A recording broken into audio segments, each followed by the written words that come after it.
But for the one of you, as I always said, that jump into the course later, I would like to introduce him briefly. So Aram has been working also in the Laboratory of Planetary Diplomacy. He was with us in our last exhibition in Umar Research Center in the Arctic, very much what we were showing you the first days. And it was very nice to make experiments with territorial analysis based on tools that we were trying to intersect and combine and find a way to make interoperativity between these digital tools. Some of them were not exactly territorial tools for territorial analysis, but as we were showing in the seminar yesterday with Tomas, we found a way to integrate and create different workflows between territorial, let's say 3D modeling, coding, and algorithm, digital representation, and i.e. image generation. And also we explore several issues about immersive environment or more hybrid reality or mixed reality, bringing some of the tools that or some of the output that we found from that intersection between these programs into VR headsets and enhance that dimension of the multi-scale, multi-layer investigations into the exhibition room in Umar Research Center. It was a great experiment. We have been exchanging about that. Recently, Aram finished his second master, so he have holding a master in engineer and computational design and THOWL, University of Applied Science of Art in Delmont, Germany. Having also working with Tomas for a while. And welcome, Aram. It's a pleasure to again share academic. Always a pleasure to be with you guys. Thank you very much. So let's get started. I will need your permission to share the screen. Okay, is everyone seeing my screen now? Okay. So long story short, what we will do today is we're gonna use Midjourney to create panoramic images. The problem when you're creating panoramic images and directly untrained model, like in Midjourney, compared to Stable Diffusion, you're not gonna get accurate focal points, especially when you're making panorama. So the step before doing that is how to create our own panorama using 3D software. And in this case, I just used Twinmotion and did an HDRI model. And then we feed back to Midjourney with the weight, with a prompt from your research, depending on the region you're working on, depending on your task. And when we get that with AI, usually you always have this seam problem when you create Midjourney. I will also teach you how to fix that. So this is exactly the same area. And we eliminate the seam. So in this tool, you can, regardless of the scale, always start from your own 3D model, and then you use the AI creativity, and you have your own universe and continue with. So if I go to, actually, I wasn't in the session yesterday. How are we on the Midjourney topic? Should I give you a quick introduction, or is everyone familiar how to use Midjourney?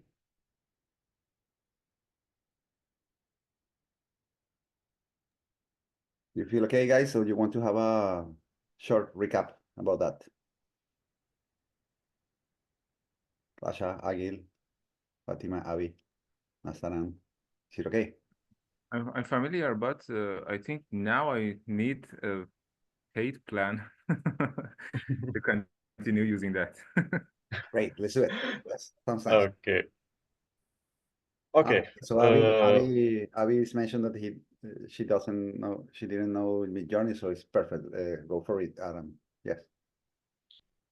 So it's really simple. In Midjourney, we get a plan, and then you can chat to a bot directly, and then you can describe what you want to create. And for example, we are in the panorama universe. I would start really simple.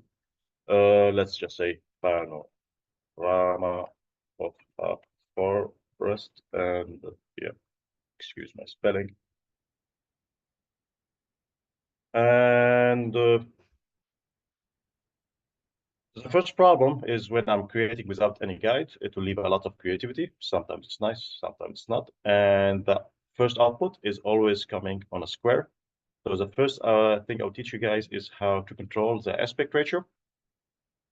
And you can see we're getting 4 images. And it will enhance it more by more. And then we have this option. U is for upscaling. So the number is always 1, 2, 3, 4. And when you can upscale any of the images, which result you like more, or you can make variation of a specific result. So let's see, I like the last version better, but it's not quite exactly what I want. So I just recreate it and press variation 4. And I'll teach you how to do the remix prompt in a second.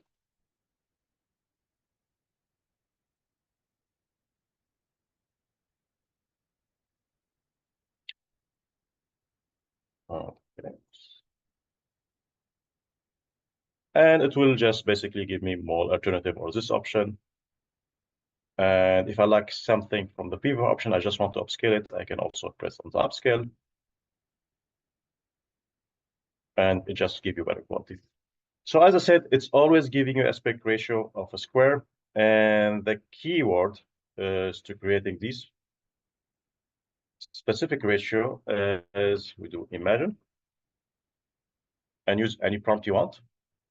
But you do 2 slashes and you say aspect ratio. And then you put what aspect ratio you want. For example, image is usually always 16 on 9. But the aspect ratio of a panorama, in our case, it will be 2 on 1. So I will put all these little notes in a little document after we finish. In my case, my aspect ratio is this. So let's wait to see what result we get. And while it's generating, we can go back and see when we did variation for number 4, it gave us 4 different similar result, slightly different. And this is basically how you use Midjourney, and we will go a bit deeper of how we can use our own image to affect it. I don't want to create stuff from scratch. And yeah, the way to do that, in my case, I will just import one of the panorama I created before.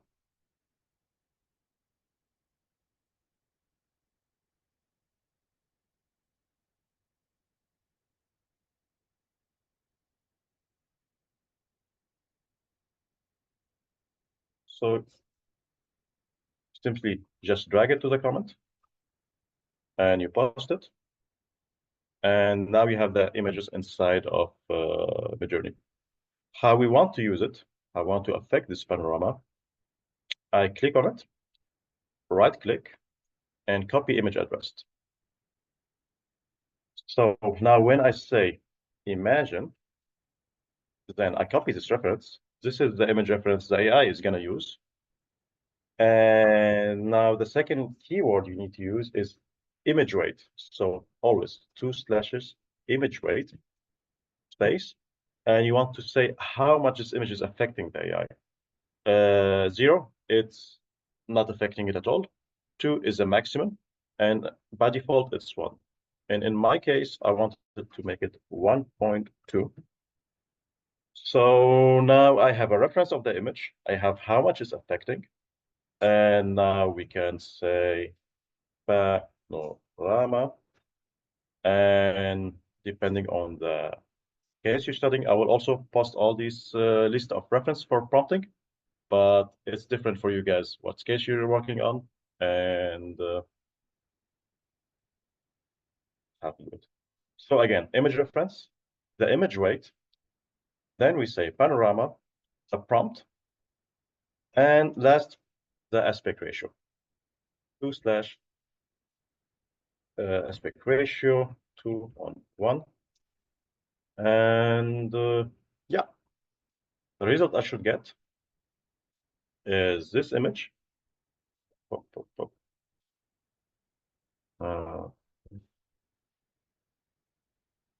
I think I get something on from here. Yes.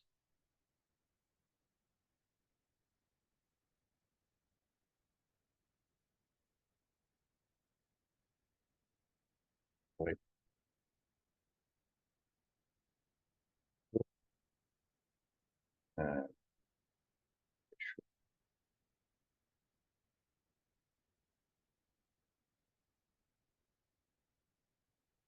I will press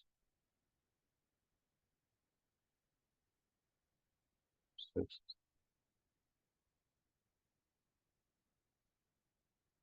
Something wrong with the link I copied.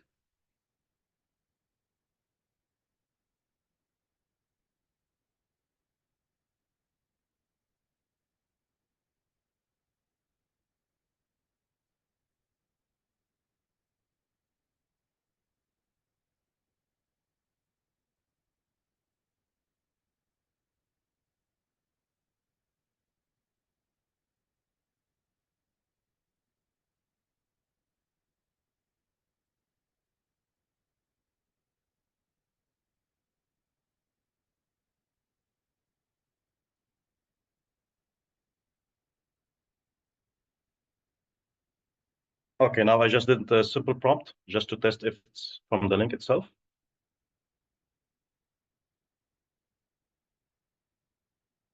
I think the code I used here is the problem. So,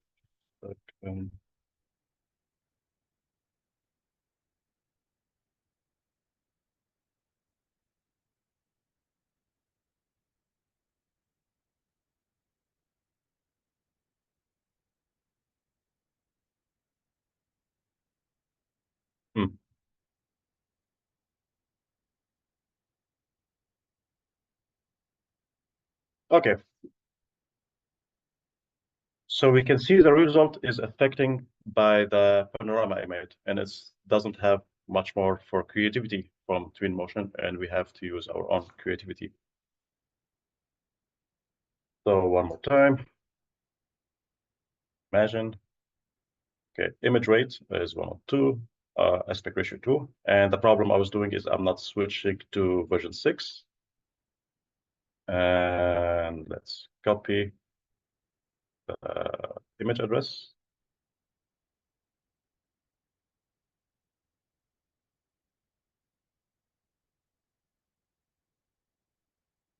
And then we can comma.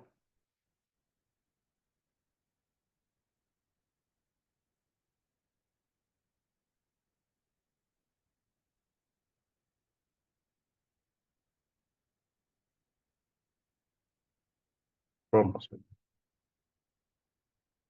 Okay. Sorry, guys. My problem is I'm not writing the prompt in the beginning.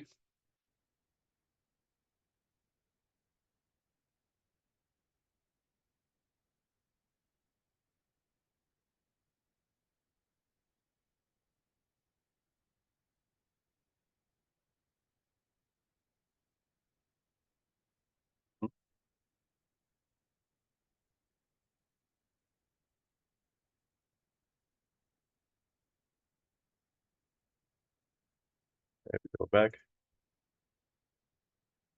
Copy the image address. And then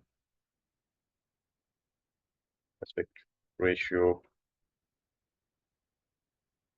2:1.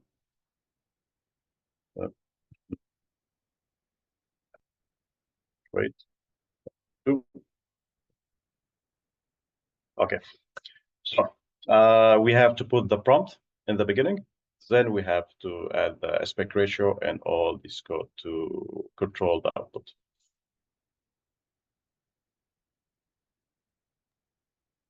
Sorry, Aram. Yeah. Is it better to put the reference file in Discord? I mean, your panorama picture file address. It's better to put in Discord. Yeah, I mean, the address you copied. Or Is the question is if it's better to use the address we copied? yeah, to find by Midjourney. Any address is possible to find for Midjourney. For example, consider you have an address which you find by Google search. And is it okay to copy just address in Midjourney to find it, or Yes, yes. upload like Complete. that? If it's something online, you can just copy the image address. It doesn't, but this is just a case if it's images, we're doing it locally. And this is the easiest way to do it is just to copy the address on the Midjourney directly. Okay. So yeah, now we get, this is what I want to show, all the prompt we put affected by our own panorama.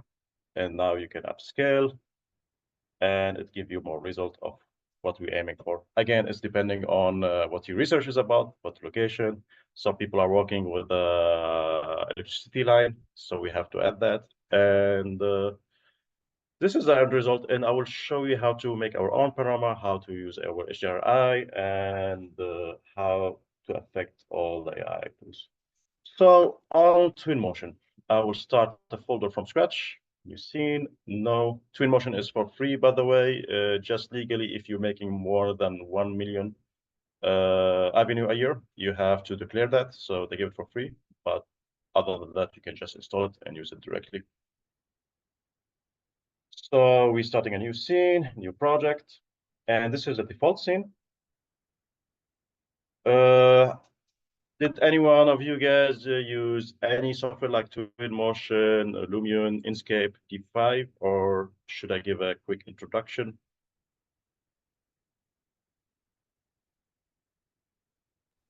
The introduction will be nice.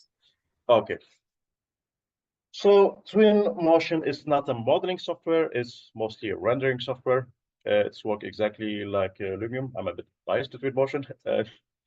And basically, you can import your scene directly from any software with a direct link, Rhino, AutoCAD, Revit, whatever 3D software you're working with. And then you can just populate, put material, put objects, vegetation, and then you can render videos, or in our case, you can really do easy panoramas. And this is why I prefer to use Motion. We can also use other software like Blender, but it's a bit more hectic to teach it. And we only have 1 hour for the modeling session, so we will stick with. So on the left panel, you have all the object you can drop, all the tool. On the lower panel is the material and the media. This is the most important thing we're going to use today. And on the right, we have the layers and the ambience. And this is also one of the important aspects. So when we're starting a file from scratch, we have this simple scene. It's called the starting base. What I will do is just delete the pedestal, just select it, delete the cylinder, the sphere, and then you have this little graphics. We gonna use it to put more material around it. So I'm just gonna go there, go to the properties, and say I want it to be almost, let's say, 30 meter. So by 30 meter. And then we're just keeping it for a reference. So why I'm doing that is when I want to create the panorama, sometimes we have a real 3D scans model. Sometimes we have images. So we just start to creating on this area. And instead of generating image prompt with 20 different picture, and I don't know what the output put, I can control it in a specific order on a different location, height, lighting, and etc. So the first part is done. Now we just need to go to media and create a new scene. And now everything I'm adjusting, I always need to go and click refresh here, so it will save it. And when you press plus, it will create a new scene with the setting you're using it already.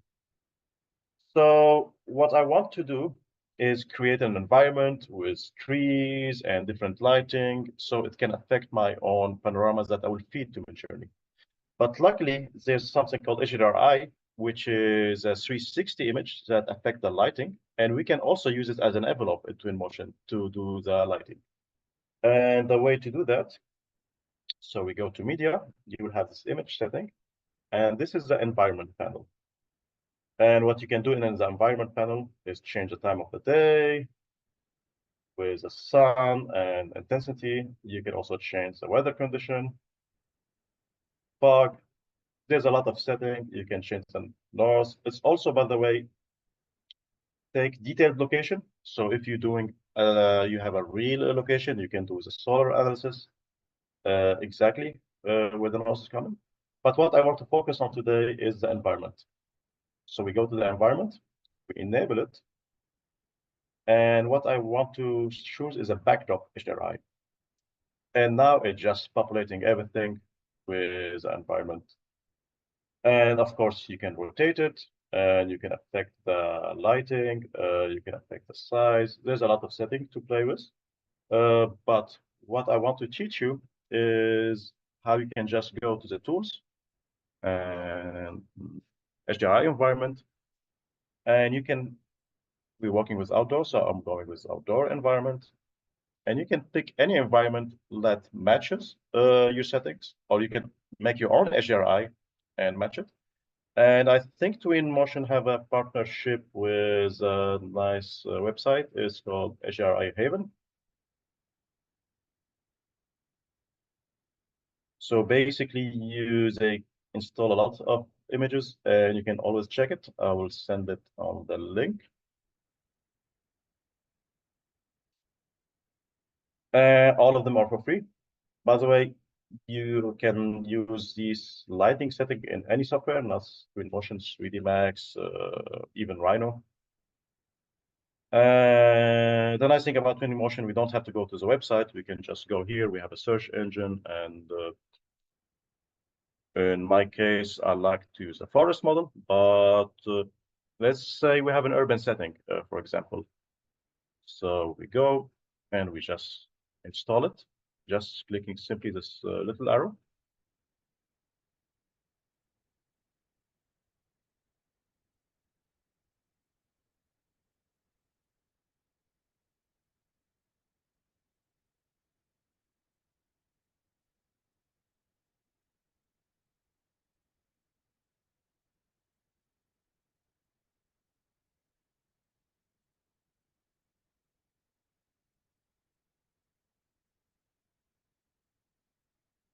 And you just click, drag, and drop it.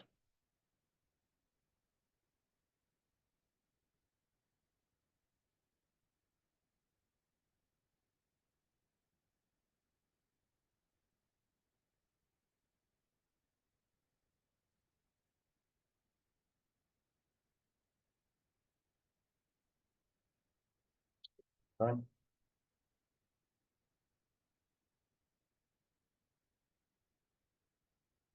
Oh, okay.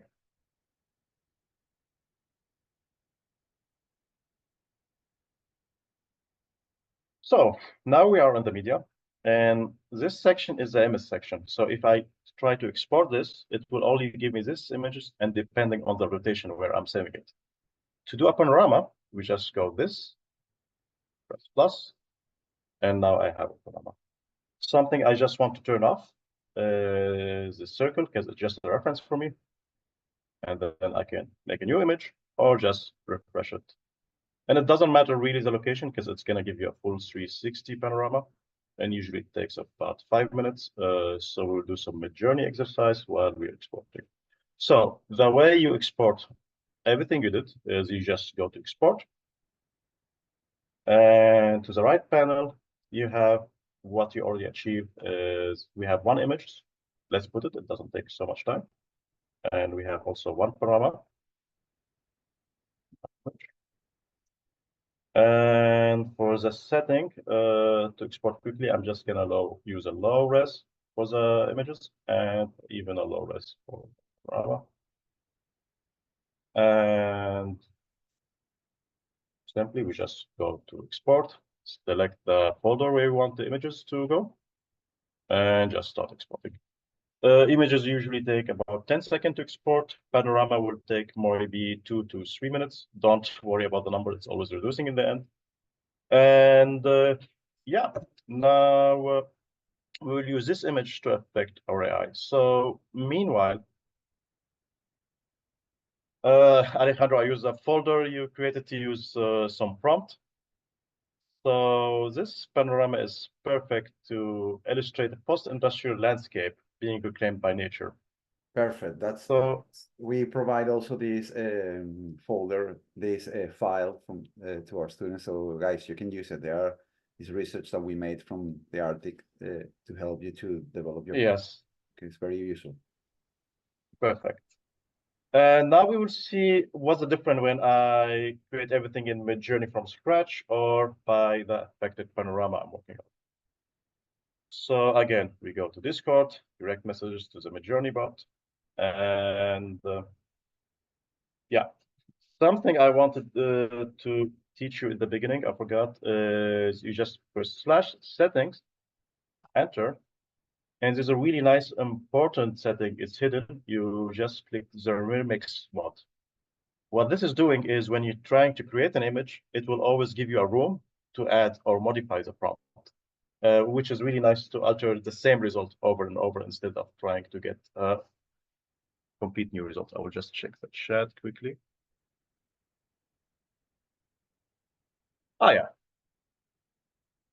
And so let's press imagine. I will go for panoramic view, illustrate post, and the aspect ratio will be again 2:1.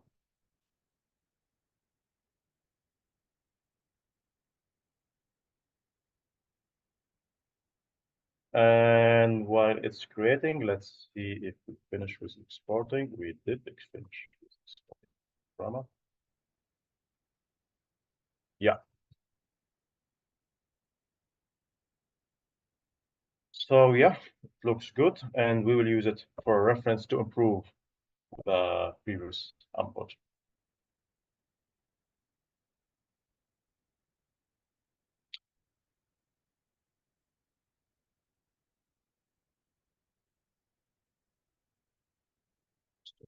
Comments.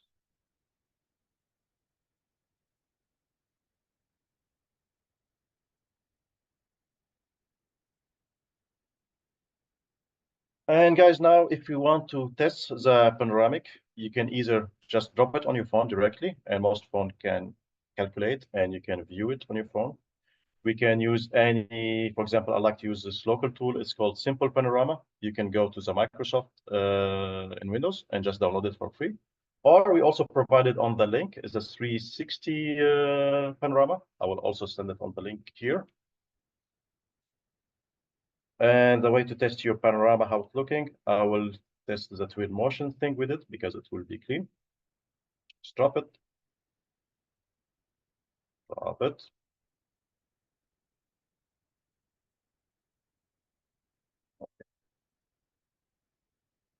And yeah, you can see we don't have any seams. It's look clean. And Midjourney just finished. So let's go here. And yeah, now this is a problem. When you don't have any reference images, you're gonna have a bit of chaos. I mean, let's try to upscale number 4 a little bit. And you always need to open it in a browser first. So you can just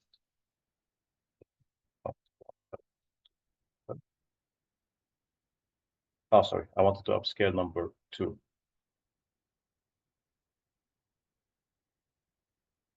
You open in browser, and then you can save the image directly.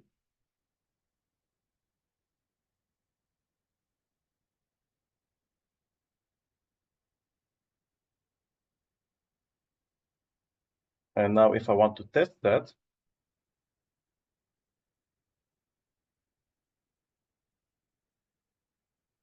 we can see it's not really panoramic. It have a nice effect. We have a big seam. And this is why I wanted to teach you guys how to use Twinmotion in order to guide the AI how to do the panorama. So now, what I need to do, step by step, is use a reference panorama, which we created together. So we drag and drop it.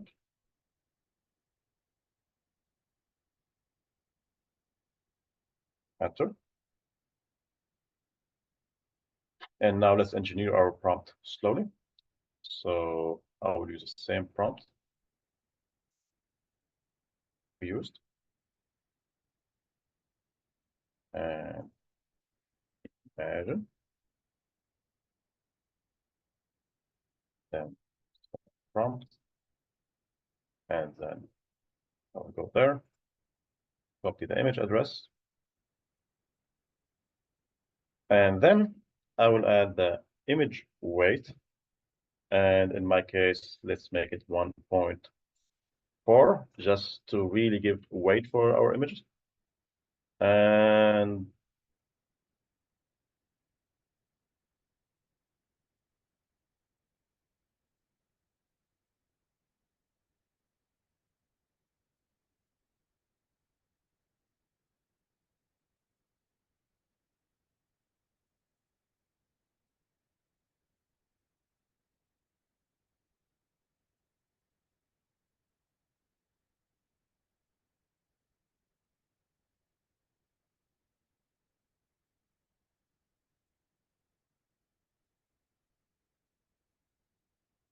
wait.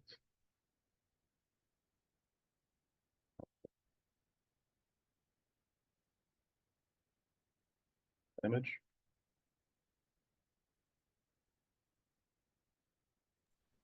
By the way, you can just drag and drop the image inside of the Mid Journey instead of copying the link, the text every time. It will be faster, I think. Ah, okay. I learned something new. So thank you for that. You're welcome. Image weight. 4. I don't know why we keep getting this error. Not recognizing the image for some reason.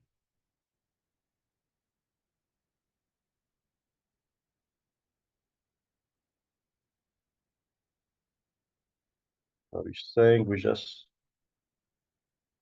drag it. Just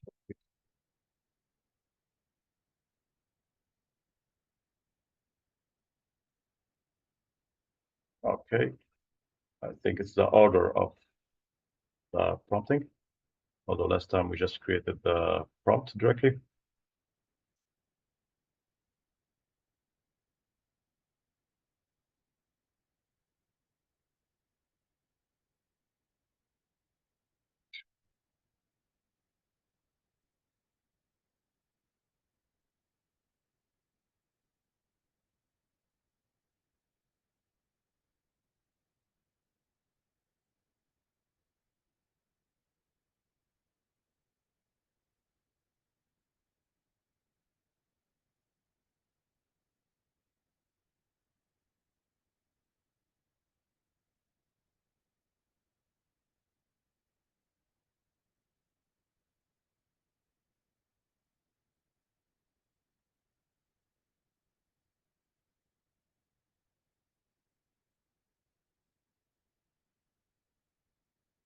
Okay.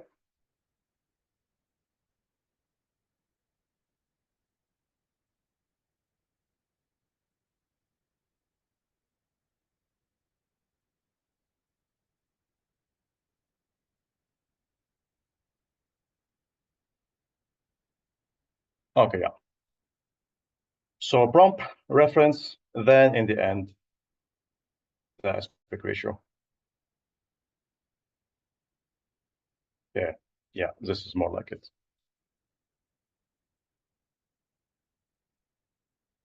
Let's maybe upscale. Which one you guys want me to upscale? I think I will go with number 2.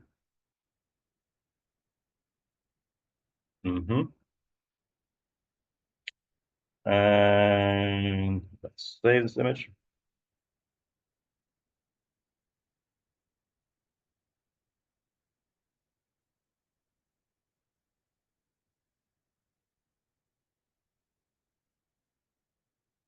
And now we can test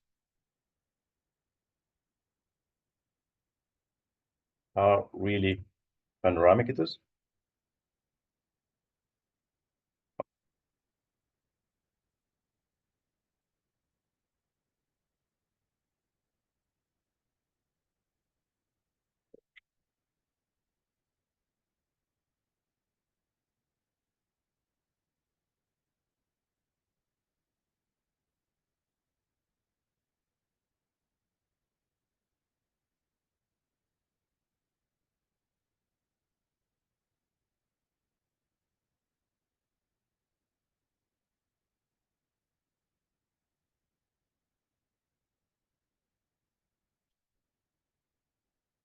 I mean, it is a start, but the problem with having is a seam here, because this is from the left and this is from the right.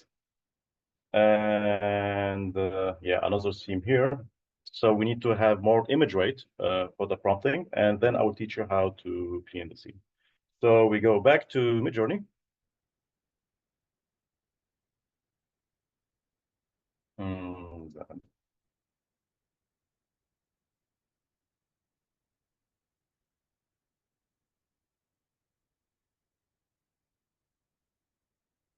Then rate, I will make it one, make 1.6. Oh,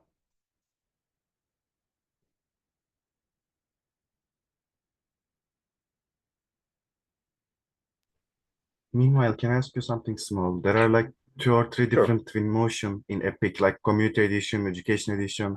Which one should we use? you can actually use just the normal commercial version.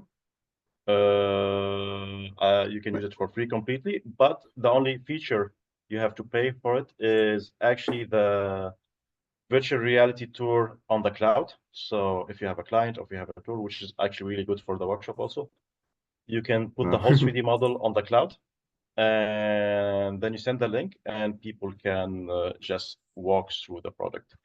So they made everything for free except for this feature because the server was costing a lot, and this is just the way. If you need a switcher, you just pay for it for one time only.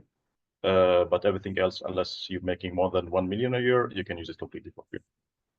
So I'm done with the Community Edition, the standard, and I think recent one. The standard, the 2024.1. I have the name right here.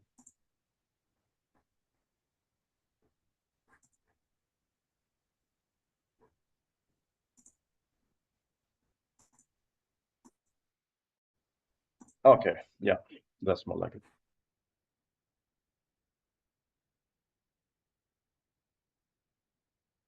Like to, let's upscale.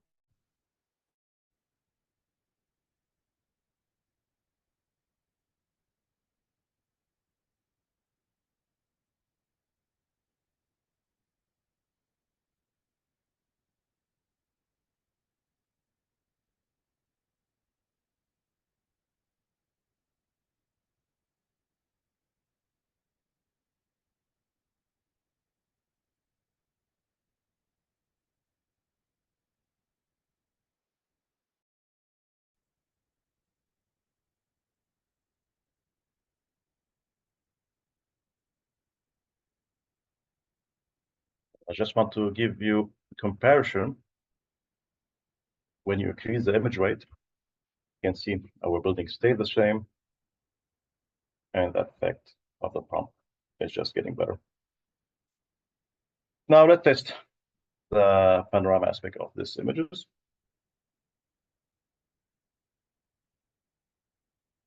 And it's looking good, but we always have the problem of the seam going on here.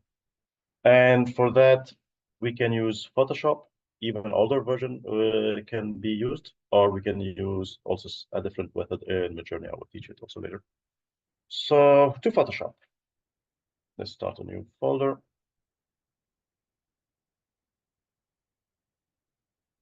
Yeah. And then we just drag this image, shade it, we need to create a new folder. So what we want to do is fix the seam that is going on between this area and this area. And the way to do that, we can use a generative tool. It's an easy fix. So go for the ruler and drag one edge, put one in the middle, another one here. Then we copy chunk from the left part and chunk from the left part and turn off everything. Then use your ruler again. 1, 2, lock. Okay. Now we want to do is we put the left one on the right and we put the right one to the left. And this is what I was having in the panorama, this really weird seam going on here. And what you go is you just go there and you say generative fill without any prompt.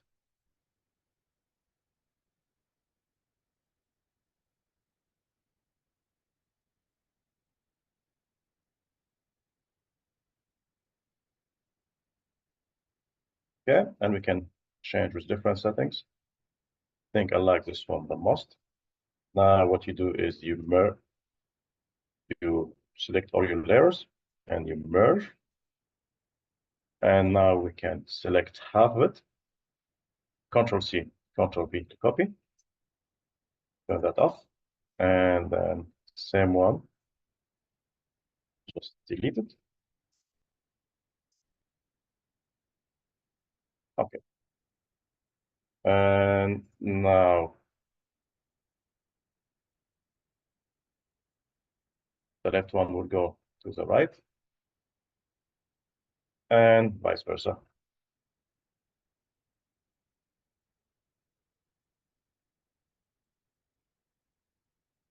And now we can just simply go export it. I will just use JPEG, but PNG is better.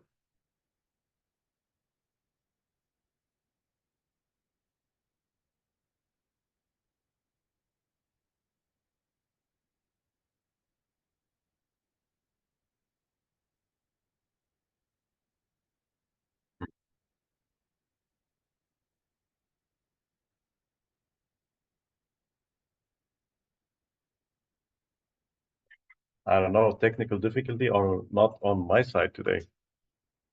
So let's just stick with the PNG.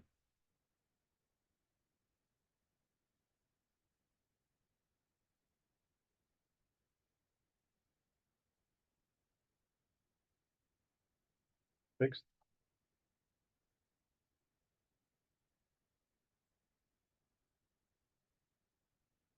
And now we can, actually, I will use the online tool for you guys if you don't have a tool. Open.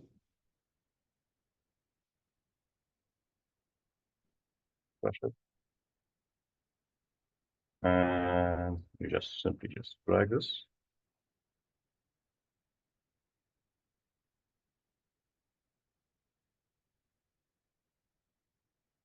And we can see no seams. It's looking good. It's ready to be inputted on Midjourney.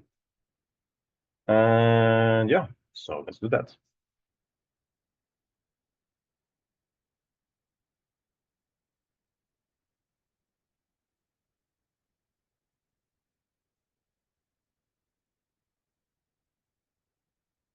Imagine.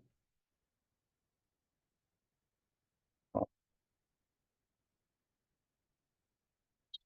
fixed images to, oh, sorry, I need to write it first actually.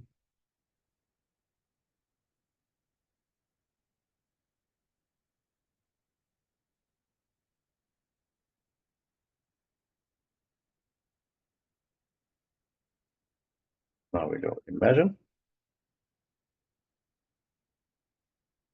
Copy the prompt.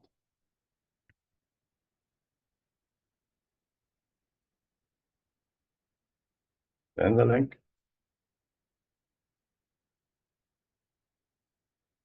then the aspect ratio and the image weight.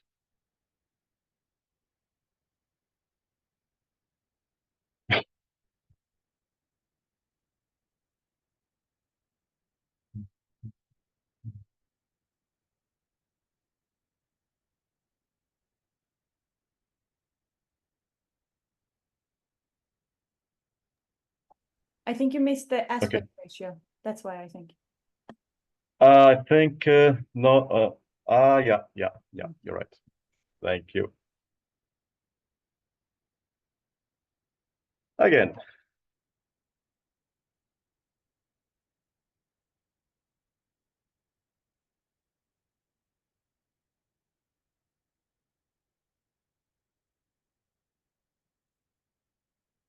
Last one. And sometimes I'm not putting space between the link. Also, this is causing a problem. So yeah, aspect ratio 2:1. Image weight, yeah, let's keep it heavy. 1 point.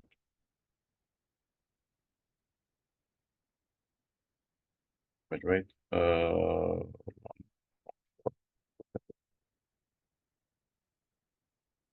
Okay, hallelujah.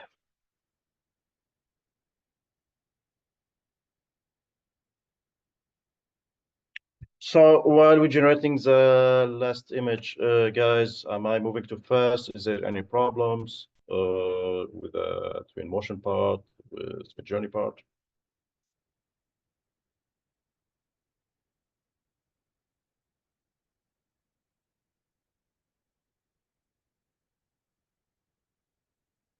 I guess not.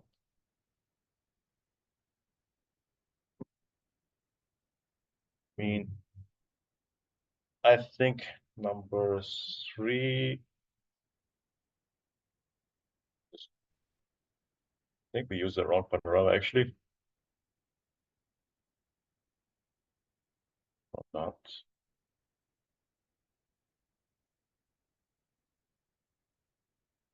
I like number 3 or number 2. I will put number 2 better. And to go further on to in motion, this is why I changed the remix settings, because you can change now in the prompting. For example, you can say dramatic lighting, and you can now switch to the more artistic approach. Water color style. And now it's using the old images and the old prompt, and you can just change bits by bits for it.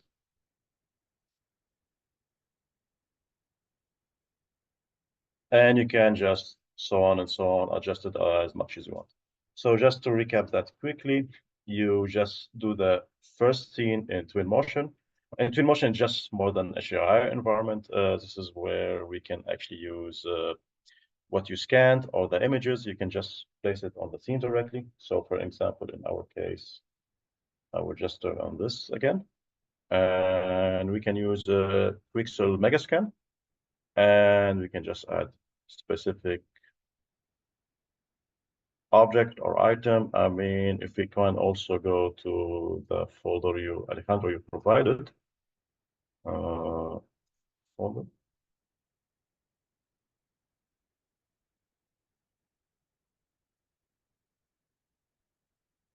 Some of the pieces are provided by the workshop. Some of them scanned actually.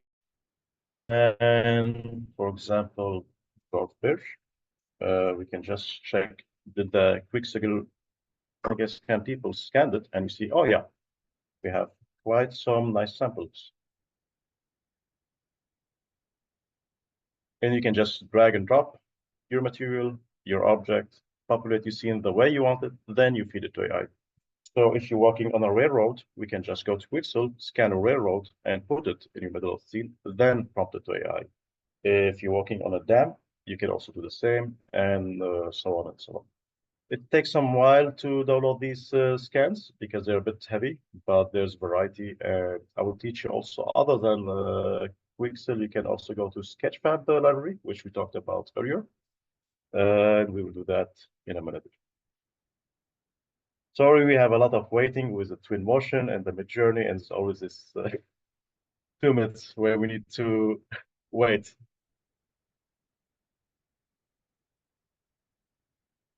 Okay. It's a good way to repeat what you're saying, I think.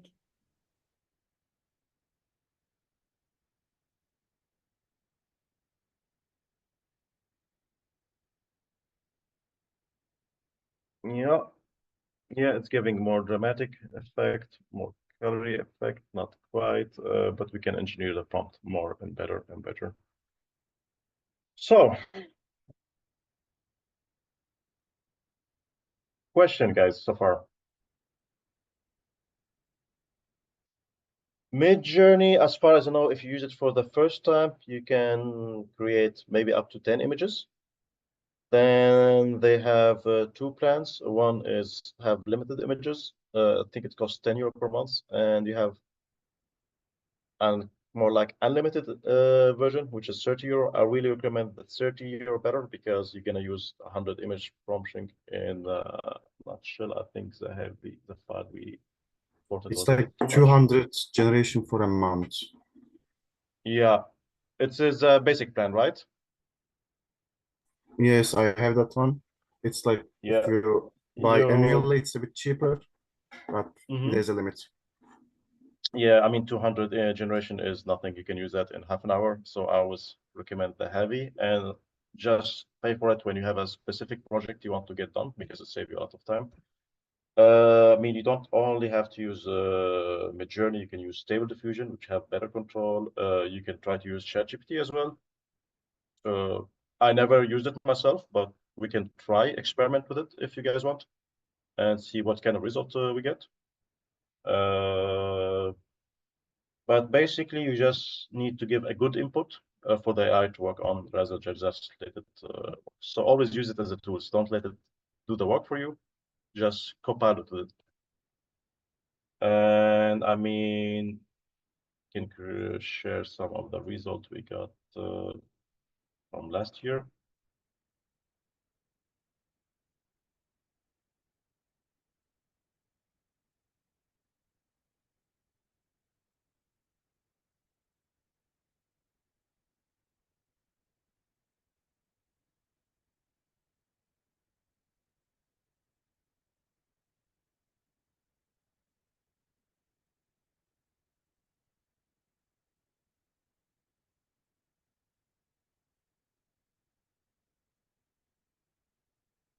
And yeah, you can do the different settings, something more like a microscopic, which is what we want to work on. So you just need to engineer the prompt better. But this is also, we started in a Midjourney Twinmotion in a cave setting. So we put some shrubs, it affected everything, and you just continue with it.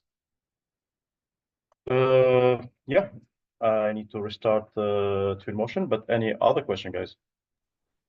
I tried the 360 website, but I couldn't manage to share it. You couldn't I don't know how manage. to share. I don't know how to share this. I mean, I did it. So I think they have a manifesto in the end. If you scroll down, let me just use the scratch link I gave previously.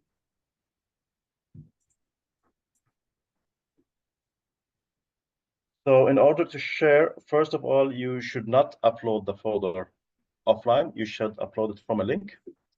And you can use different websites for uploading a link for images. Midjourney or Discord is one of them. And let's try to do that actually.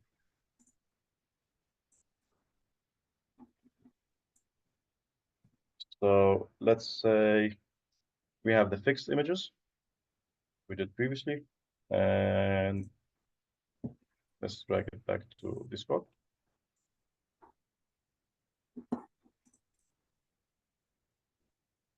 Yes, logical. But yeah, but keep an attention, you do not copy the image address here. You copy the image. All right, let's go there. And you can just paste the link, Control V directly.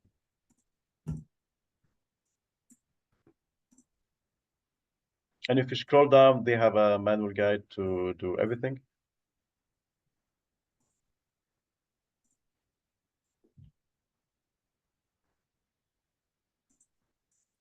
And I think they explain it in the end.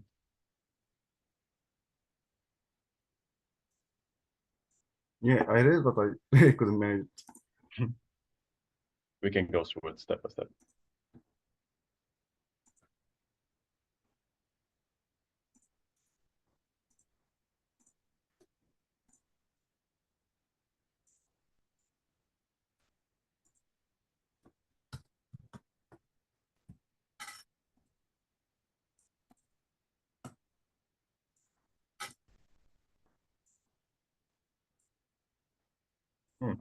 Yeah, upload image from a link.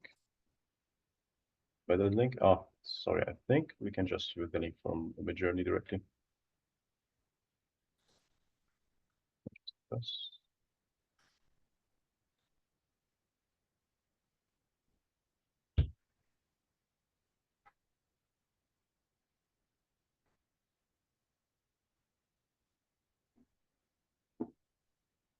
Yeah, I'm getting the server too.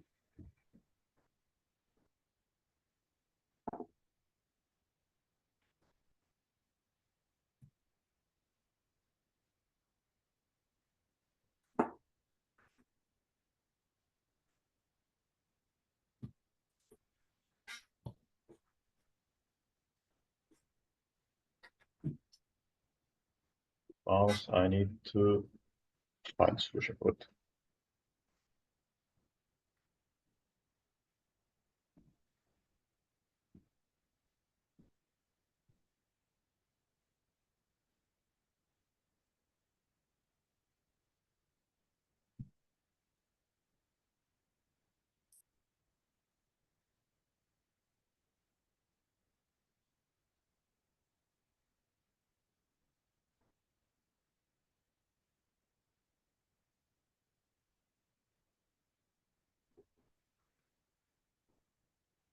I will have to get back to you on this matter.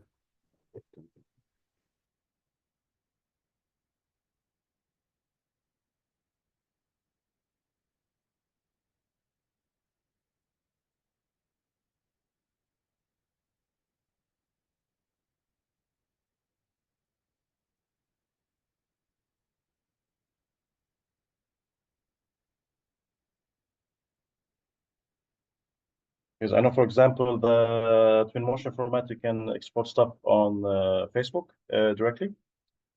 And then you can share it from the Facebook link and it will work. I'm not sure on this specific 3D panorama. And yeah, question, guys. Possible to use Lumion instead of Twinmotion and do all of these? I haven't used Lumion in 10 years, to be honest, but I think it have a panorama feature, right? Yes, yes, it has. It has. Yes, then you can go for it completely and you change the lighting and the settings and go for it. It's not Thank necessary to use Twinmotion. As I said before, we can also use Blender, but it's a bit more work to go with it through Blender. But maybe we start producing some of your work, guys. If you want, we can do it step by step and get result together. Do we have any more questions? Thank you, Aram. Very amazing. Could you hear me? Yeah, loud and clear. Thank you, man. Yeah. Yeah, I have two questions. Number one is there any Discord group, I mean, in general, public group, as I really like to follow your work or your activity, your prompts, etc. And question number two is it possible to train Midjourney but picture we were, for example, catch by in the nature, microorganism picture. And is it possible to train Midjourney but these types of pictures to, get more reality pictures, Actually, more reality result instead of prompts? I really like your prompts. It was amazing. I fast read them, but yeah, I want to know about Midjourney training. Thank you. Sure thing. To answer your first question, I don't really have a Discord channel. You can find me mostly active on Kiri engine. It's a really nice website where the guys develop a 3D scanning method. You can also find me active sometime on a tissue plugin for Blender from Alejandro. But I don't have my own channel. You can follow me with the research with what's happening with UMA. And the second question, I'm glad you asked that because it's part of what I wanted to teach you guys later, and we can start with it right now. So let's say I do not want to use prompt, and I have specific images, and I want to blend them, and you can just simply go blend, and you can blend 1 image, 2 image, 3 image, as much as you want. And then the result, you can also add a prompt to it. For this specific reason, we can go to this folder. I think it was provided for you in the sample collection. You have to download it. We have really nice sample from what you guys scanned already. And the only variation I would like to do is just clean this white background because, as you said, training AI, it will affect the AI to always present stuff on a clean white background. And yeah, let's do that right now, actually. Aram, Yeah, is it possible to have a break for 10 minutes? sure, And then we absolutely. continue? Yes, perfect. Okay. Absolutely. Okay. And if you have any question, post it here in the chat and we can bring it up or and then we continue. Perfect. Okay, Perfect. thank you so much. Amazing. Thank you.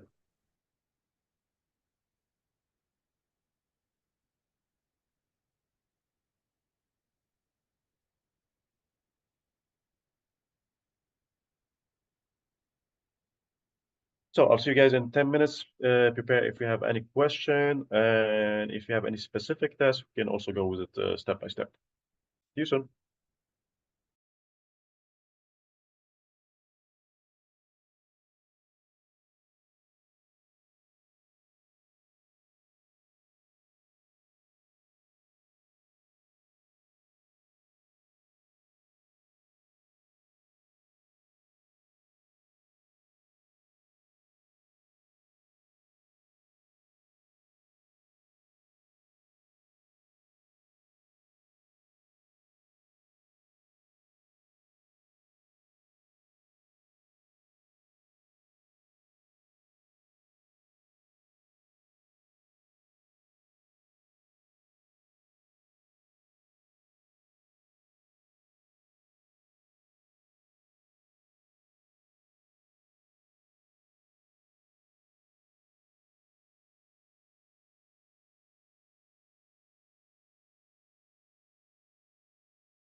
Okay, let's go. Okay. All right. Thanks. So Russia, to answer your question previously about the link, it's really depending on the format of the host. Let me share my screen quickly again. So if you go to Midjourney, not the Discord channel, but the actual website, they always keep a copy of what you generated. And then you can have a new option called copy image URL. And and then you can share it actually. You don't only have to use Midjourney. There's a lot of free tool where you can host an image on the server, and then you can use this tool where to show a QR code and then just use your phone or whatever you desire. And moving on to your next question. I don't want to use prompt directly. I have specific images. And for that, you can just use the blend. Let's go a step back. So if it's Flash, you just use blend and you can just stitch few images together. And yeah, I mean, let's get a few samples here, here.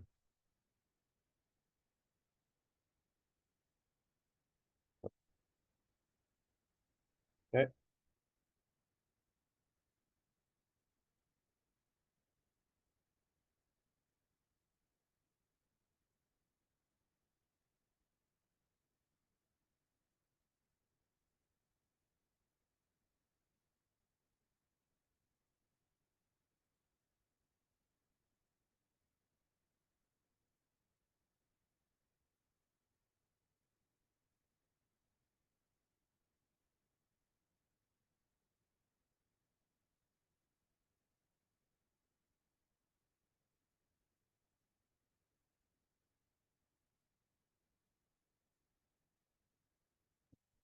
Sample.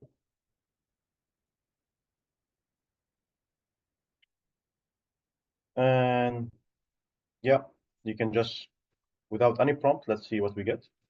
Just go with it. But in this case, you have to clean the images a little bit. If you don't want a white background, then you have to remove the white background because we're not using any prompting. But the result we're getting, you can then actually add prompt to it with the mixer we just did in the beginning. I will repeat that shortly. I think there's 2 more students that arrived, or sure, yeah.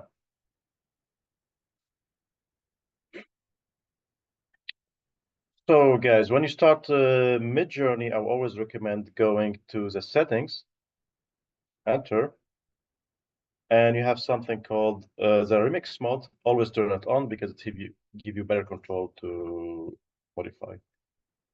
Actually, this is quite a good because it's kept all the original images and just mixed 2 samples together. So yeah, Russia, this is answer your question if you don't want to use prompting.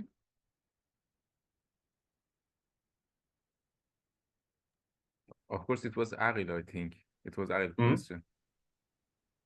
Yeah, Sorry? it was Aril question. I think. Adam, sorry, sorry. Yeah, thank you. Amazing. Thank you very much. Okay, And it's perfect. better to crop the images and then import to the Midjourney. Yeah? Depending, because you're not using any text. So yeah, it's better than just to copy. But what we can do, since we mixed images and I have something almost I want, let's do a variation, for example, for image number 3. And now it's just, you can add more text.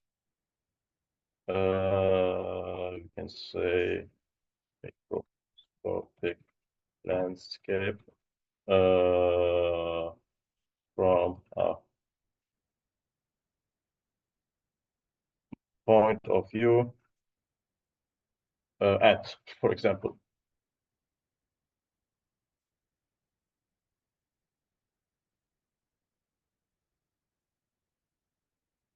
I have no idea what we will get.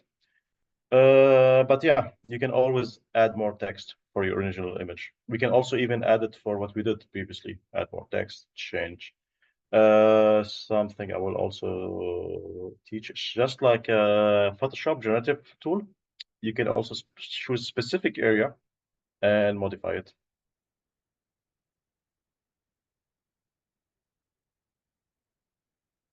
Yeah, not quite. You can see it's still getting affected by the old image prompt. Like we have the white background. Maybe we can try to upscale number 4. And then create it. And now, sorry, I need to remove the images link. Right. And photos.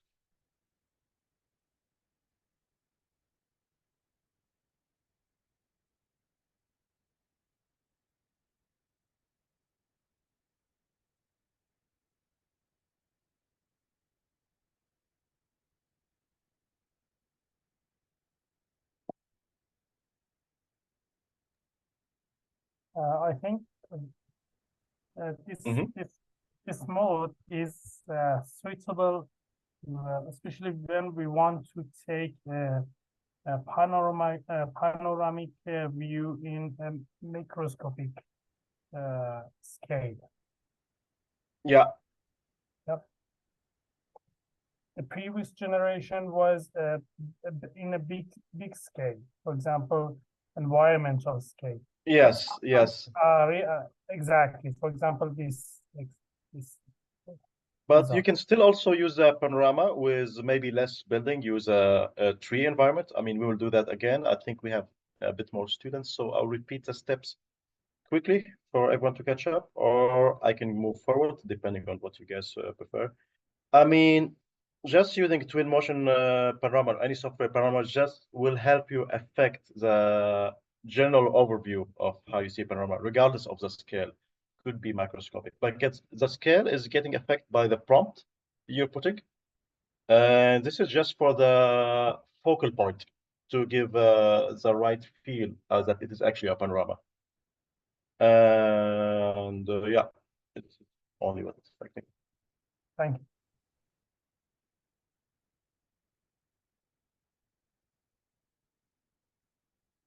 So let me just check the chat quickly.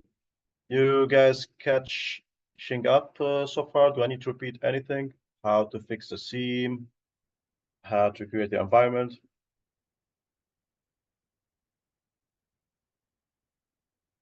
I guess everyone is up to date.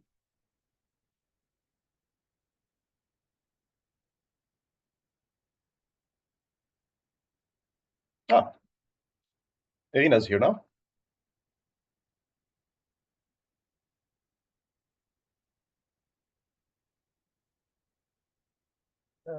Just a question. Is it you know, you suggest or any advice about create a link between ChatGPT and Midjourney to have some training by ChatGPT about the site, for example, the exact location, exactly which microorganism, etc., and want to ChatGPT give us a nice prompt to produce by Midjourney.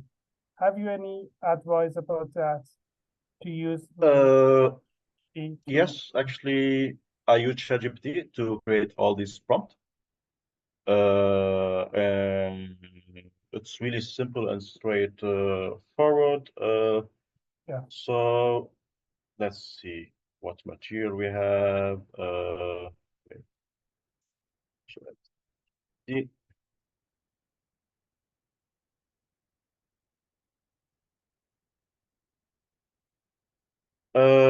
So you have to chat with it a little bit. So the prompt I gave to ChatGPT: want to create molecular landscape panorama experience, use our own images on alternative in Midjourney. But we want to populate these images with specific species based on this paper. And the paper is provided by Alejandro. It's mentioning every species, how we're acting with it. And And in the end, you just, after you post all the paper, you can also post PDF. Some models are trained to read PDF.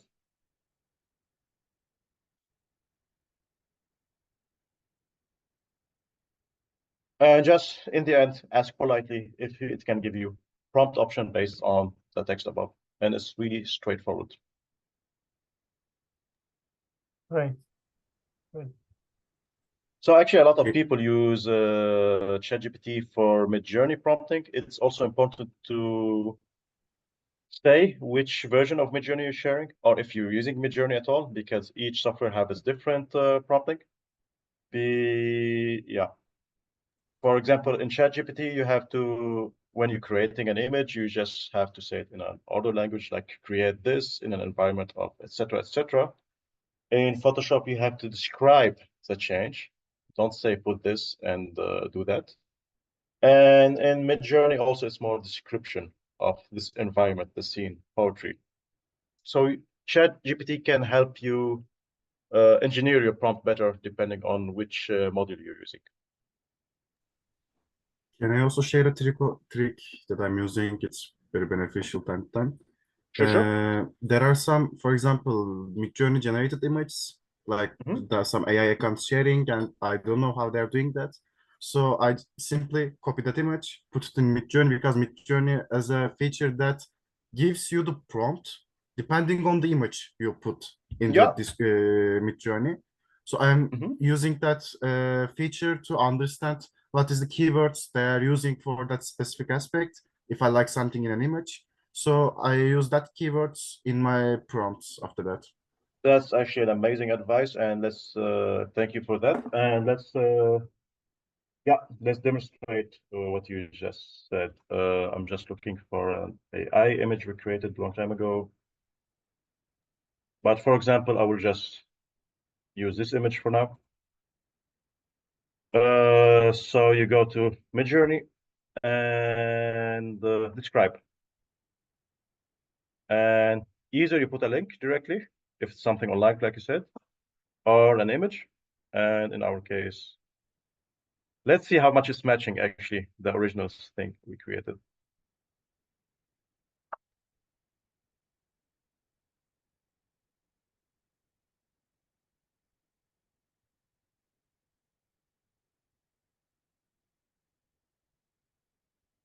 So, okay.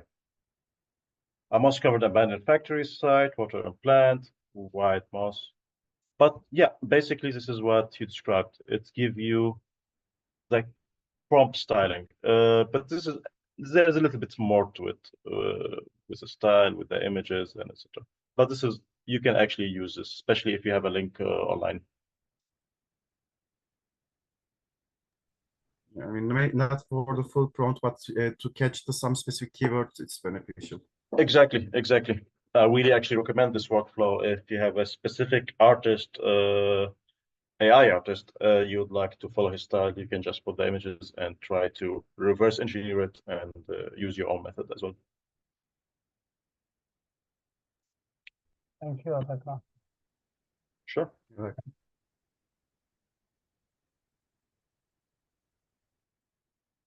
So yeah, to recap, guys, we can create using prompt from scratch.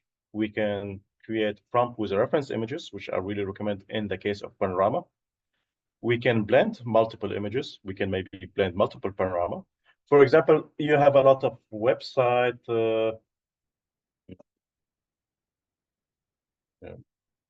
AI panorama. For example, I really like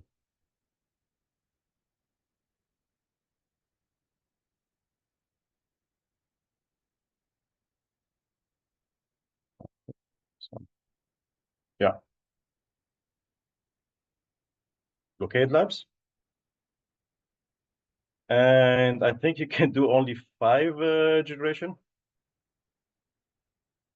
But I will share the link with you guys. So you can actually create panoramas directly using your own prompt. And I think if you refresh it or delete your cookies, you can just reuse it again. So for example, let's pick something. with the style we like the most.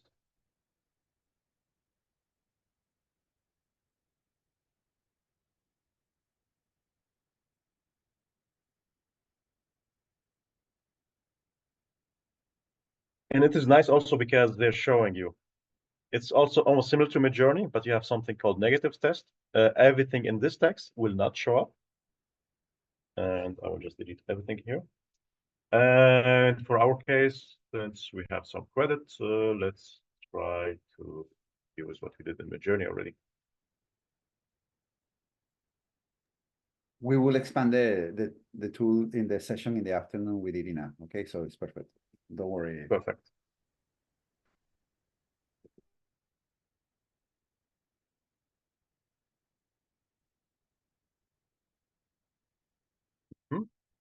I'm just going to change that. And let's generate.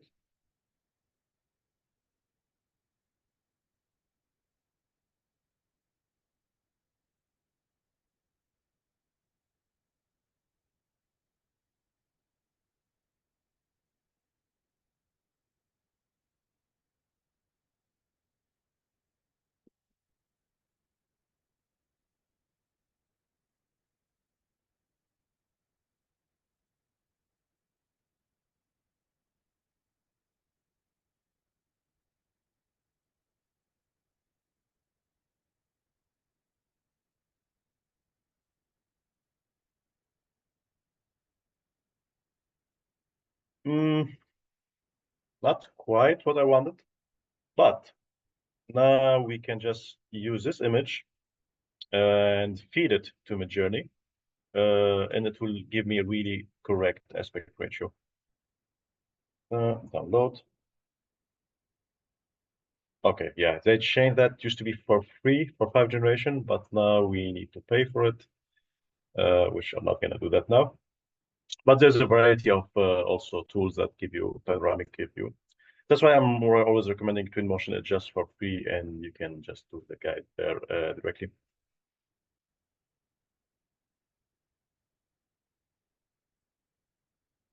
Okay. Should we try to create different settings together, guys, from scratch?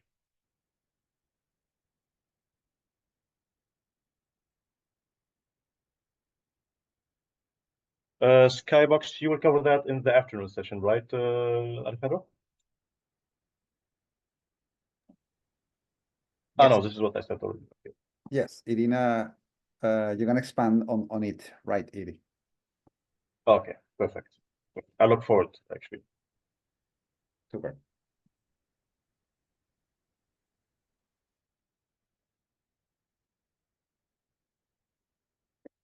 So I will just repeat what we did previously. Abby and Rita and Ruba, you guys were there for the twin motion part?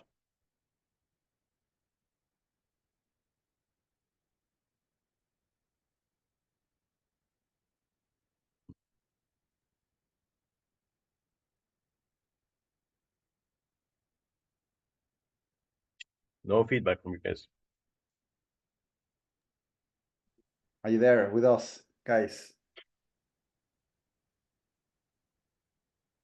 He was asking, Aram, can you repeat the question just in case that someone needed? I think you guys were there when we did the twin motion part. Should I repeat it quickly with a different setting, different environment? I think so. Yes. Have a second round. It's always convenient. Yes, I say. Yeah. Okay, guys. I think that So they were there, but just in case. okay, so let's start new scene in Twinmotion. I was recommending keeping one element of the scene, so remove everything except for the graphics. Go to the scaling, it's a bit hidden, and maybe make it 35 meter by 35. And put the camera exactly in the middle. Then we go to media, image, we create one, and then we go to the panorama, we create one.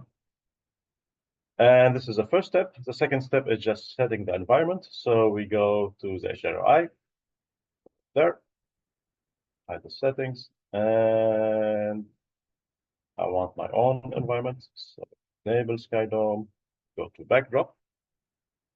And yeah, we have the environment going. If I want to change the environment, we go there and you can pick any environment like. I will use shady patch because it can be used on a macro and micro scale. And you just drag and drop. And this time I'm going to save my file.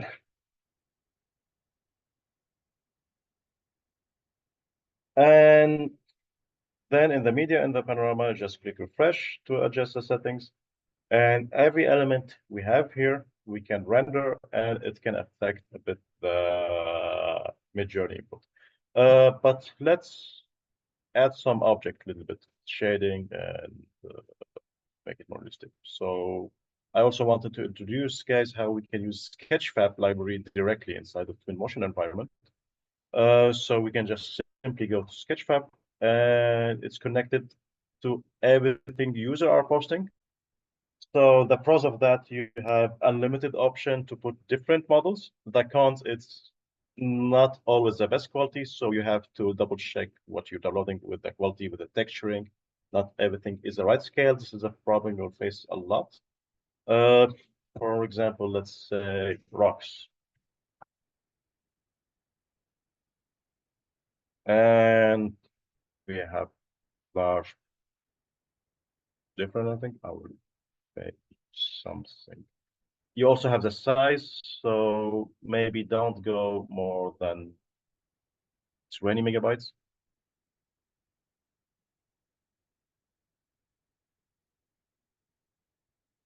But yeah, let's use this natural bridge. I like it actually.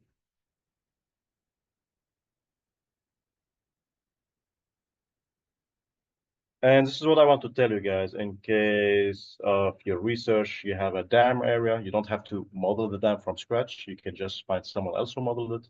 You have a electricity cable. You have a train, railroad. Train would be nice actually.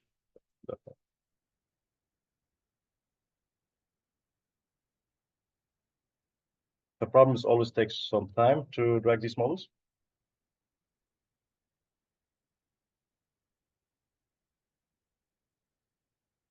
Especially if you have Photoshop open.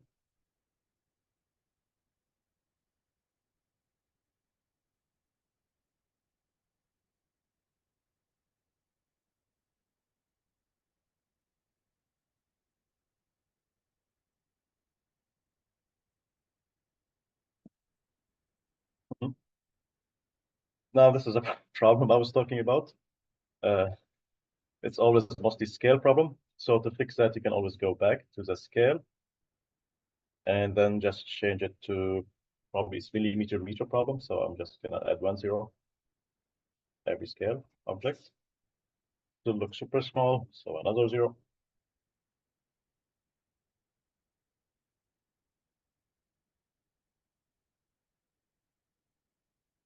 And by the way you hover the camera is just like a first person game, W, S, E, and A. You can always also see the settings here of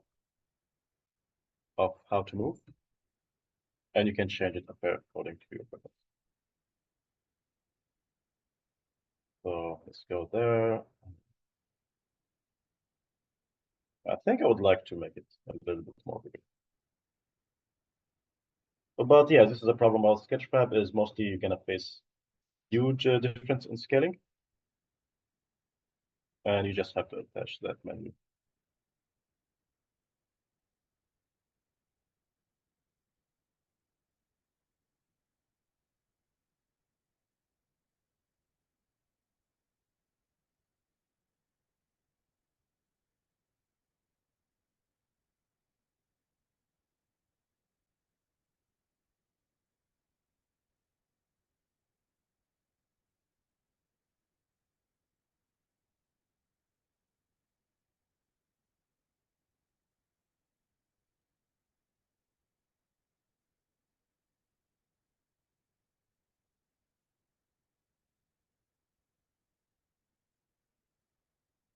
Yeah, for example, let's say we have this arc here because we have a specific georeference that's matching the situation.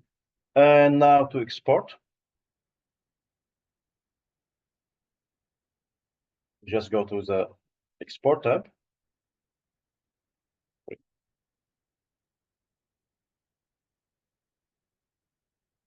Turn off the settings and export. Go to Panorama. Add the panorama we have here. And then let's start export.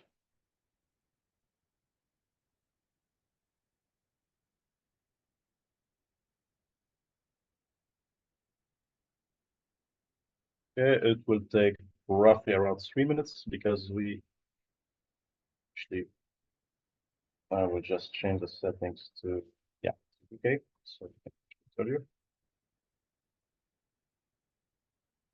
Okay, export, go all the way down, and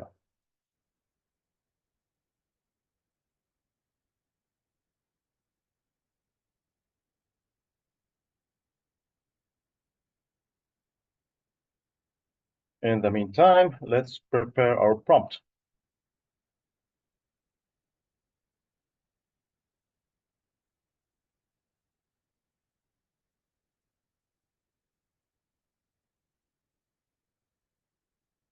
I will use this prompt here. Post-industrial site.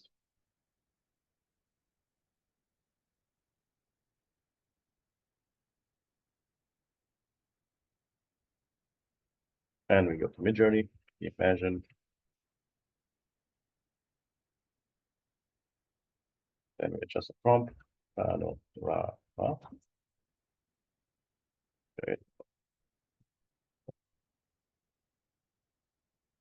Then the next thing we will do is just drop the image link. Okay, our image is done.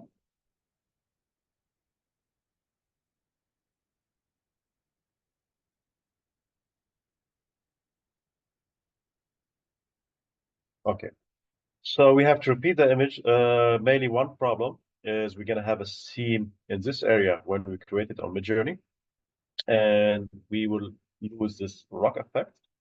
So the way to fix that is just refresh where I'm looking and where the camera is starting. So if I'm doing the refresh here, it will make sure the rock is staying in the middle, and then I will re-export it again.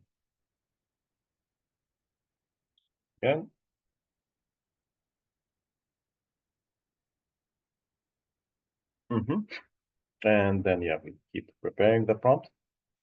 Guys, for the newcomer, usually there's 2 keywords I would like you to use in Midjourney. First one is aspect ratio, and is it the image is square or panoramic aspect? And for panorama, it's always 2:1. And the other aspect is the image weight and how much the image we're using is affecting the AI. 0, it's not affecting at all, and 2, it's over affecting it. So I'd always recommend the ratio between 1.2 to maybe 1.6 or 1.8 maximum. So image slash image weight, and then we do it 1.5, for example. Okay, now let's check. Okay, now this is much better. I did forget to turn off the reference, but I will keep it. It could be interesting effect. And last but not least, I will copy all this prompt here.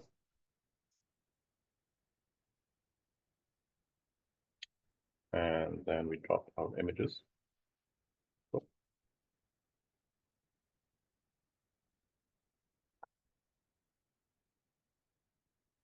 Okay, now we do imagine. The prompt with it, and then we just copy this image link here. Make sure you have spaces. And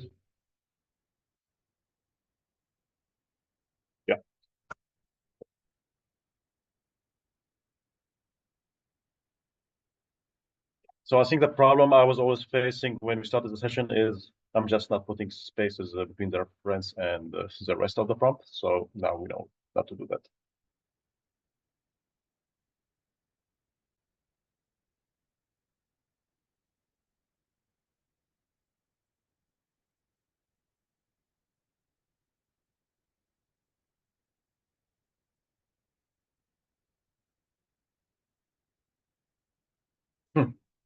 And actually, I really like what we have in here on all these lines we forgot for the reference. It's trying to affect it with the prompt. So it gave us this kind of invasive species going on. So this is also something to experiment. You don't need to do it in Midjourney. You can try to do watercolor. You can just use, sorry, you don't need to use Twinmotion. You can just use a watercolor. You can use Twinmotion just to give you the panorama ratio, then do something manually, draw it, then feed it to Midjourney. So looking good. Let's continue. And we always have this element in the end. But what I can do is start describing what we have in our actual scene. So we have a cave or a rock in the middle. So I will write that. And the way to do it, instead of doing everything from scratch, just select the result we like the best, maybe result number 2. And then create it, or actually, I will vary a specific region. And we can put there, select, and just say cave. Simple.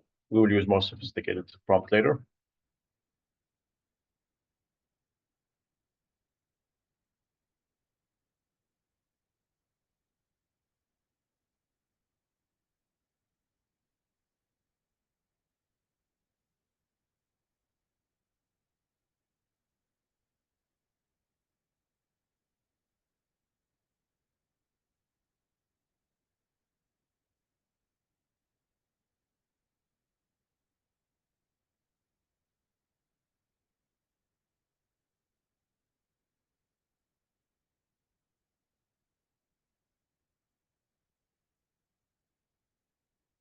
Actually, just remove the whole thing completely. So let's try to do it the other way. Very strong. It's keeping all the prompt we use.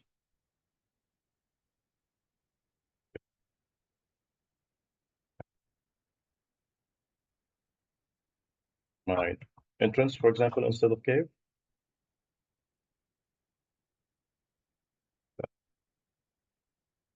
Enter.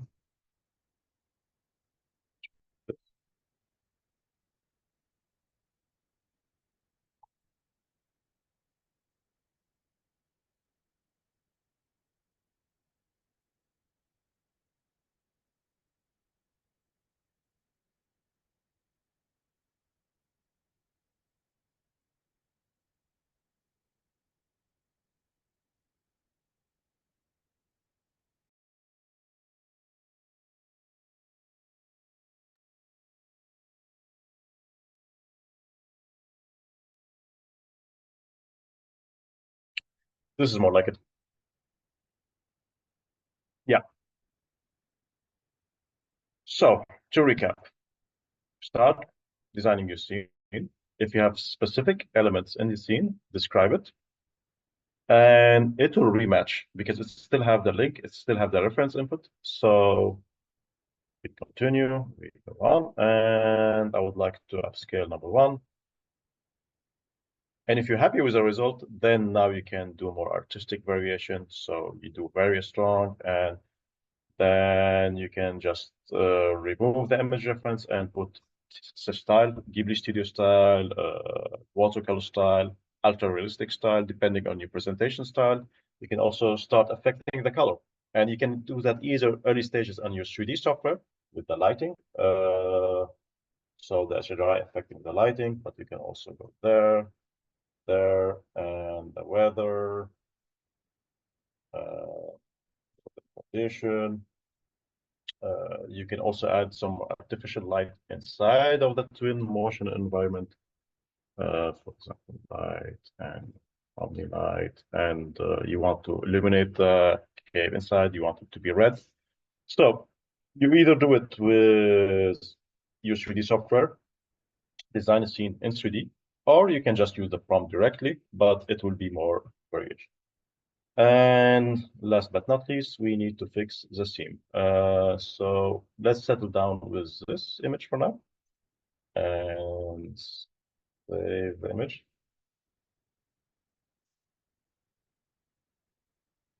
Oh.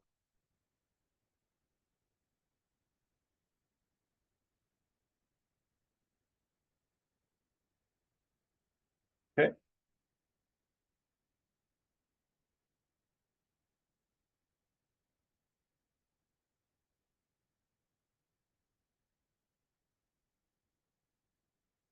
And I'm just using this little panorama software. I'll add the link to that later.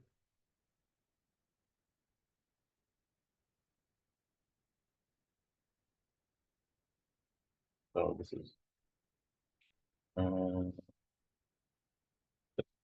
journey generation. See, having more invasive species, have some industrial objects happening. Looks like a bunker entrance, more like it, but it's still like we have a main element dominating in the center and it's affecting.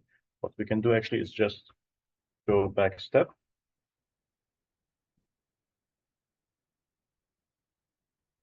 And here.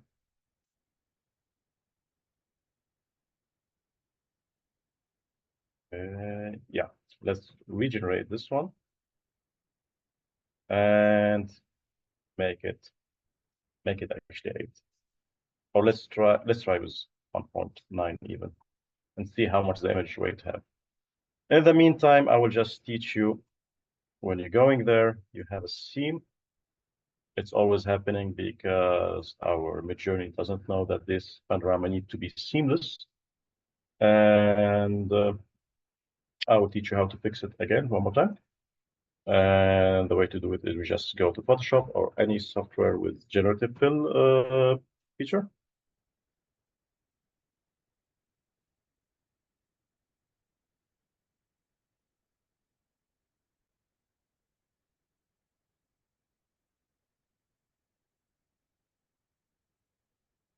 Yeah, the image definitely have more weight, but also these weird lines are starting to look like weird lines.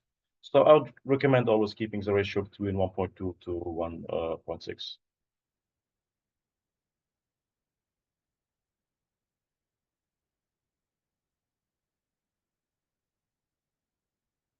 So we just need to fix the seam, which is on the left and on the right. I will just recommend grabbing the ruler,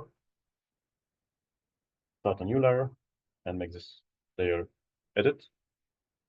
And then we copy the left side, Control C, Control V. We copy the right side, Control C, Control V. Turn off everything. Now, left will go to the right, and right will go to the left. And this is the area where we have the seam happening. So just select maybe a quarter for a quarter and just press generative fill.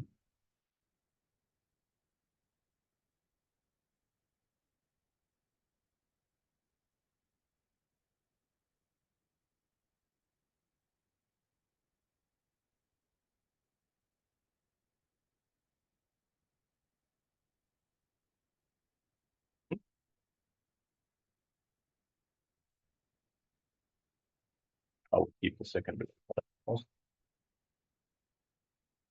Then merge all the layers. And now we use our here.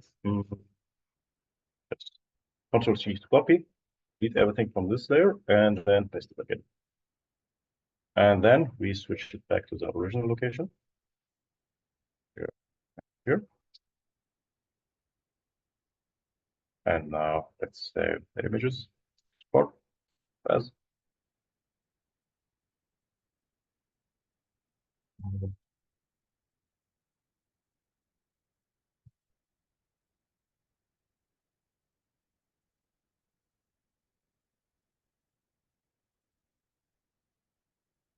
And now if we go to our panorama viewer, See, this is a region where we have the seam, and if we check the final one, the seam is fixed.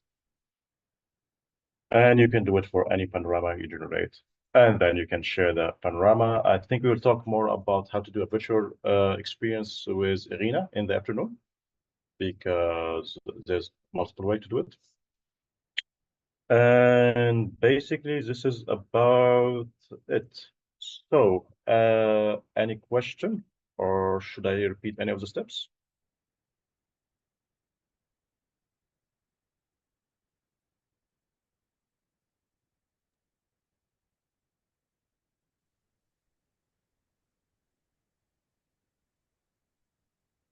Super.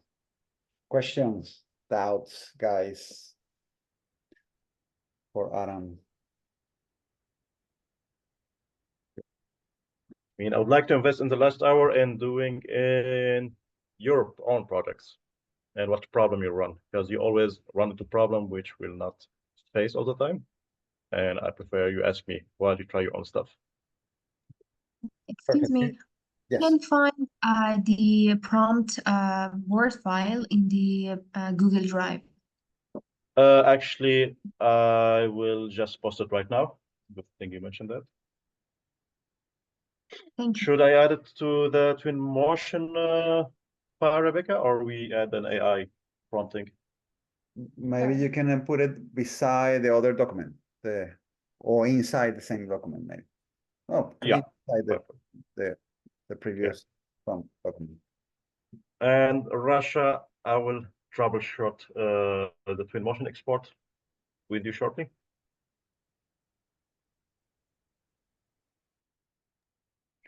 Yes, can I share my screen? For sure. Let me stop sharing. There's something weird happening. I don't know what it should be more simple than this. Yes. Share your screen. I place this rock over here and Nice. export that, but Okay. I would like you, first of all, to go to the media tab and show me what you have there. I need to You didn't create any environment. So yeah, go panorama. option. Yeah. Media. By the way, you have a nice filter. Also, you can try that FX if you want specific style. But let's stick with the realistic style for now. You see, yeah. Yeah. And just press on panorama. So Export. And this little plus near the panorama. No, I mean in the export tab to your. Now you created another panorama, but which is good. I will show you something. So export to your top. Yeah, just Nice, press plus. activated after. Yeah. Yeah, and it will ask you which panorama you want to export. Select only one of them. And maybe lower the settings, or if you have a supercomputer, just leave it 4K. Not at all. So yeah, go click outside. Yeah. And you see details. No, go back to the export tab. And if you press on details. Yeah. 2K. Yeah. That's okay. And the 3D mode is actually the one who give you two split screen if you have a specific goggles that you can actually feel it. It's actual panorama, or if you have a specific glasses. But for now, just leave it unticked. And yeah, then scroll all the way down. And start export. You just need to select the folder, and it will name it what you name it on the media. So it will name it Panorama 1. Okay, definitely.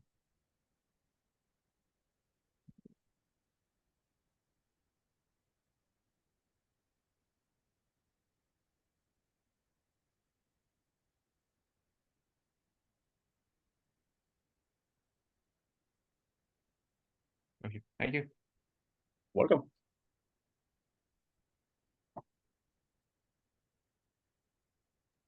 Irina, you want to ask something to Aram, right?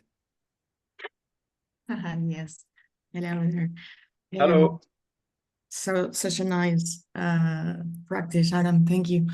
I wanted to ask you about the Twinmotion exporting. Yeah. It also works for the for a video, a media. Maybe if you work with a camera doing a panoramic view, but with the motion, it is possible to export. So then, Yes, absolutely. Because what your panorama view is doing is you just export. Oh, okay, I'm not sharing my screen. Just a second.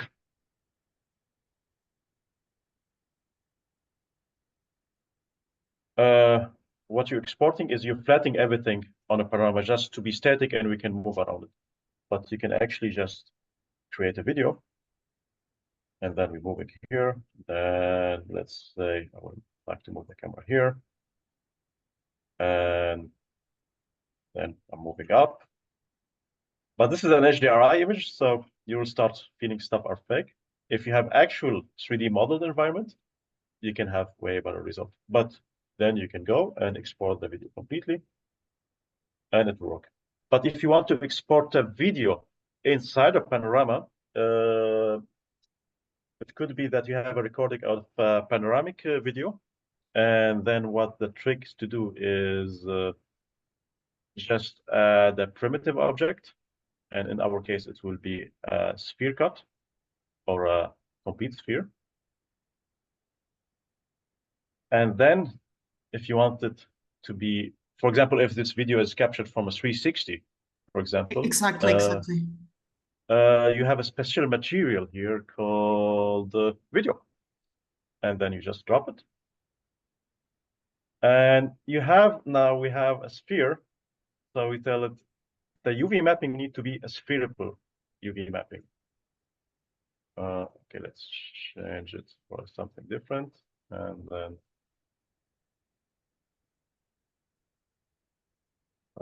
material, video. Should be So sorry. What do you mean is that you're trying to put the environment 360 image or the panoramic image into the sphere? Or... Yeah, in case you want to export a video with the environment moving around you. Okay. But here, what I can drop is only HDRI as a static HDRI, but you can move around it and save this video. But if you want to export something that is a moving environment, it have to be walk around like projecting as a video dump. So it's not anymore an HDRI environment, but it can be done. But then you need to maybe map the sphere on a Blender and then project the video. So you need the sphere to have UV mapping on Blender, 3D Max, whatever software, because we just tried to test the UV mapping here as spherical. It doesn't really work nicely. But I think this is the best workaround. And yeah, hope that answers your question. Thank you so much. Is there any other question, guys? We make a short break and we're coming back with. Sorry. Yes, Russia. Yeah. I exported and the saved image is still it's not matching the option that I adjusted. Can I maybe share it? Share again.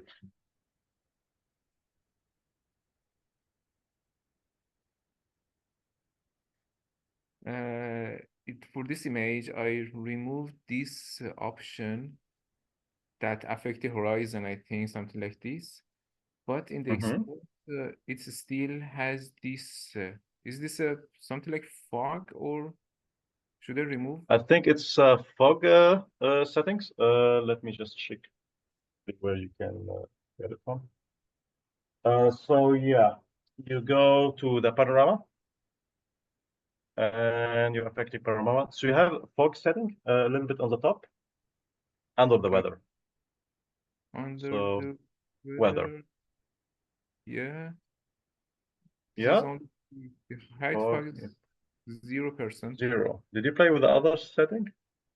No, I selected this one and exported the same panorama. It should be anything else. Did you refresh it? Did you refresh it after changing all that? No. So, okay, yeah. So That's the anything you adjust, you need to refresh. For example, if yeah. you want to export multiple panorama, one with fog and one without, you just change the setting of one lighting.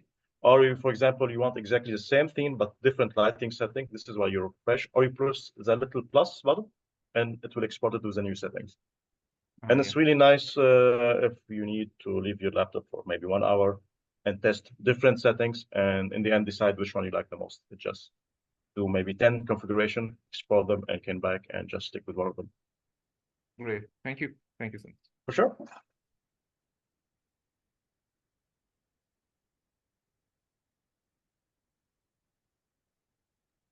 Thanks, Aram. That was Thank amazing. you, guys. It was very clear.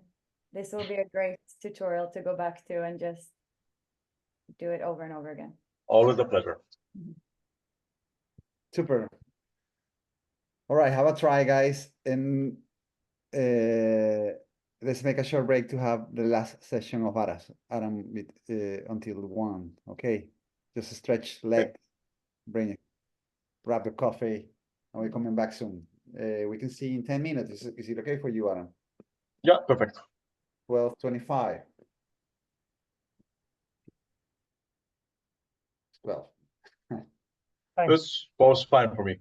Okay, we see each other Thank you so much. 12:25 back here, guys. Okay, Okay. Yeah. see you very soon. Awesome.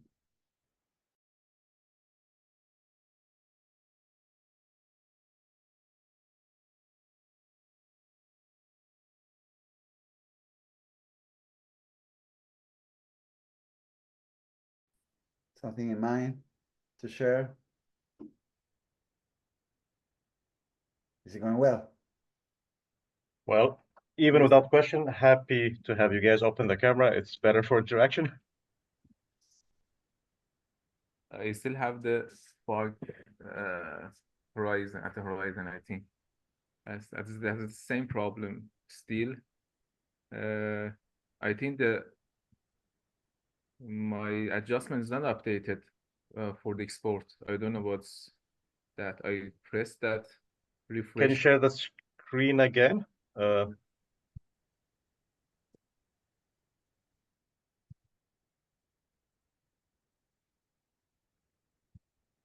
As you see, these are my even the Fog rubber, got worse. even all the fog is back. That I unchecked the option for fog, but it's not updated. And you're exporting when the same panorama? Can you go to the export? You sure you're working on panorama 1, not 2? Yes, panorama 1, this is unchecked, and even horizon is not enabled. Let's see, it should be like this, yes? And I Yes. refresh several times. And for the export, this one is selected, that's right? No, go back to the top. Just show me which panorama you selected. Top. A little bit. Yeah. Yeah. Press on the 1. Yeah, actually selecting the correct panorama. Could be also something different from the fog. Did you manipulate anything with the lighting effect? I don't remember. No, I didn't change so much thing. I only changed the after this after the first export, it was so dark. The export, you see that it was too dark when it's exported. So I increased the intensity of the sun, something like this. Okay, then this is what you're getting. It's mostly like a glare. Could be. It was. Sun size 25, sun size. I mean, your settings seems right, and ambient is correct. The weather Goes also. up. It should be down, yes? Yes.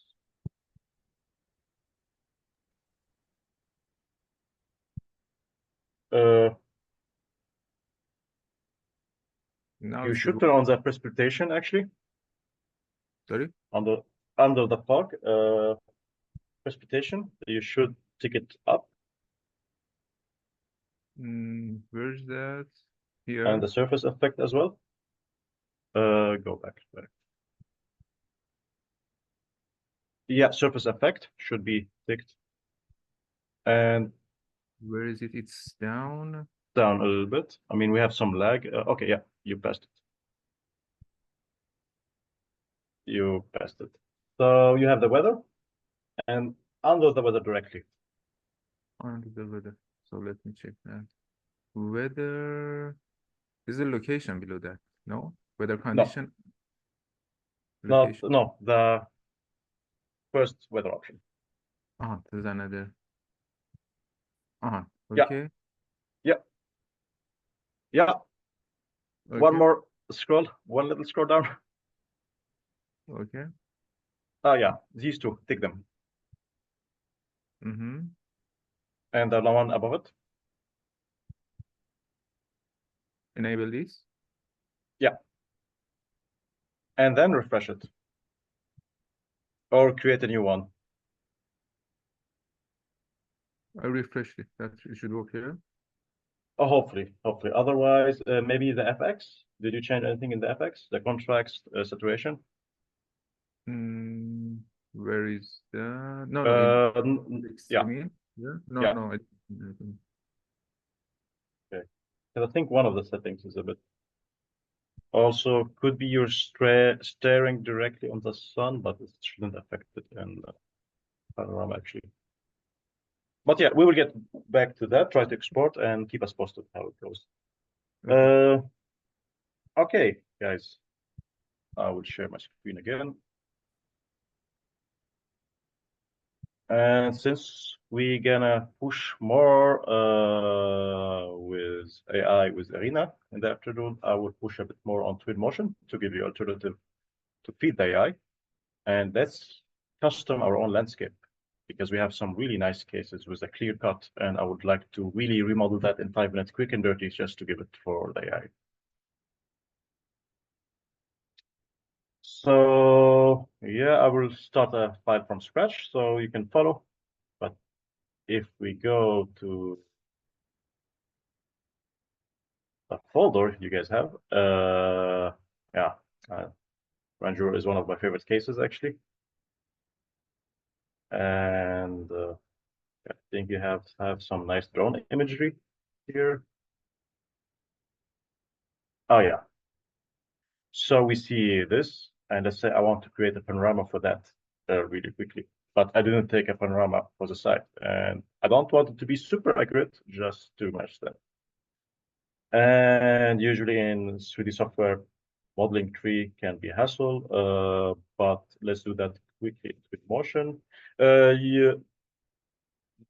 Nastaran, I think you also export in Lumion, so you can follow that in Lumion directly.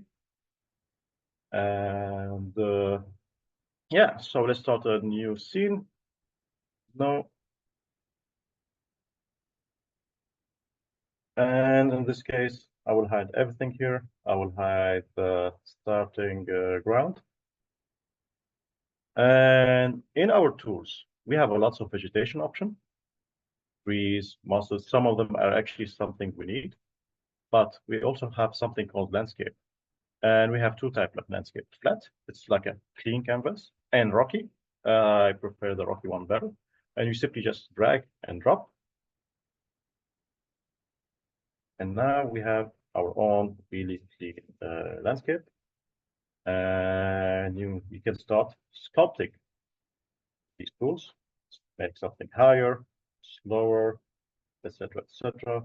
For now, I will just do this landscape. And what you can also do is just change the material. So we go to library, and we go to material, and let's go to ground, nature. And for example, I'm not really big fan of this really light grass, so I can just drop it, and it will change everything directly. You can make snowy terrain. So this is again where you take control over the AI, set the basic scene, and then you change. So let's change our reference, and we see we have some kind of road, destroyed trees, a power lane, and the standing tree. So I will just model that really quick and dirty. And is we have something called the populate tool, and it's like a brush. So we can pass or vehicle, can do urban. By the way, this is something nice in Twinmotion. It's connected to GIS. So if you're working in a specific urban setting, you can just place and just download urban area. It's nothing too fancy, it's version, but it's still nice to be connected to the scale you want to work on. I pick a really big chunk, so it will take some time, so I'm going to cancel it, but it's just a note for you. And now for our case, I want to paint an area. So this is my brush. Everything inside this brush will be scattered, and I don't have anything in it, so it's just gonna paint nothing. And what I can do is just do a variety of trees. I mean, I need to be respecting the species we're working on. Mostly they're using the American naming and sometimes the Latin naming, but you can also use your own library. And for now, I will just, I will just stick with Cypress or something less big. I will stick with the tree. Oh, stop there.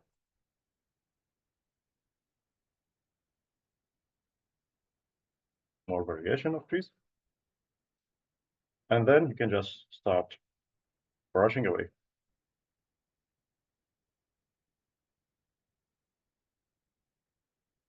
And of course, you can make the diameter bigger.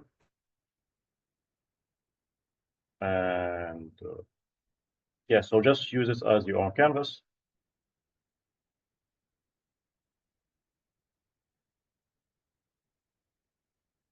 And since I'm going to work with panorama, I don't really care what's happening in the back. It's just something for my scene. By the way, you can press the number from 1 to 6. So you can move faster. So now it's showing me I have a really nice green side.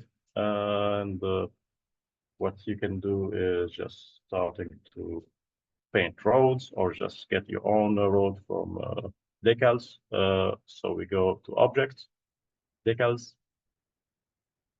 And sometimes they have road object, or you can just go to Quixel Megascan. I mean, there's a lot of opportunities. So just like playing a game, just go to the software, check every path, and you can create really nice scenery for you. In my case, I just want to use something that's modeled by someone else. So road.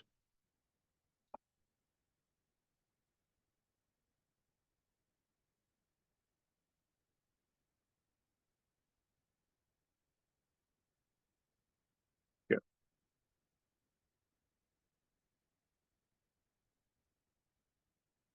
Downloading that. Let's check our reference quickly. If you can also add a power line, maybe you can add some, add another brush, but with destroyed trees. We will do that shortly.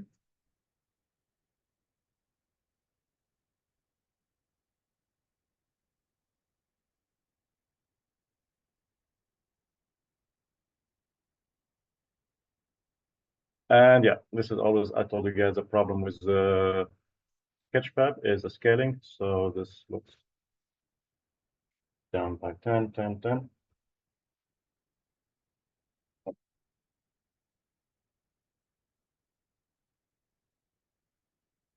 Actually, it's a correct scale, but just here to sidewalk. And for rotation, you can just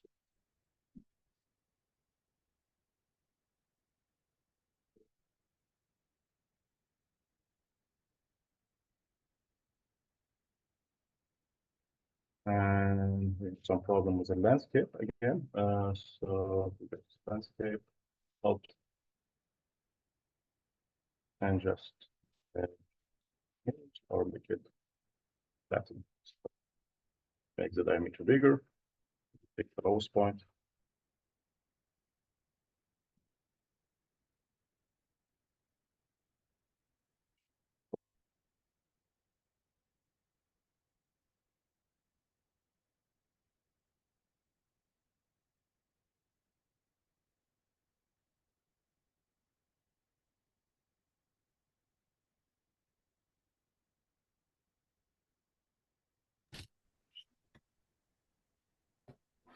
Don't have to go really crazy about it because we're gonna filter it in AI.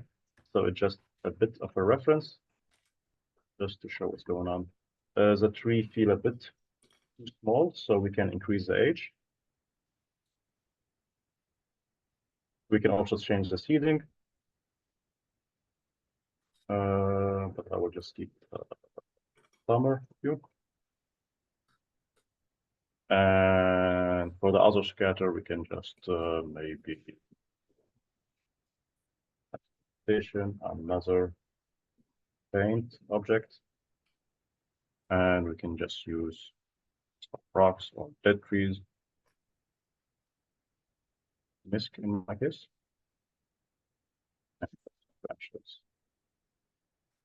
And yeah, so you can populate your canvas with whatever you want.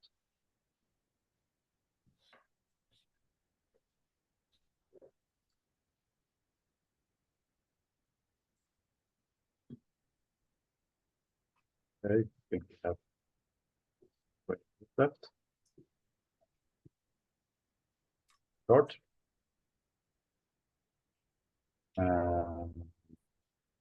The thing is, I'm not really crazy about the material difference. So this is really depending on what you have from Sketchfab. Some of them have a different material. For example, here, we can actually just pick the material. Nothing is baked, which is good. And you can just go there and let's say ground, nature. I want mossy material to replace it. And yeah, but the UV mapping is a bit problematic. So we can maybe try to make it. We go back, Ctrl Z, switch it to UV mapping. Yeah, this is more like it. And last but not least, for our landscape object, we can also go there and use the same material for this grass. And we just need to match the scale in the end.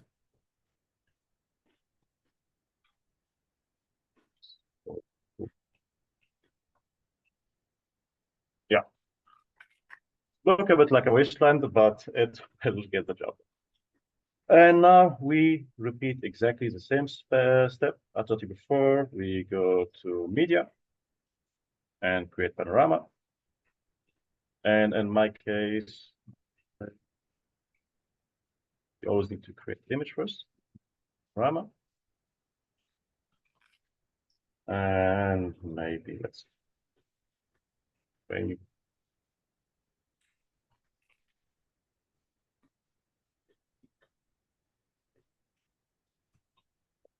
magic. And you can still, by the way, use an HDRI image. So we can go there, enable it. And just don't use the backdrop because it will cover everything we've done. And I think, Rush, I felt we had some fog, so it could be from the environment you picked with its own settings. But we will get to you in a second. Yeah, what else? Maybe just change the environment or dramatic.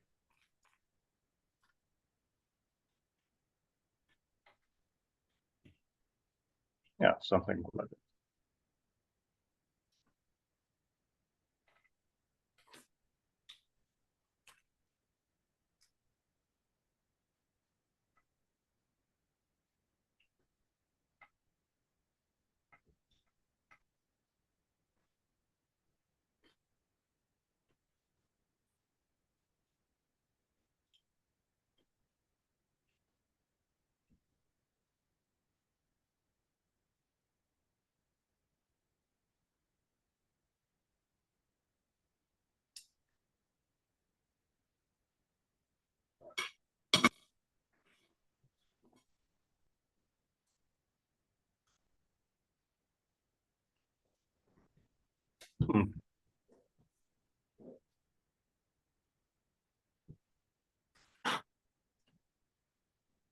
Okay, we can try to do a prompt from scratch, but let's ask nicely ChatGPT to help us with that.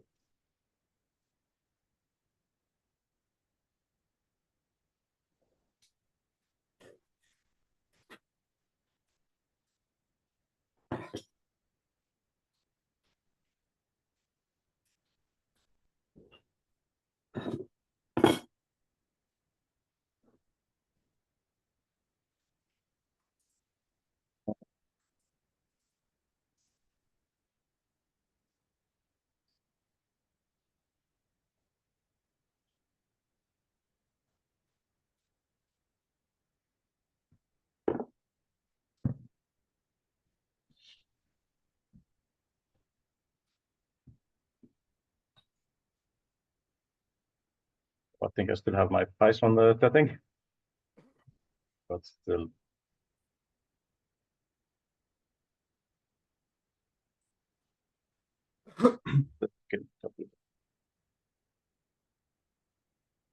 Okay. Back here, yeah, I love it. Look, grim on the right.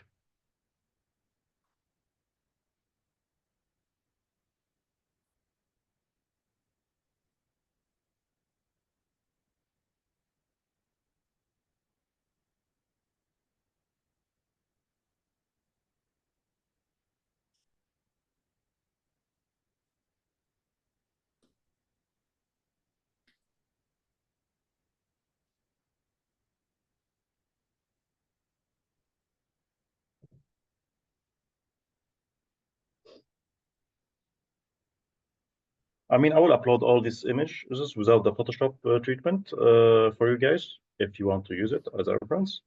But you can also try to make your own environment. And yeah, we have 10 minutes left, so we can just try to use this prompt inside of the journey again. Imagine.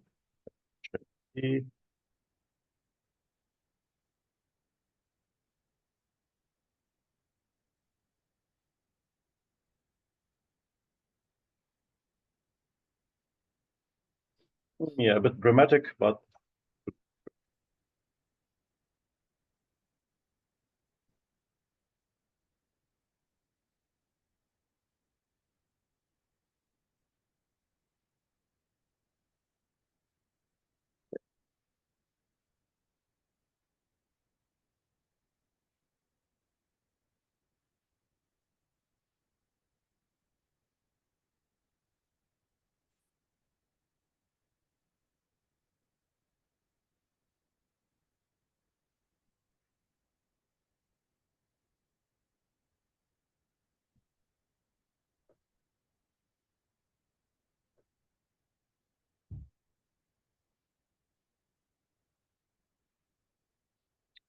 so in the end, we just need to drag our image reference.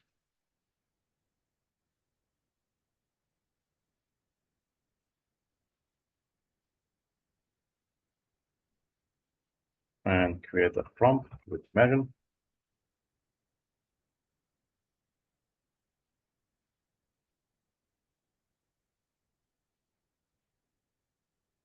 Image.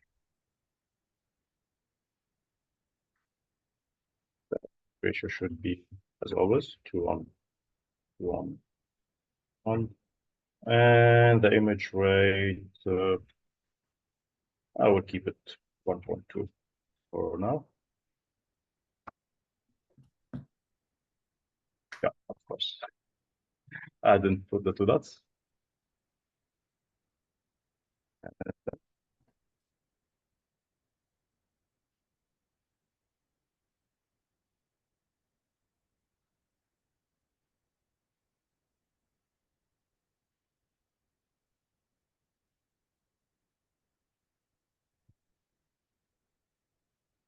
Right.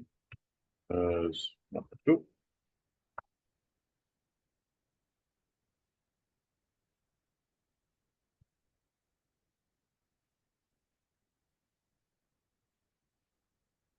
yeah, what else we can do here? And the media, we can, let's go to the FX. By the way, before that, you can of course change the camera setting, the lens, the field. You can change the render engine. And we have real time, which is the lowest setting. Then you have a fast tracer, is almost equivalent to cycle in Blender or V-Ray if you used it before, but you really need a supercomputer for that. And then we have a lumen. Lumen, it's gonna fake the lighting in the most realistic way. It takes more time. It's real time, but it's more sophisticated, so it gives you better. You can also fake the shadow, the fog. In the FX, I mean, you can just do different filters. And really, my favorite usually is this light cartoonish lines. You can also switch everything to sketch if you want, but this need models to affect. So it doesn't work on the HDRI environment because it's in the end just an image. And that's about it from Twinmotion to create your own panorama. Let's check what the journey gave us. Actually, the most images following what's going on, but I don't know why we get the result from 2 images. And I think we need to just modify our prompt a little bit.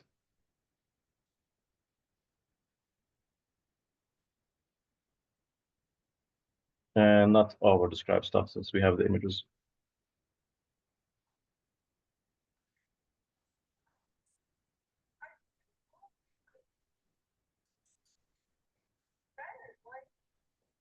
Or we just need increase the image rate. I will also do that in second generation.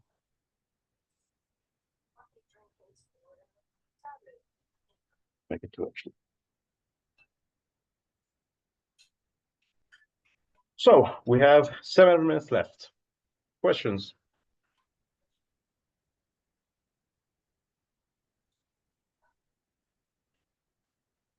Russia, you still having a problem with the fog?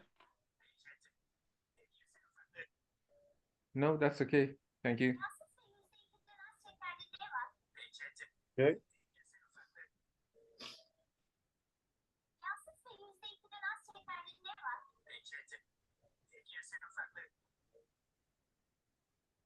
Waiting for the last result.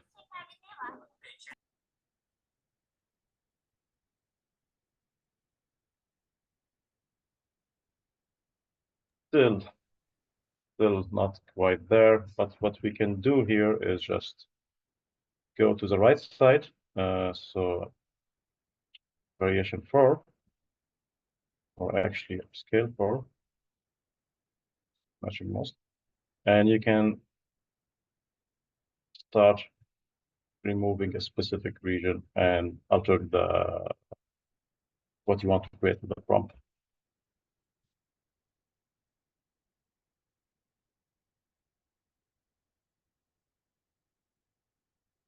And library in Twinmotion. So you have 3 libraries. You have the local library. It's inside the Twinmotion, part of it. So to make the software size low, they maybe have like 30 option. But if you scroll down, you can start seeing, maybe here it's not a good example in the vegetation. Maybe with furniture. If you connect it to the internet, you can scroll down and you see this little tick. You can start downloading stuff, which will make your C file less, but you have more library and you can delete them when you finish them. So this is the library Twinmotion. Half of it is there already, half of it needs to be downloaded. Then you have the Megascan. It's a couple of researchers that do 3D realistic scanning all over the world. Mostly it's better for vegetation. And then you have the Adobe Substance library. It's mostly for material. And in the end, you have the Sketchfab. It's open library from all over the world. This is the least reliable, but also the most diverse library. So you can always, I mean, especially for interior design, you can just get any kind of furniture you want, or in our case, any specific vegetation you want.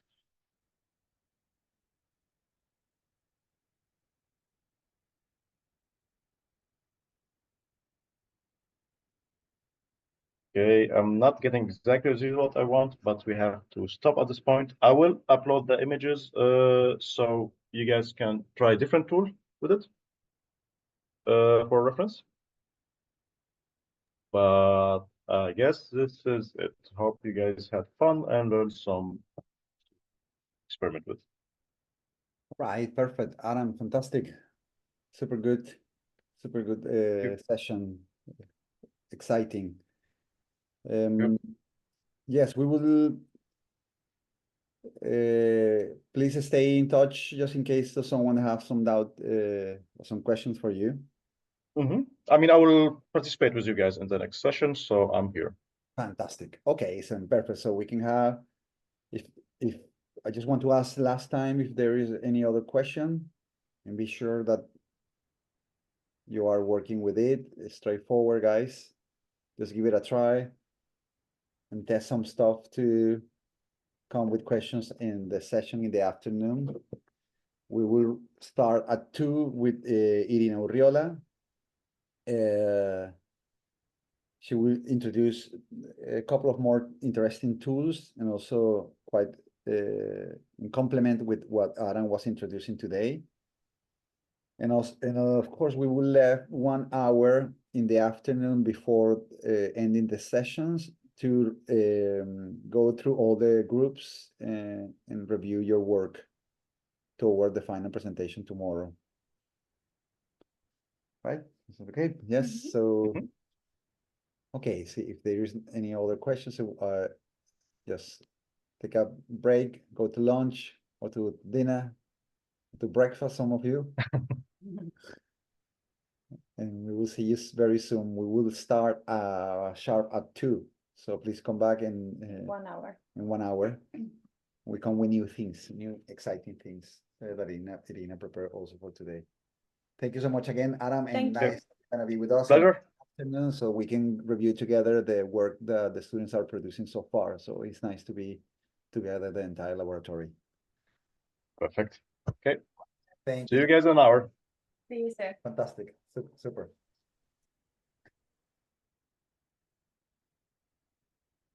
First of all, well, yes, as I said before, guys, I introduced all the participants before in the first session, but just for the ones that are jumping, Irina she's an architect, and she has been working abroad. She coordinate the visual media department or laboratory in the laboratory of planetary diplomacy and lab profab in our laboratory, also from social and environmental projects. She has been working also in lab profab for a while, almost a decade, I would say, no? Yes, and always being pending of these different forms of representations and ways to use tools, sometimes apply to design projects or research projects or communication projects. And now she's living in Barcelona, also collaborating with the IAC. And yes, and she prepared a quite exciting, she also have been getting deep into AI tools and virtual reality also tools. She will share today very exciting issues that are related with those topics, and especially that can help you to follow up with what Aram introduced and what we have been also producing previous days. So they are very basic tools. So, but we will have 2 sessions or 2 hours sessions, and then we'll leave the last hour to have reviews or discuss with you very much, or helping with each of the groups with your research. Okay, so please, Irina, the stage is yours. Yes, welcome. thank you, Ale. Well, first of all, hello everybody, nice to meet you. It's such a pleasure to have you here today and all the days of the workshop. I want to say that I would be trying my best in English to try to share my knowledge in those tools. So if you maybe don't understand some part, I encourage you to stop and ask myself and ask to me what I'm trying to say. It's in order you to understand what are we doing. But I think that also like sharing the screen and doing these last practices as Aram did before we will be understanding together. So what did before with the workshop with Aram was super nice. It was amazing. It was the first part of understanding how to create image from a text to image, also trying to image to image with some tools last Midjourney or the Twinmotion part, which was really interesting for me also. Aram, thank you. But what I wanted to share with you today is another tools, other tools that exist in internet right now. I'm going to start sharing a little presentation that I made so I can explain how we are going to start working, okay?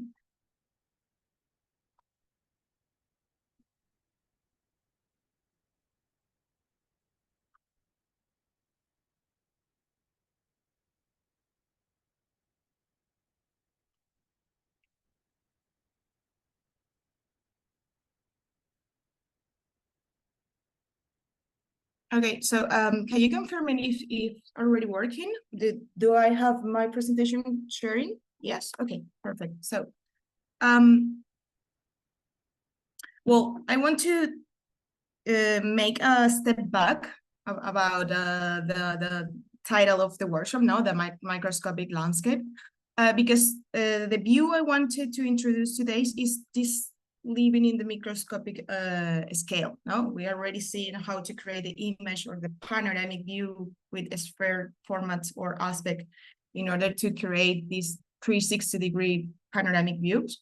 And having a general perspective from landscapes, from taking a picture from the landscape space or taking picture from a drone view and also recreating this on a 3D modeling.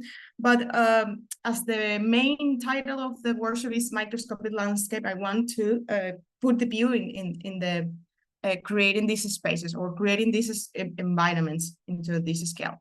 So what you are seeing here is the part of creating or recreating what comes from a picture, what comes from a picture from a microscopic into a real or imaginary world, and that's better, imaginary world.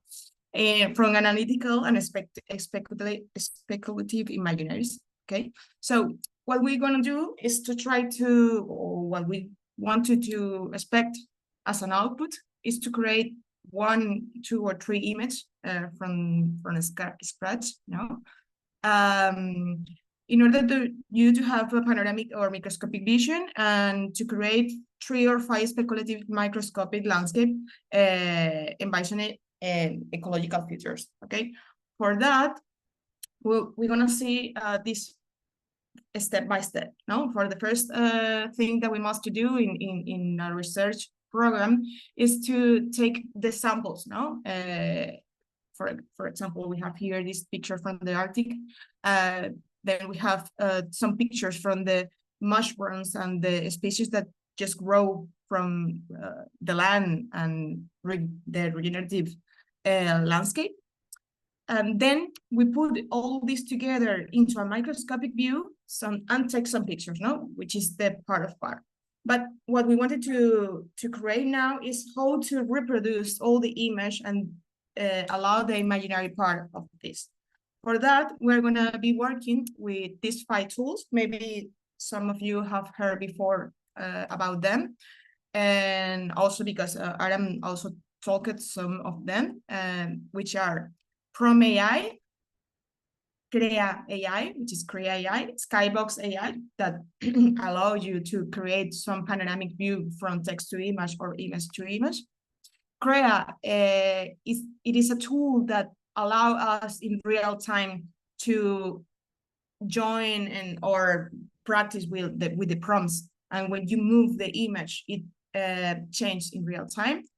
And the last one is the runway up, which is one of the most important AI applications today to create real-time videos and to modify some part of the image. So for that, I want to start and what could be the process, no, as a practice way. A very nice, interesting thing about the artificial intelligence is that all of this web page that we can see today and we can just practice with them are related to some motors, no? They are already prepared to create some of the needs that they propose. No? For example, we have here rendering from a sketch to real rendering, or just taking apart with a magic wand to replace some part of the image. So that allows us to intervene in the image in some parts, so we can enhance what we already got from Midjourney. For example, before that we created some image from the Midjourney. We put a prompt, we put a text, we put some image to input, and then we have an output. With Aram, do you see that when you put it on Photoshop, for example, you can create this sphere aspect radius, so then you can see it in the panoramic view. And also you see how in Twinmotion you can just add some assets to the environment and to recreate it. But what this kind of tool allowed us is to manipulate each part that we want in order to have an output that seems more realistic, or that seems more than what we wanted to do. Okay, so for example, from AI, all of these tools, you first of all have to make a register yourself with your email, and then you will have some this aspect from the web page. No, for example, if we want to create a rendering from the sketch from a rendered image, we can just put in here and click on the first one, and then we would see how many of them, how many of this image we already can use. For example, if I want to use it for an architecture aspect image, we can just work with a floor plan into a rendering. But we just have to research a little bit on the website and to know how we can bring it into. There is a second one, which is Crea, that will be the one that we are going to use today.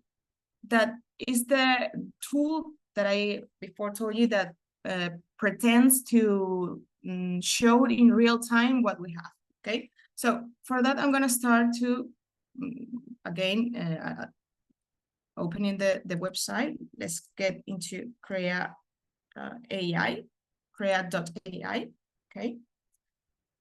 I already have my account account setting, and in the homepage we will find the real time, which is the real time creation, the enhancer that when we already have created an image from Midjourney, we put it on the enhancer and we upscale the image, or we upscale the videos and pretends to create a more quality image. So we can put it in a bigger screens, or sharing in some presentation, or sharing in some video, and having more quality.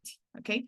And also Crea just realized the video application that produce some very nice video, very nice quality. It's a little bit lower than the runway one. But it's more faster, okay? So maybe we can just get some tries from Crea tools, or from AI tools, and then just renderizing in as a final image, okay? The third one tool that we are going to research is the Skybox AI that already using with Aram, which is very interesting because you can create image in 360 degree from the prompt, from the text to an image, but also you can put an input image So you can just modify what are you doing. For example, the ones that you can get from the Lumion or from the Twinmotion. And then you can just play a little bit with the styles of the rendering motor. No, maybe we can just create a HDR image or photorealistic one, or maybe as an illustration aspect, and that allow us to create maybe a storytelling about what we are researching for, or the way we show to them the final image. Okay.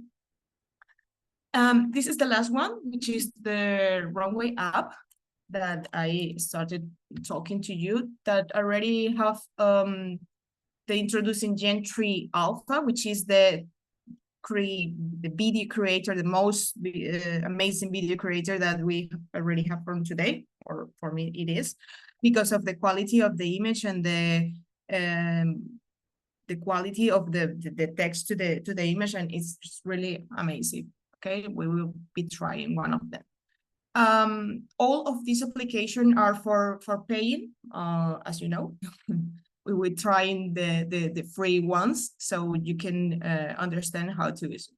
Okay, so let's start with the Korea. Okay, as we open the Korea website, we will try in the real-time aspect image generator. Okay, I will try to put this in English, so maybe you can just read.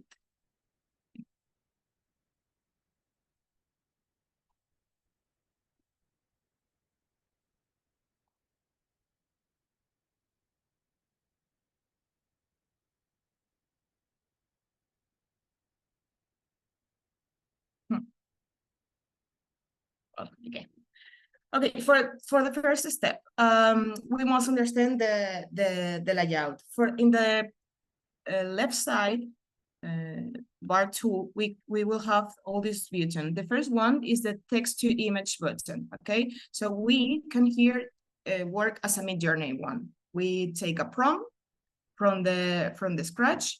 We put the prompt, but all the motor that we are working in here is a photorealistic motor. Okay, for that, in order to change it, you can have the right side bar tool that have the already motors created. For example, the first one is the HD model that will be giving us some HD image. Okay, so for that, as we see, we need to upgrade sorry, for high resolution.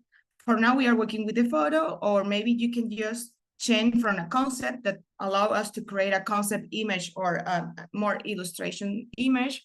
We can work with a CGI, more illustrating, or also a cartoon. Okay, for now we are working with the photo, and what I wanted to use for now is the image to image. No, for example, we have I have already created this folder, which have all the that created before from the for example, I have here, let's take some picture of the samples we already take in the Arctic. We are going to work with that. We can just drag and drop at the Korea as to a canvas. I already put one before, so I just delete it. And when you drop the image into the left window, then you will need to resize it in and put it on the window that we are sharing. Okay, for example, we put it on the left side, and we just can change the prompt. Here in Crea, what you need to do is to be clear with the words that we want. Okay, so for example, if we already have this prompt that are very related into what we wanted to create, but it's a long, it's very long description. No, so what we want to use are the step words. No, for example, created a detailed image of barren landscape in the Arctic, showing the early stage. So what I wanted to do here is maybe to create depict mutualistic association between the fungus and algal lynches. So let's try to copy, let's go back to Crea. We Control C and Control V.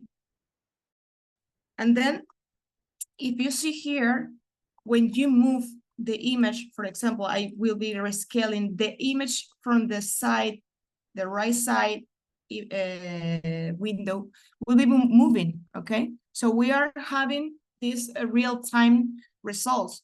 And also we can just modify the AA strength. The AA strength correspond under to how the prompt will be sharing. For example, if I go to create this more, they will be more detailed into the prompt. If I allow the prompt, they will be doing more imaginative aspect. You see? So everything that we modify, we are going to have a kind of different results. Okay. For Molo, it's related more into the image that we put on input. For higher level, then it will be more in imaginary. Okay.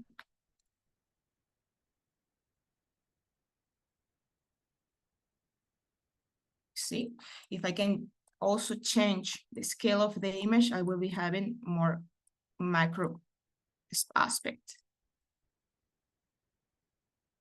For that, if you wanted to create a part of the video that you maybe can use after that for giving an environment experience and movement aspect, for example, you can just record the screen and get some little bit movements until you have the result that you want, okay? Also, you can be modifying the prompt. For example, let's change for another one.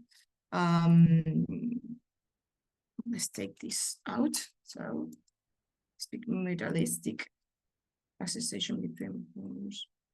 Let's take out the complement words.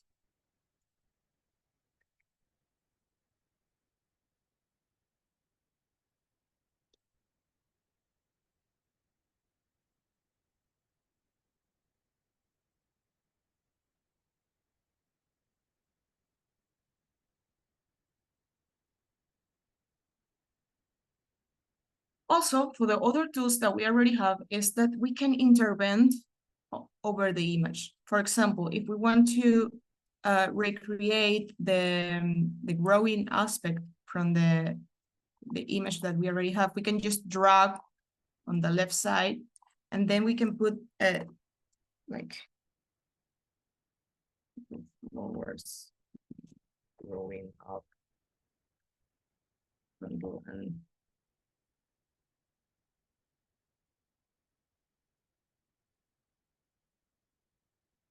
and we can just intervene and move it around. Also, we have a random prompt, no? But this random prompt is gonna change, and I'm gonna understand whatever they want, no? Maybe he understands as a urbanist cottage, or just change it. But we are working now with the ones that we already want. Let's try another one.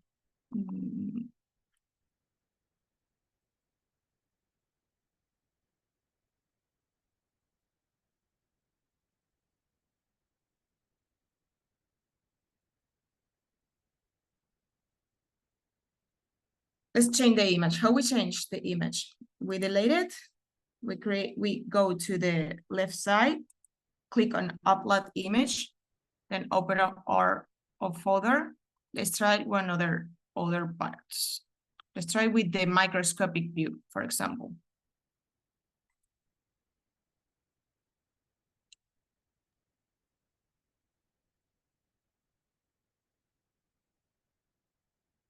You see that when I'm moving, it's just changing and giving me results. Also, we can just change the aspect. You click on Shift button on your keyboard, and then you can just change. Okay. The part on creating this the first step, as we say, is putting in Midjourney. In Midjourney, we create this panoramic image. Then when we create this panoramic image, we can just hit the results. Okay, for example, from part of this, from expression from this image, the microscopic pictures that came from the samples that we already took, we recreated before these imaginary landscapes. For example, I'm going to show you the results that came from Midjourney. Putting the prompts like create an imaginary landscape from the microscopic pictures and populate it then, and then inputting all together as in Photoshop, as an industrial landscape, or having this part of here.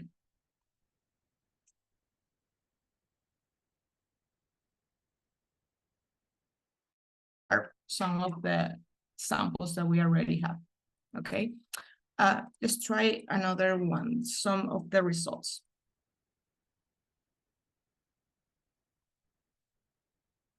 Take a folder. Let's try with this one. This one came from the picture from the microscopic. Okay, let's share this again. I just put in my screen what I wanted to see.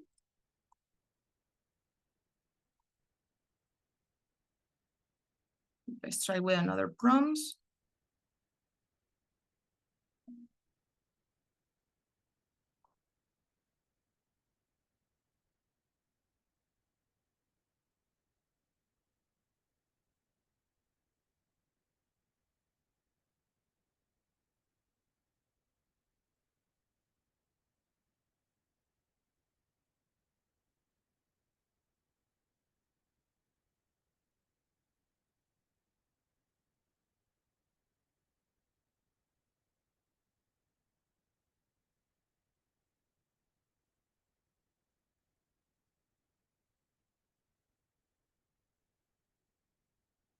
Vegetation distribution, river networks,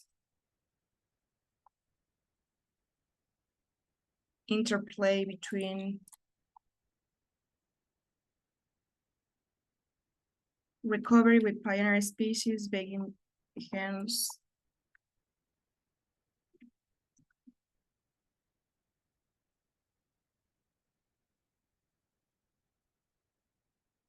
For downloading those images, when you already have what you want, for example, as we just changed it, what we want, you just need to click on the download image from the right side, okay? You can also change the aspect ratio.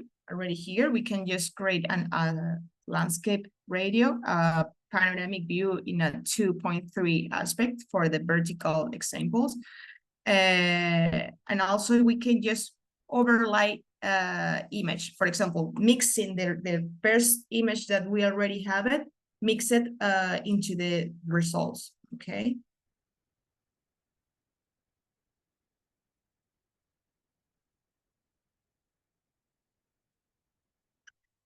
Another tool that we can use is to screen to image part, okay?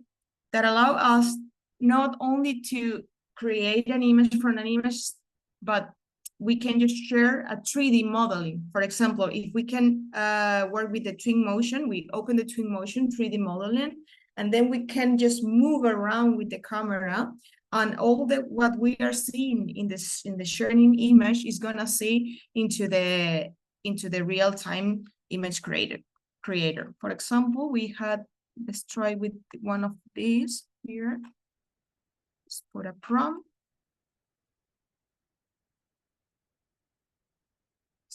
Taking here. Ale, are you there? Yes. Maybe I see before one of the 3D modelings scanning. Oh yeah. Okay. I was in the document, maybe. No, it is in one of the, if you enter in the cases of a study in the groups. Okay. In the provide material. Go to Jokkmokk, for instance. The group, exactly. number 2. Number 2. Oh, you don't know. No, you don't have access to it. Really? Oh, Let me see if I can send it to you here. Oh, then.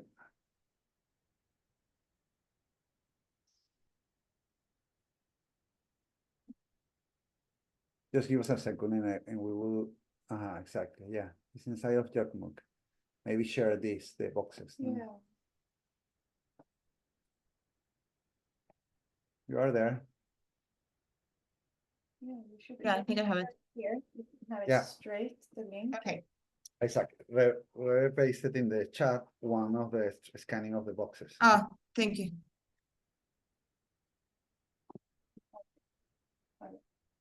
Perfect. That one. Okay, for that I wanted to share is if we already have a 3D modeling, let's delete this one. And we just click on screen to image, okay? Also, you can work with the camera. For example, if you are recording something and maybe you are using it in your mobile phone application, you can work with the camera. For now, I cannot activate it because we are in the online meeting, but it doesn't allow me to do. But I encourage you to try on your mobile phone application and to work with the camera application, so you can see that what you are recording in real time, and you put some prompts and then you record your screen. Is a very nice experiment, and you will be having a lot of results to experiment with the image. So let's go back to the screen to image sharing. So I'm gonna select my screen from the SVP modeling, for example. It could be the 3Motion, the Lumion, or the 3D modeling software that you already have. Let's try to divide the window so I can just show you how it's looking. Let's try here. I'm gonna put my window from the right side. I'm gonna divide my screen, and then I will be here having here what I'm sharing. You see that here, this is the screen sharing that I have, okay? So the first step that you need to do again is to rescale the image.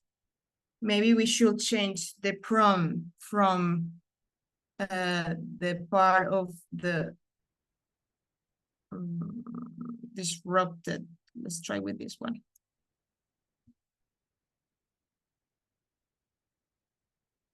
Okay, then I open again. You see that when I move into the 3D modeling, it changed also. Post-industrial.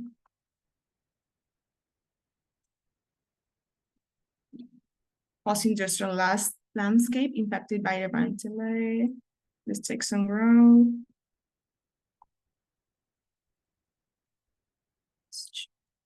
Let's take out the search. Environmentals. Then let's take the wildfires of food. Wildfires of foods. Let's take out the show. Disrupted patterns.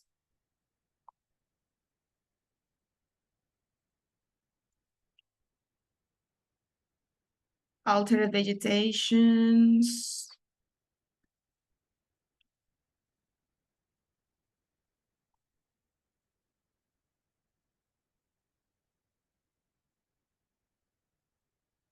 We're also gonna take out this part from vegetation landforms. Let's take out the highlights. Okay, so again, divide, and then I will be moving into my 3D modeling.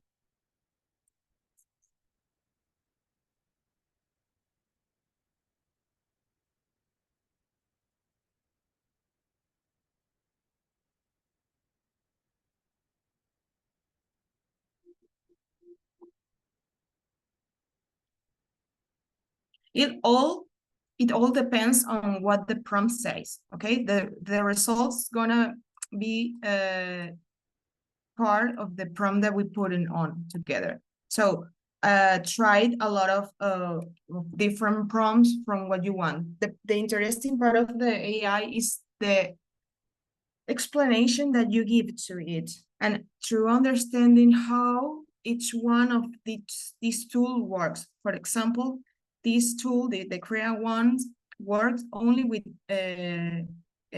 speculative words, okay, not the completely explanation from that, okay. What we wanted to share with you today is the part of creating the environment on a living way. For example, the output that you wanted to create is a video, no? It's a video that represents the process that you have been researching and how it's interactive with the growing. And for that, you can use this kind of spaces. For example, one of the image that we put from the growing, maybe this acid landscape or this one, and we just want to create a movement into the image, we can use another tools that create video from AI. For example, we want to try from the same Crea one, the video tool. Okay, let's try again into the home page from Crea AI. AI. For now, we click on video, generate videos. Okay.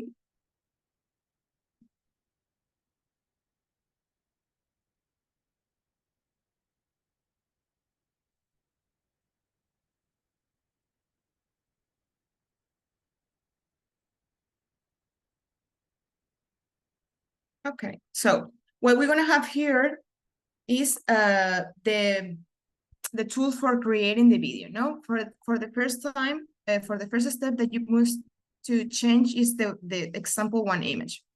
So it starts from what I want to create and then what I want to merge. If we click on a play, we're gonna see that the first input image is an image from a warrior, and then the second image is an image from a mask. So the final video output will be this warrior wearing the mask.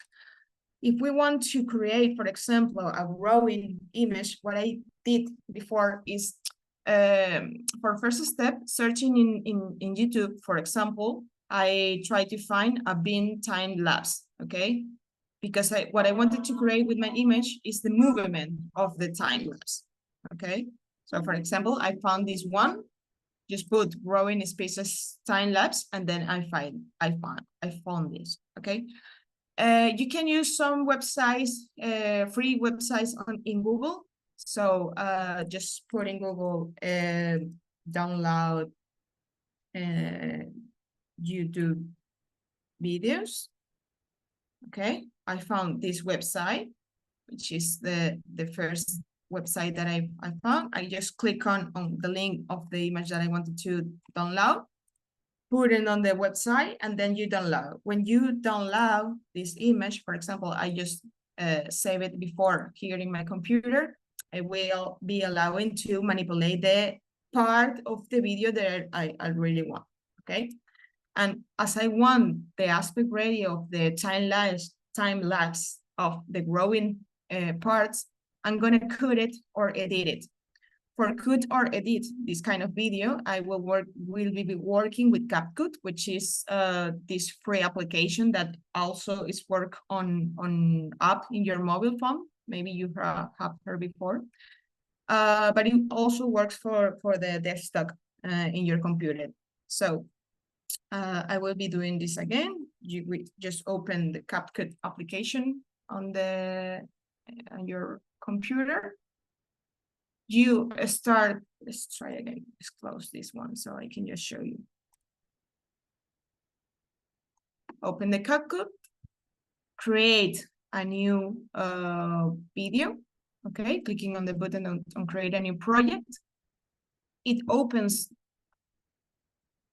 our menu and just click on import. So we can just search about the video that we already downloaded. click on the video, open. And here you will have the time lapse. So I just want to put the time lapse on here and just, I'm going to do two parts, speed it up. So I can just make it faster because what I wanted to do and what I allow it to do is videos from 5 to 10 seconds. Maybe if you pay, you can have more results and more longer videos, or maybe you can have a lot of shorter videos of 5 to 10 seconds and then just put it all together into a edition tool and then just create a final video with the other recreations. And after that, you can just put it on YouTube, for example, in a 360 image, and you can just join into the vitamin while it grows and it moves. And also you can see them into a VR headset, for example. I know that I'm going fast, but I wanted to introduce it before. So here we have the video. So we need to speed it up.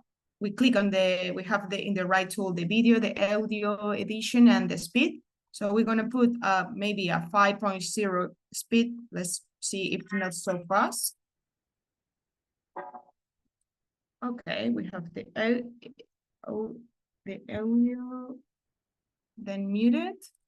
I want to rescale because when we use the video creator and we use a video as a prompt, we just need to take out the part of the text because it's not, the AI is going to work with the text also. So try to take it out.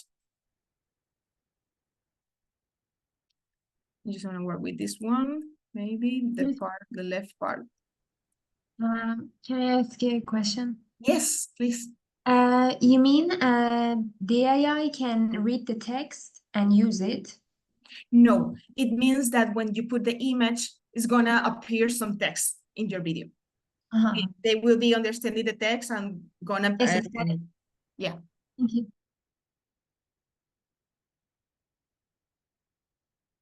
Okay, let's try here.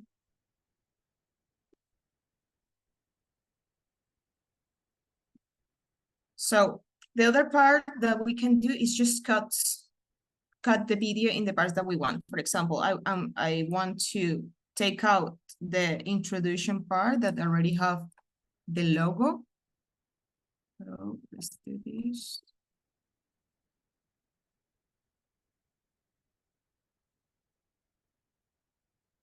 I have it here, so I'm gonna just cut the first part, the introduction part of the video, and maybe here. This is the time lapse, so for cutting, I just can split it here. Just split, which is divide the video, then I delete the first part. Then I can just crop it all also. Maybe I just cut the part of the text, confirm, and then I resize. Okay, let's see what we want from this. I want this part before the screen divide into two. So I'm gonna split it with here again. I interested in this part, and then just click on. Okay, the other part of the video I'm gonna change, so I will be putting only what I want to see.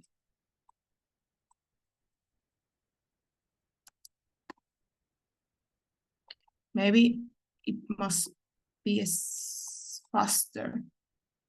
Speed again. Let's try 3.5 maybe.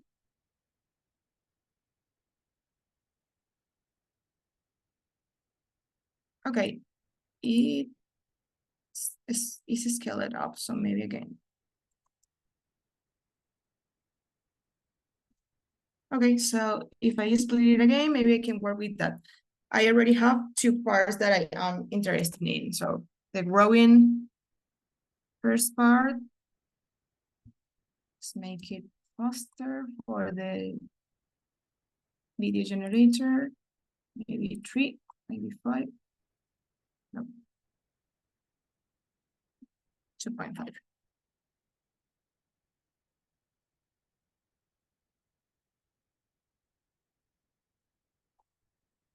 Okay, so I already have my input video, so what I need to do now is to export it. Okay, so I just click on let's try export here. We will have the blue button in export here, so we can change export name, ocean, drawing, then the resolution. Let's try with, let's keep HD recommended and into an MP4 format. So let's export. No. Oh, okay. Let's try to download it. I don't have a space.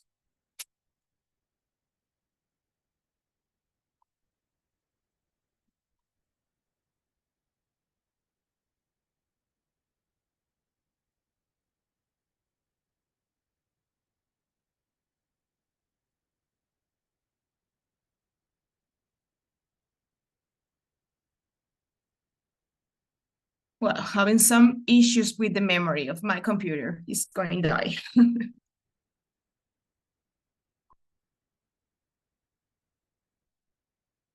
Okay, so maybe I just can get some spaces, and after the stop, I will be downloading again the video, so we can put it as an input into the video make. Okay, let's try here. Let's go back to the Korea one and just change. For example, we click on the first image, which is the input. Maybe I can just say that the first input that I wanted is the picture of the microscopic, and then my second image will be the drawing of that we already created on Midjourney, for example. For that, we can just change the text prompt, and we are going to say that here what we want is to describe what it's seeing in the image. So let's get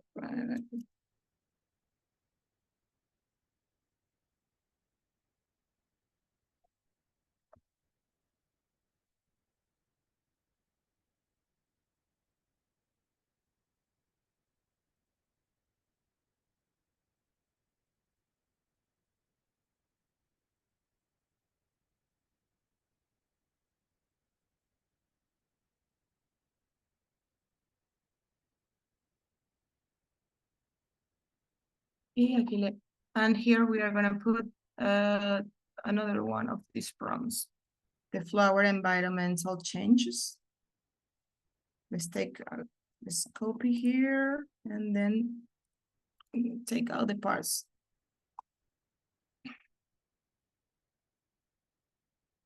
Transform a landscape, featuring plants, environmental change.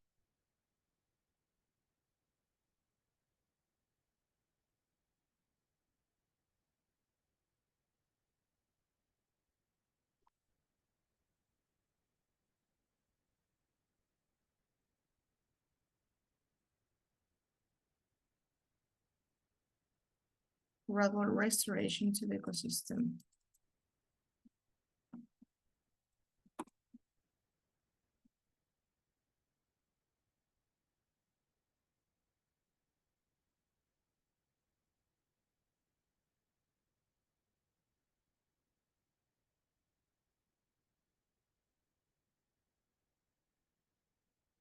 Okay, so as we said before, we also have here the motors from rendering. If we have wanted it as a film, as a render, as an animation, or experimental. Maybe I will be using the experimental because what I want to recreate is this animation action as experimental one. So we click on generate video, and we just need to wait some. It's not that fast. But the results are very interesting.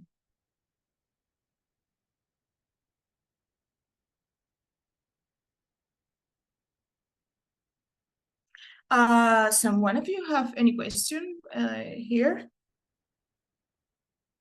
until here?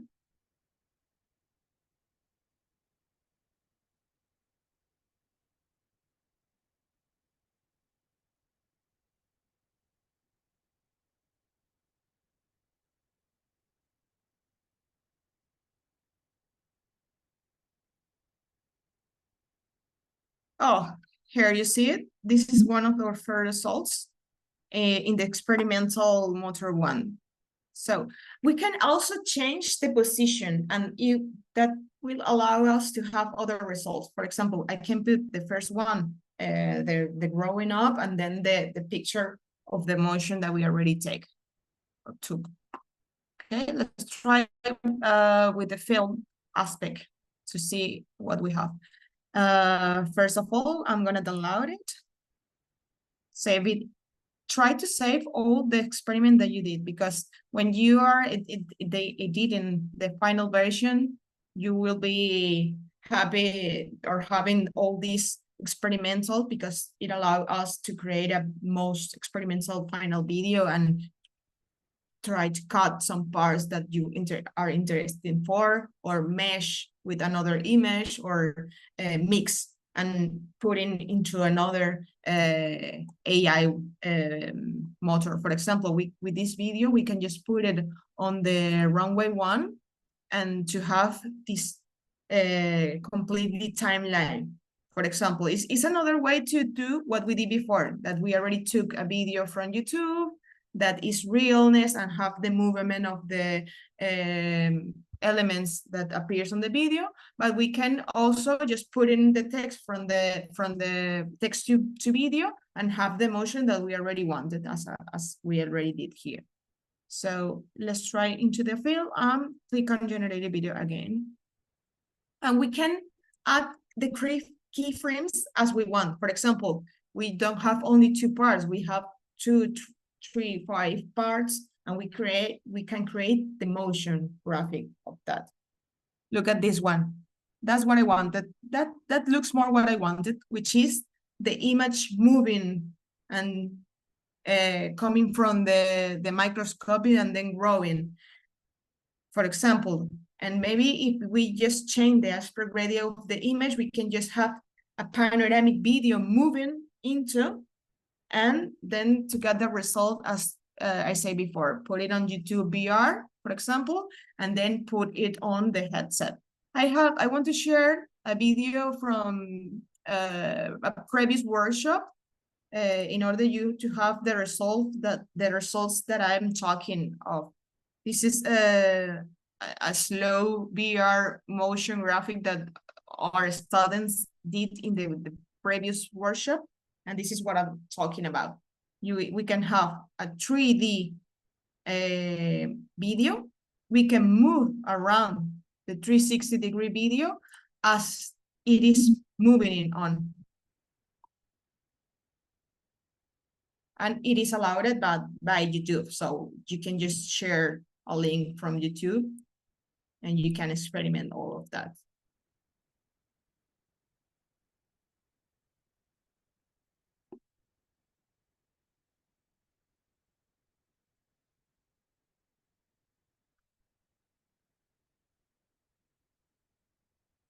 Let's download this one.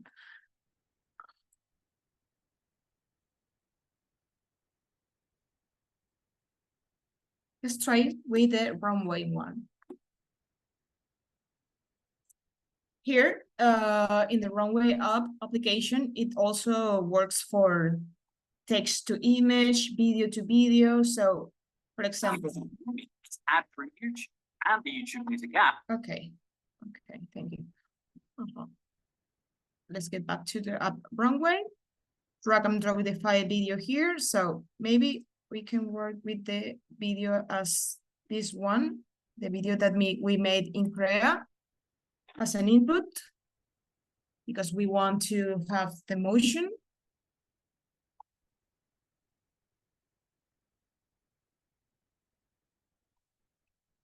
Okay, so this is the original input. We already have our movement. And then what we wanted to put is the style reference. we want to upload the image that we want to get moved, I'm gonna say that will be this one in a panoramic view.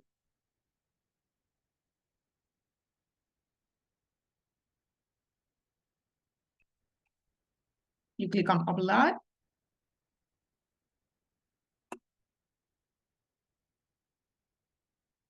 We can just add or configure the percent of the style strength. The seed is the image that we already have. And I'm gonna see if what we can have with the input video, maybe. Presets. We already have also here the presets for changing the image. I want to work with my image, okay. And then I can click on prompt, and maybe we are using the prompt that we modify here. So let's see what happened. Or this one, illustrate the stabilized binary species show images already. Let's see what happened with this one.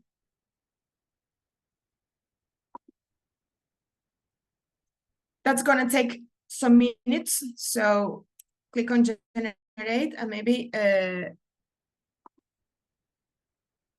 we just need to wait a little bit for that.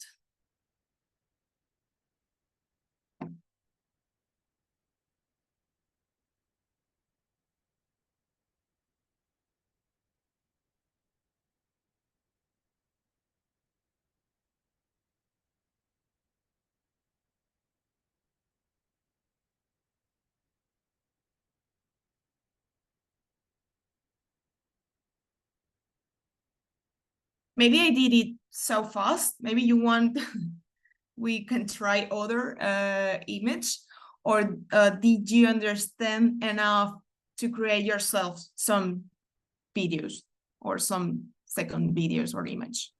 What do you think? I think, like I say, ideally we should have made every session about the same case, like Yokmok or whatever. And okay. All right. So I think that if there is not other question, we can make us maybe could be convenient to make a short break, Edie. Okay, perfect. Then students can also digest a little bit the information. Please have a try, guys, and come back with some questions now after the break. We can start after 15. Is it okay? We have 12-minute break. Yeah. How's it going there, guys? Some comments? Okay, fantastic. Okay, good. Okay, we see each other 15:15. Perfect. We Thank will you. see the results after we come back to the short break. Thank you. Fantastic. Super nice. Thank you.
from the runway video, okay?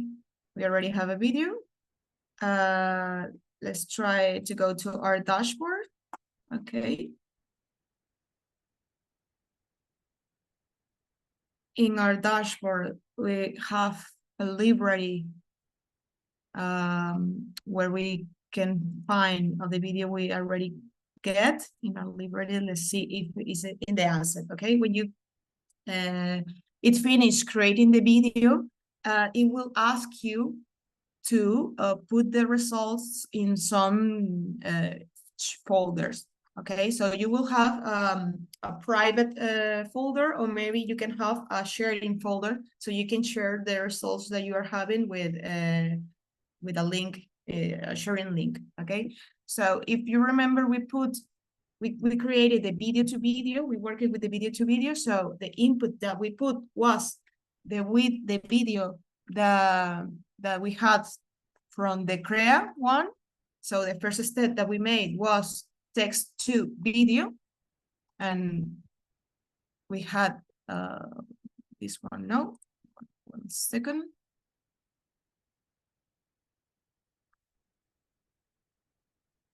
Okay, so we got these two results. The first one was the one from the picture from the microscopic into the image created by the Midjourney previously. And this one that showed us the animation of growing. That was what I wanted to do. No, the aspect ratio, the transformation from the picture into the growing microscopic. Also, we can just change the speed of the video, so maybe we can have more details from the image and the transformation of it. And also we can just put the same time this video as an input and modifying it with the prompts, so we can just get better results. Okay, let's go back here, and then let's go back to the runway application. So we put this, the one that we wanted, and then we added some text for the prompt. And let's see the results that we had. And let's do this from scratch. Let's see it. Look, this is the result from runway. You see the aspect of the image is more realistic, and it also added some information from the prompt. As I said before, if I put some text, maybe it will be understanding that it needs to show some of the text. Also for the question that you did before.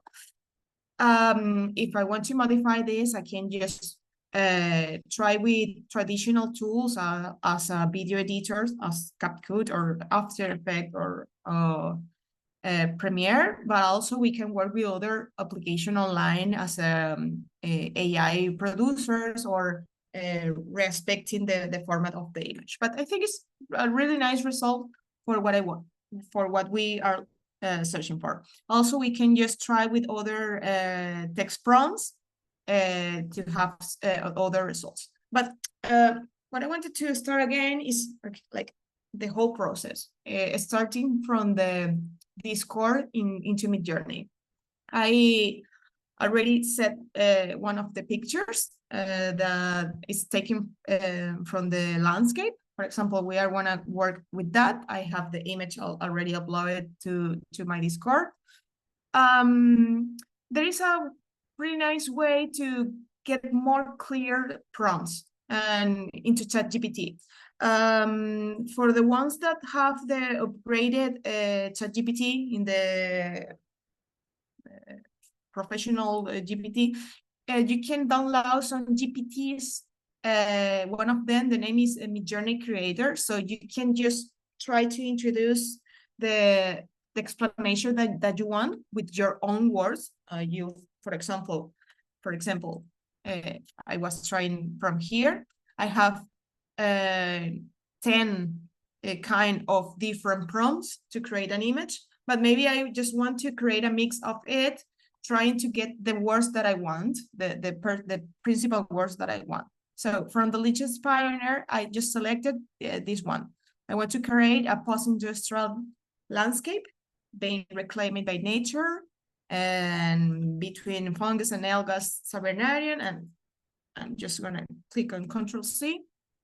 And then I'm gonna come to ChatGPT, and I want to ask ChatGPT to make a prompt for me so I can create the image that I want from this course. So let's try to explain to the AI what we want. So I want you to create a prompt for Midjourney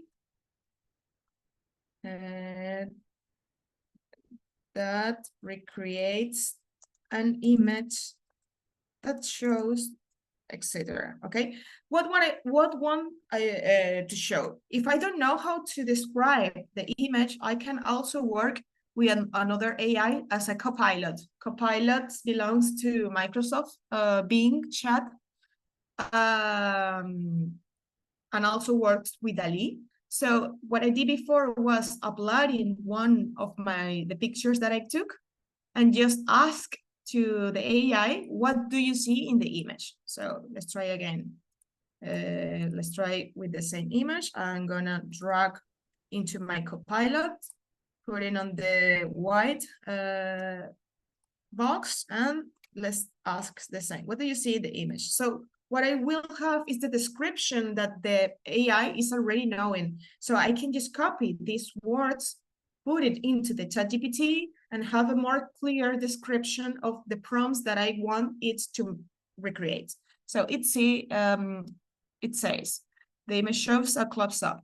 As I said before, we must delete the part that we are not interested into a prompt or into an introduction. So there is a small red cup, structures likely. Let's copy all of this. I will copy on my Word here where I was trying to put. I'm gonna click on paste and just review the prompts or the input instructions. So I want a post-industrial landscape being reclaimed by nature in association between the fungus and algas, the mushroom fungi. Okay, so there's a small red cup-like structures. The green, let's try with this one, okay? So I come back to my ChatGPT and I say, I want you to create a prompt from Midjourney that recreates an image that shows, and paste the description that we already have. Let's see what happened. Okay, it gave us a prompt. So I'm gonna copy all the prompt that I created from here. Maybe I can just review it to try to take some out. For example, I'm gonna do the part of British shoulders lesions, integrate wayfarers, powerful and facing ecological. Okay. We open our Discord into our Midjourney bot.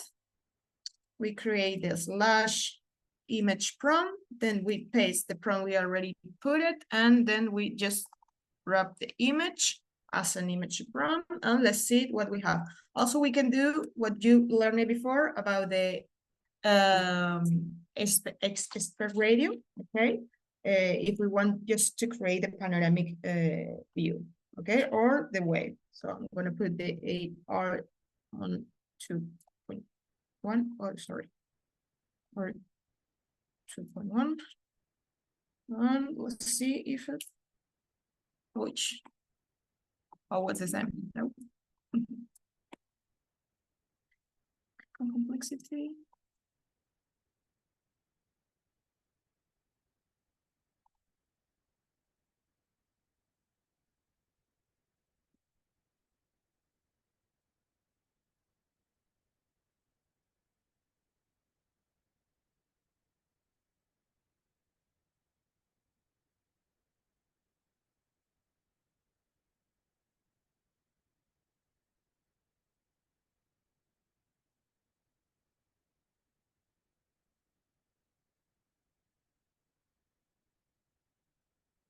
So that one is the same image that we described it.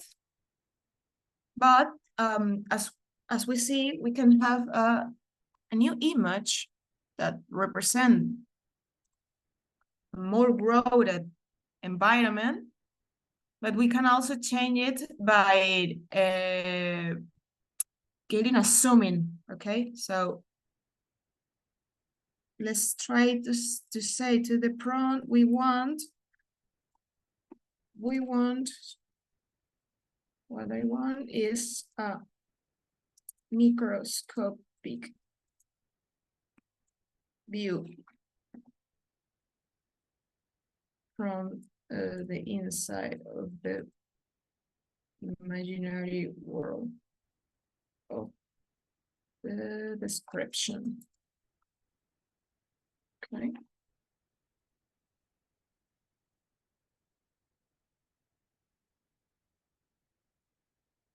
Put a panoramic view aspect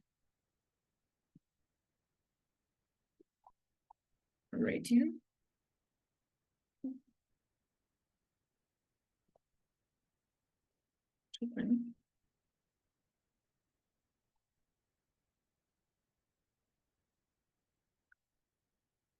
No, no va a salir con aspect ratio. It's not going to happen with the aspect ratio because it understands just put the aspect ratio here, so it doesn't work, but it works here. So we just only need to delete the first part. So slash image, let's try with this one maybe. I will be deleting this part from here.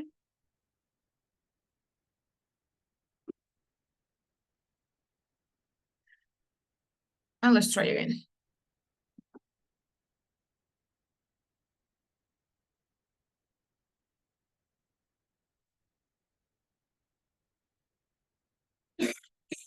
Now we have the panoramic aspect ratio. So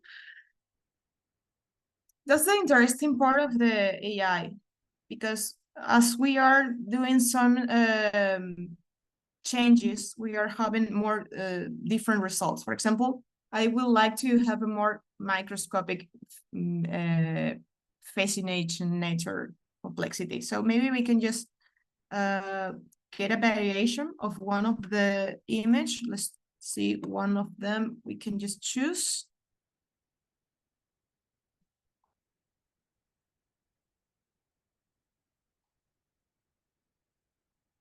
Let's try with this one, which is pretty detailed one, and click on it's gonna upgrade for one, and we then gonna have a variation. Okay. Also, I wanted to say that you have this other option, which is a zoom in or zoom out.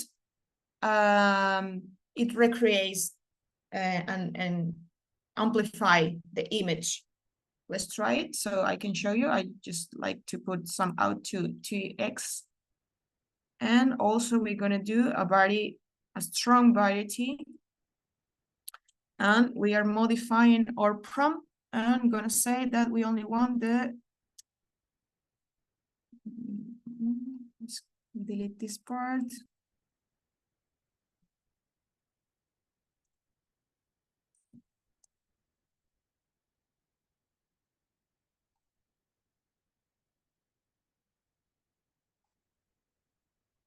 Yeah, I'm gonna let just the part that the scene shall evoke a sense of wonder and fascination, natural microscopic complexity, and send it.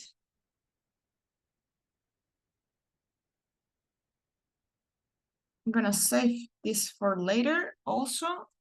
So here, this folder, let's try to open in the web browser so we can have a more HD image.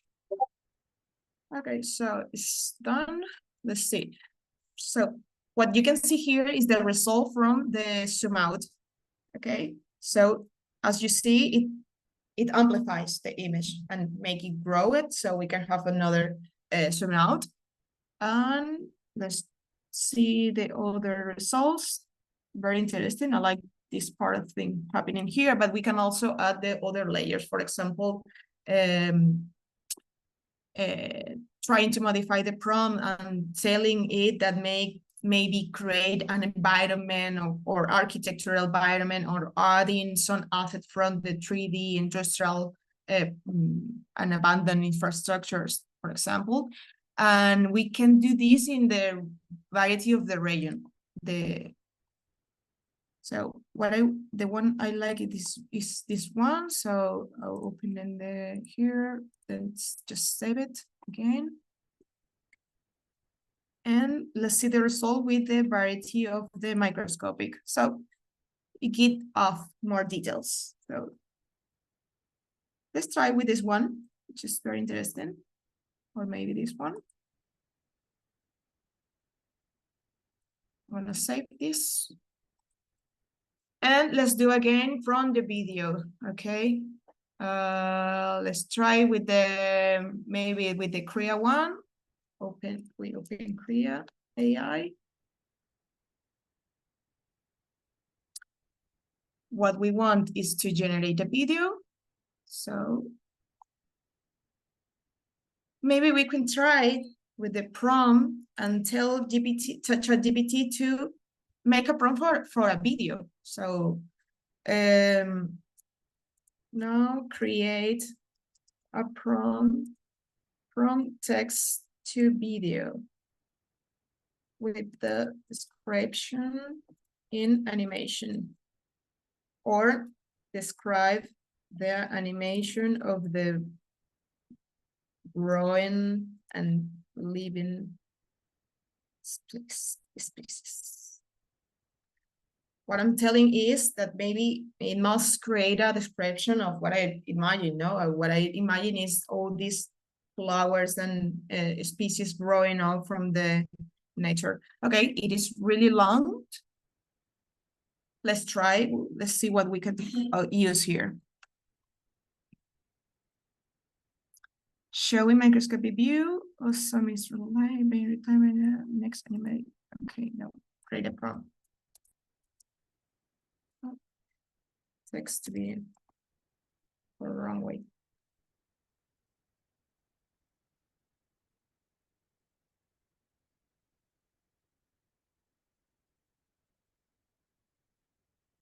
Okay, it's trying to explain to us how to make it, but it's not working with that.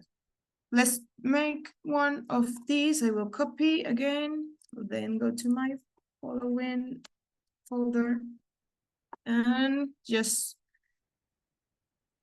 show a case in a microscopic view. Okay, I will start. Let's try with this one.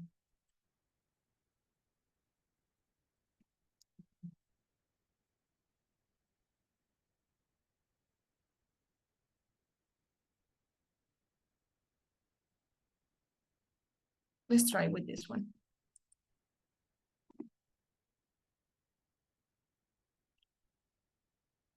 Let's go to home, get started into this one. Let's put the prompt in here. And now I'm gonna select one of the last image that I already created. Okay. The last one was this one that I like it most.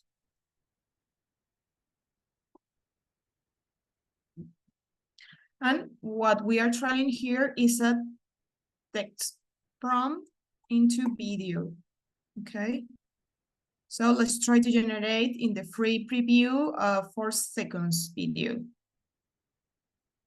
Here you can just modify what I just tried to explain before, which is the increase or decrease of the intensity of the motion, okay? It's for higher values, more motion. So let's try to put more motion, maybe 8, and click on generate.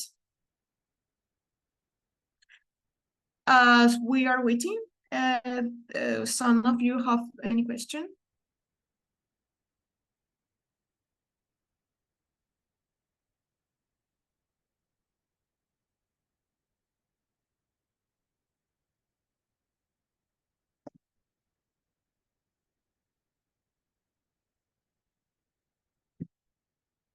Okay, let's wait.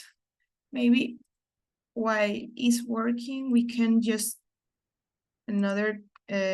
try the real-time enhancer. So wait, let's change the image from the last one that we created on the Discord channel of Midjourney. One image to image, then we click on upload the image. We select that one, which is very interesting. And maybe we can use also the prompt that we already made with the ChatGPT again. So I just rescale into my screen, and then I'm going to change it. Copy. Let's see one of them. For Crea, you must work with shorter prompts. Okay. Microscopic view.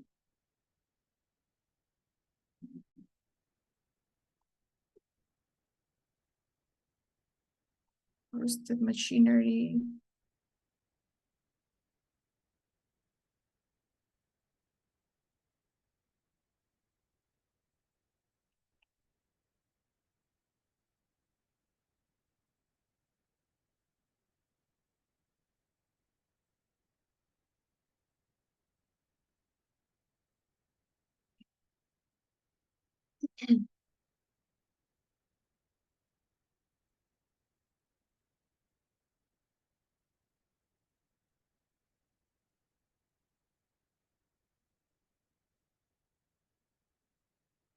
The difficult part from Crea,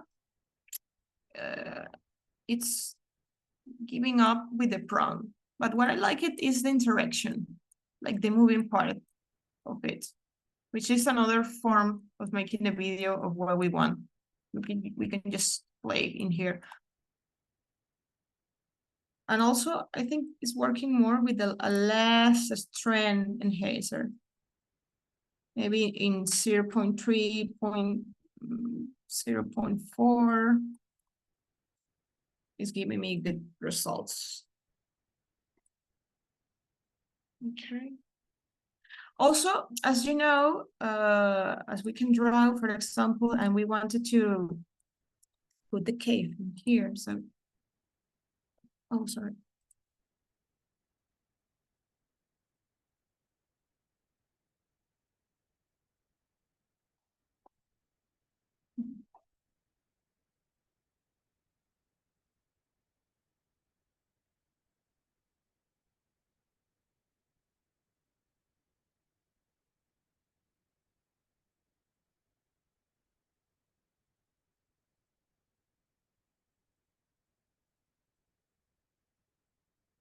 I can make some collage in the Crea.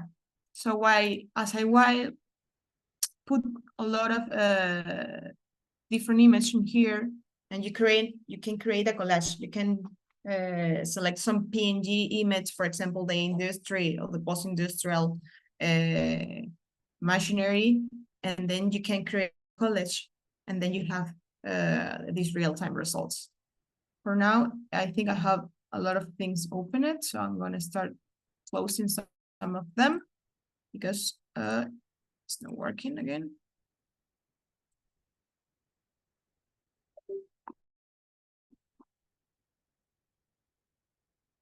Okay.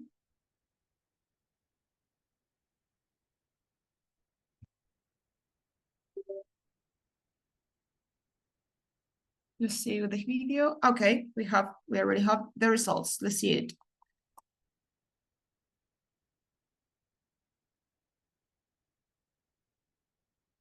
Okay, as is it shorter, 4 seconds are not so much, but as you see, we created a movement from the camera. I think the best part for working with the Gen 2 in this kind of project is going with the tool of the video to video, because the video to video is like a more specific instruction. It's like you just copy what you've seen in this video and now do this.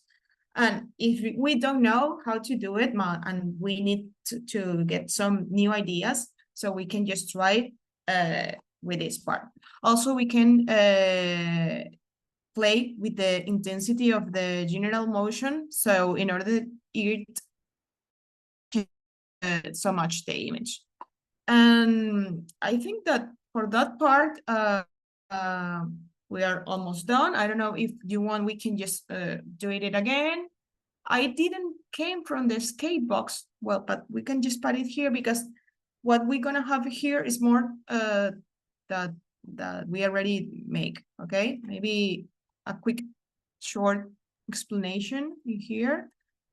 Let's try to see. No, yeah. No, go for it. Go for it. Yes. I think it's great to show this. Okay. So let's get started. Maybe in the braided part, we can also have input image here. I think that for the free version, we cannot, but let's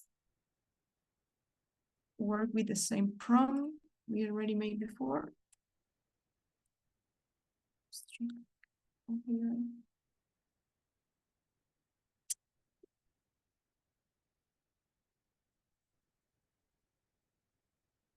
There is a lot of text here, so showcasing, okay. Microscopic view. Rusted.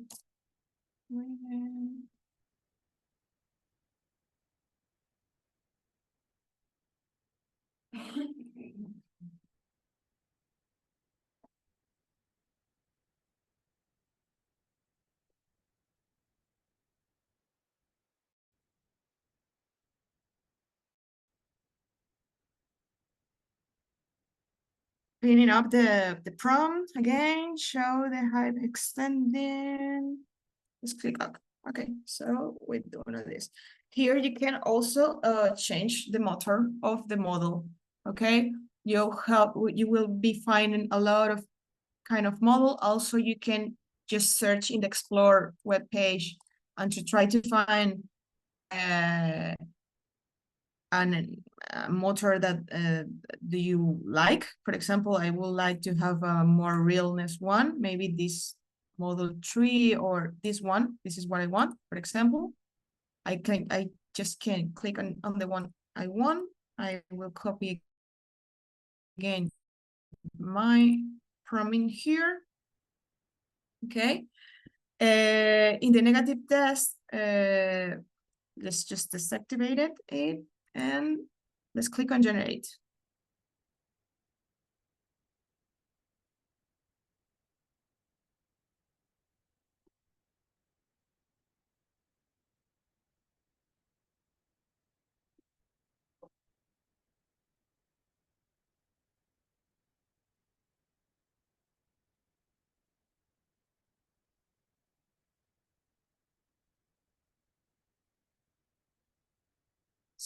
Wait, and it's almost here.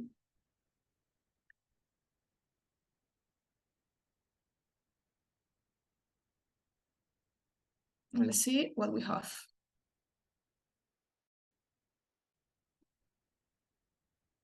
Okay. Kind of different. It put a microscopic view with the ocean part. Very interesting, and trees and. But let's see if we can just experimental with the. We put in a prompt from an image.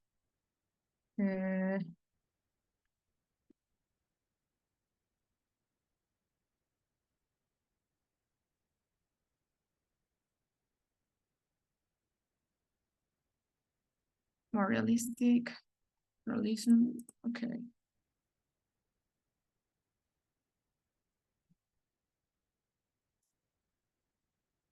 This is in model 3, or which is in a beta way, but in the model 2, you will find that you can edit also.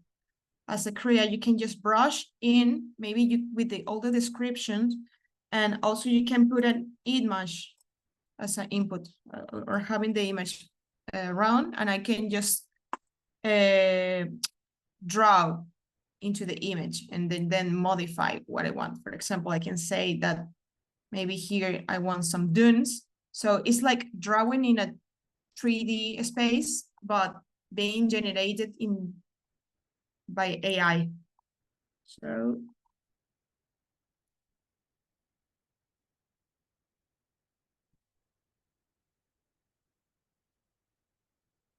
move, go around, or here, again.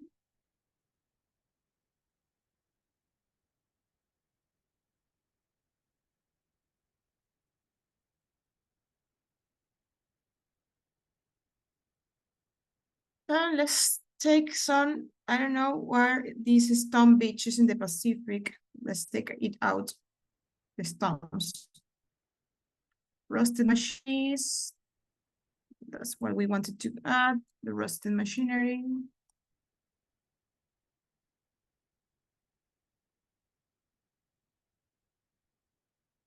This is repeated, so let's take it out. Motion of fire, the pattern rolls, foggy sunrise. Let's take a post-apocalyptic style.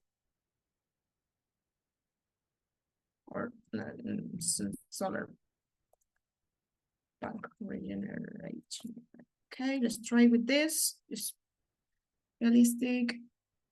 We see the motors, realism, radiant, sky dome, interiors, motor. Okay, so realism and generate.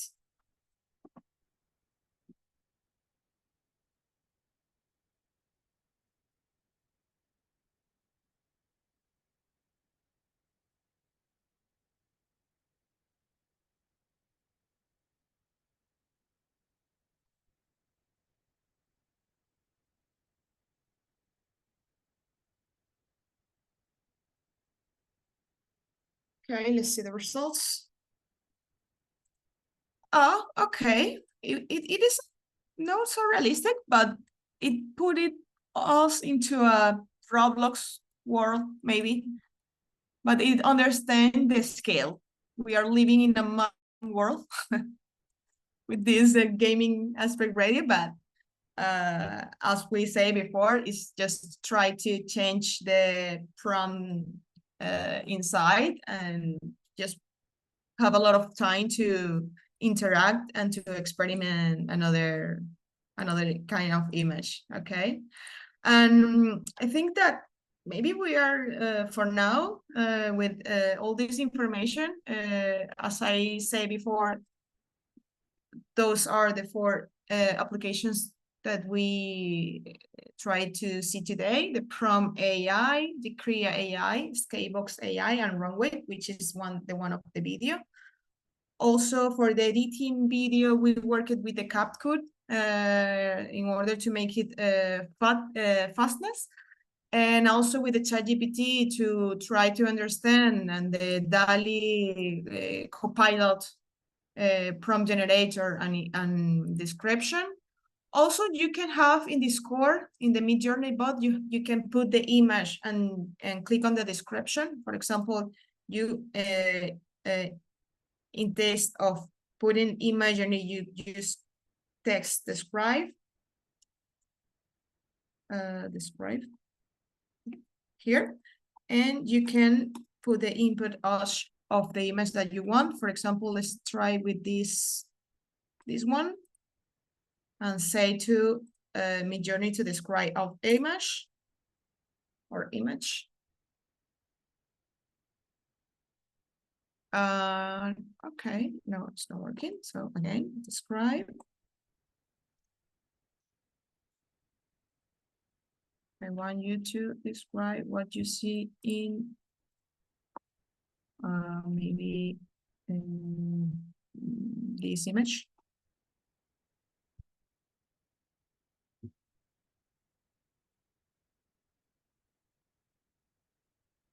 I think it's the wave. Okay, so again, let's try with another one that we created before. The last one is this image. Okay, no, because this is web. Oh, this is web. PNG, please.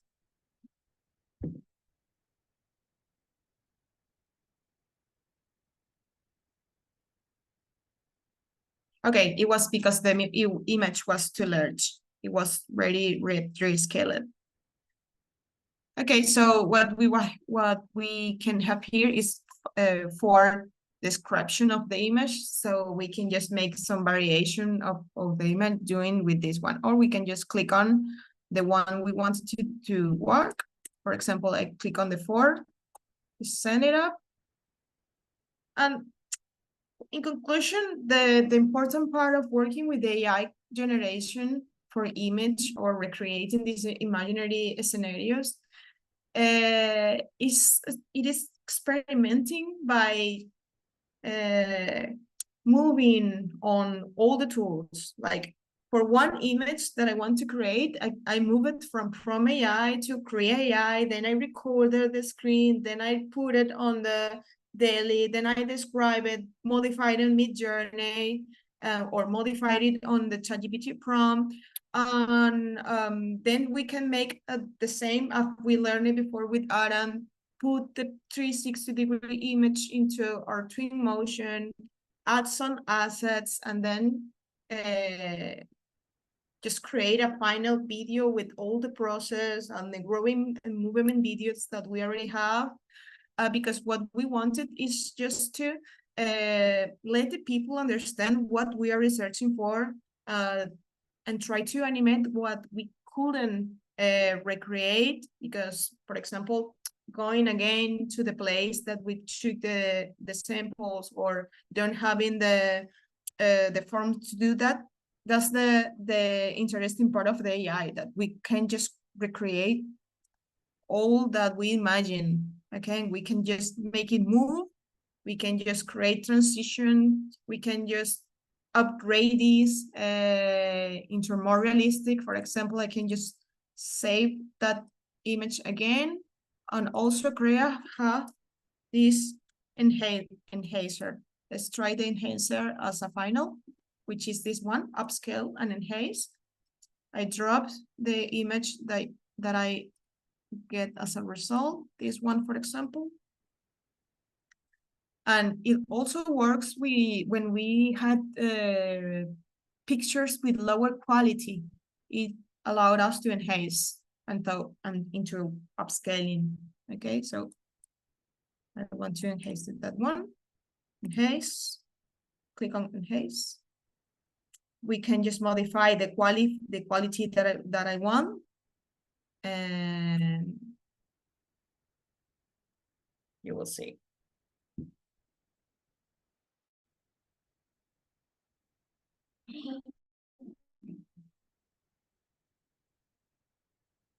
It took a while.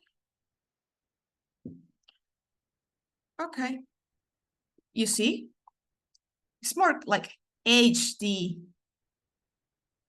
image. So it allows us to make more zoom in and take some parts as we want. And maybe we can just change into a Photoshop and just cut what we are interested in, and then come back to Korea and create a collage and put together what we want and modify and interact and experimenting. Okay. And that's it, guys. I hope you enjoyed it. I hope you understand it. I hope that your brains explode with all those tools. And I hope to see your results and your experimentations. Thank you so much, Iri. It was great. It was a fantastic session. All right. Let's see some questions from Irina. Any doubts? I think it was hard. Okay, thank you, Avi. Thank you, Avi. Okay, so maybe we can go to the second pause. Break. Thank you, Agihil. All right, let's make a short break. Maybe 15-minute break. We can come in back at 16:10, maybe. Is it okay? That's perfect. But maybe I can share something for the break if the student want to try. I just uploaded a folder with a prompt, how we can prompting. If you want to copy it, it's on the folder. And I found with some experimenting, it might be better after generating the first image link, just to remove the image link so you give more creativity. I mean, you can check the folder and experiment. Maybe after the break, maybe at the break, it's up to you guys. So see you in 15 minutes. Nice, Aram. Thank you so much also. Yeah.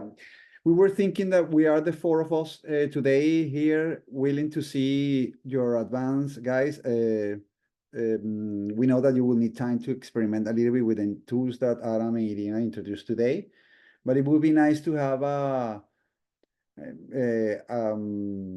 round with each of you with the work that you start to produce. So no matter the stage where it is, so please feel comfortable to share your work after making. We can make a round 10 minutes of with each of you, all right? And you can share your screens and share where you are now. This, of course, toward the presentation tomorrow. Tomorrow we will give more time during the morning for you to work in the presentations in the afternoon. So we will see you soon after the break to see your first inquiries. All right. Thank you, Irina. Thank you, Irina. Thank you so much. Thank you, See you Irina. soon. Okay, Thank see you you. guys soon.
Hey, Hello. Okay. hello, hello. How are you guys? Welcome back. Good, all good. I will start with question. Irina, thank you so much for the informative workshop. I actually learned a lot from you. And I just wanted to ask you, is it possible to do a seamless loop in the scan video tools, like for web development, for example? So the end and the beginning will be the end, is the same? Is it possible to achieve that?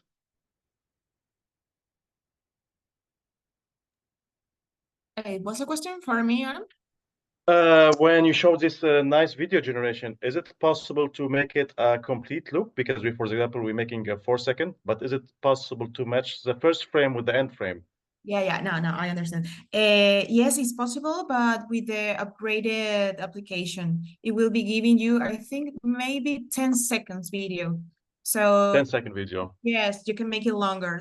But the best part of that is taking some shorter videos and then editing in another tool as CapCut or Premiere or effects and putting all together. But also mixing again this 10-second video, for example, in the Crea application and create transitions. So you can use the AI transitions in order to make the video more exciting or more animated. Because this is amazing, especially for web development. I'm thinking you switch it to frames and then JavaScript, and you have it on a web base just going on and on. Exactly. Yeah, excited to try it. Exactly. So good. Thank you. Thank you. Okay. Let's make a round. Nastaran, you was pending to show yesterday. Do you wanna share your steps now? Just let me share my screen. Awesome.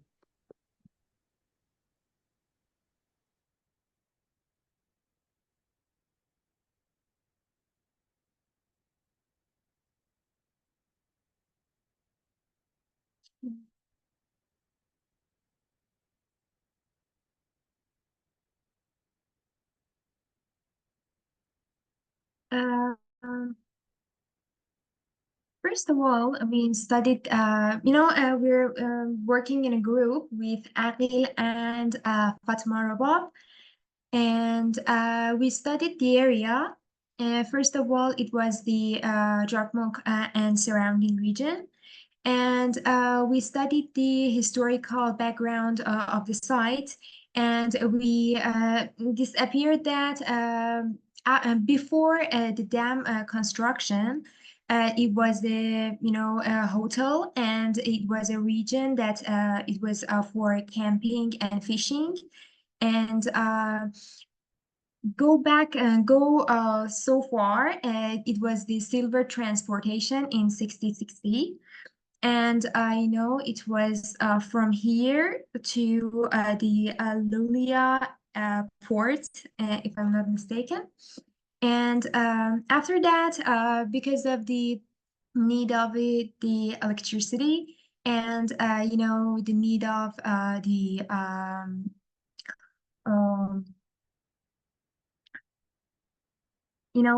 employments, they had to build the power plant details, which just lead to the disappearance of some species.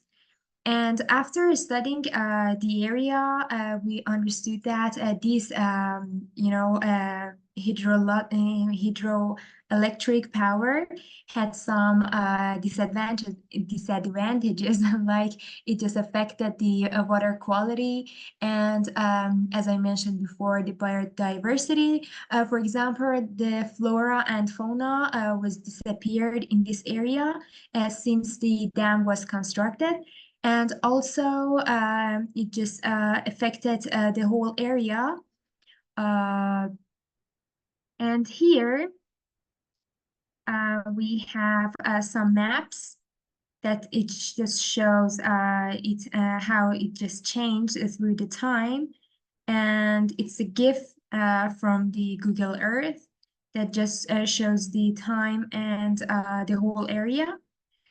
And as we can see that some parts are just going underwater because of the dam, pressure. And some areas are just disappearing. But at the same time, as we just studied, we saw that some species which were just endangered or extinct are coming, appear again. And the species that we found there was, for example, the golden eye duck. And, we just organized them in a group, for example, the birds, mammals, fish, and insects and plants that we have there.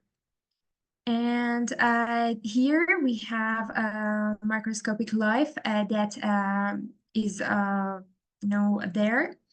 As we can, as we just have them in, Google Drive, the photo that we have from the site.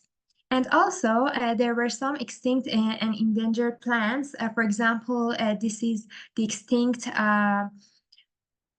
plant, and these are the endangered plants.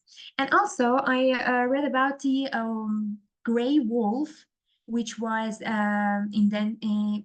extinct and is just appearing again as the times pass. And we are now in this area, and we didn't go further. But just let me show you. Yeah. Aram, can you expand your window to see bigger in the screen? Yes, sure. Here. And I just thought that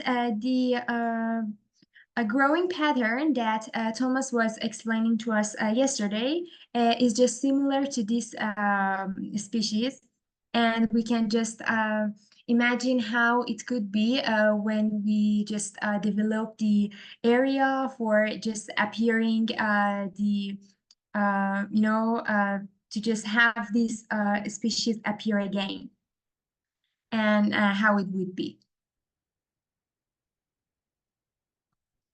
And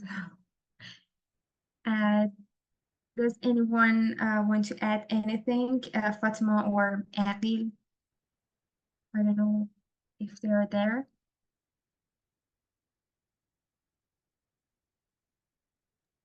Yes, I guess that's it. We've added the causes of the deforestation which were observed during from like 85 to 2010, and it was quite prominent. Moreover, I guess Nasrin has covered all of the things that we have done up till now.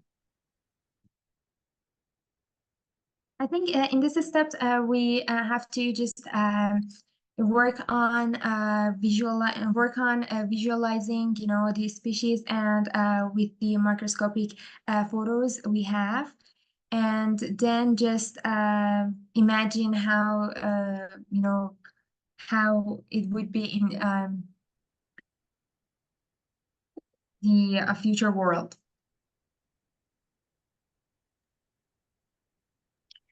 I don't know if you want to start or if I can. Please, please, yes. Yeah.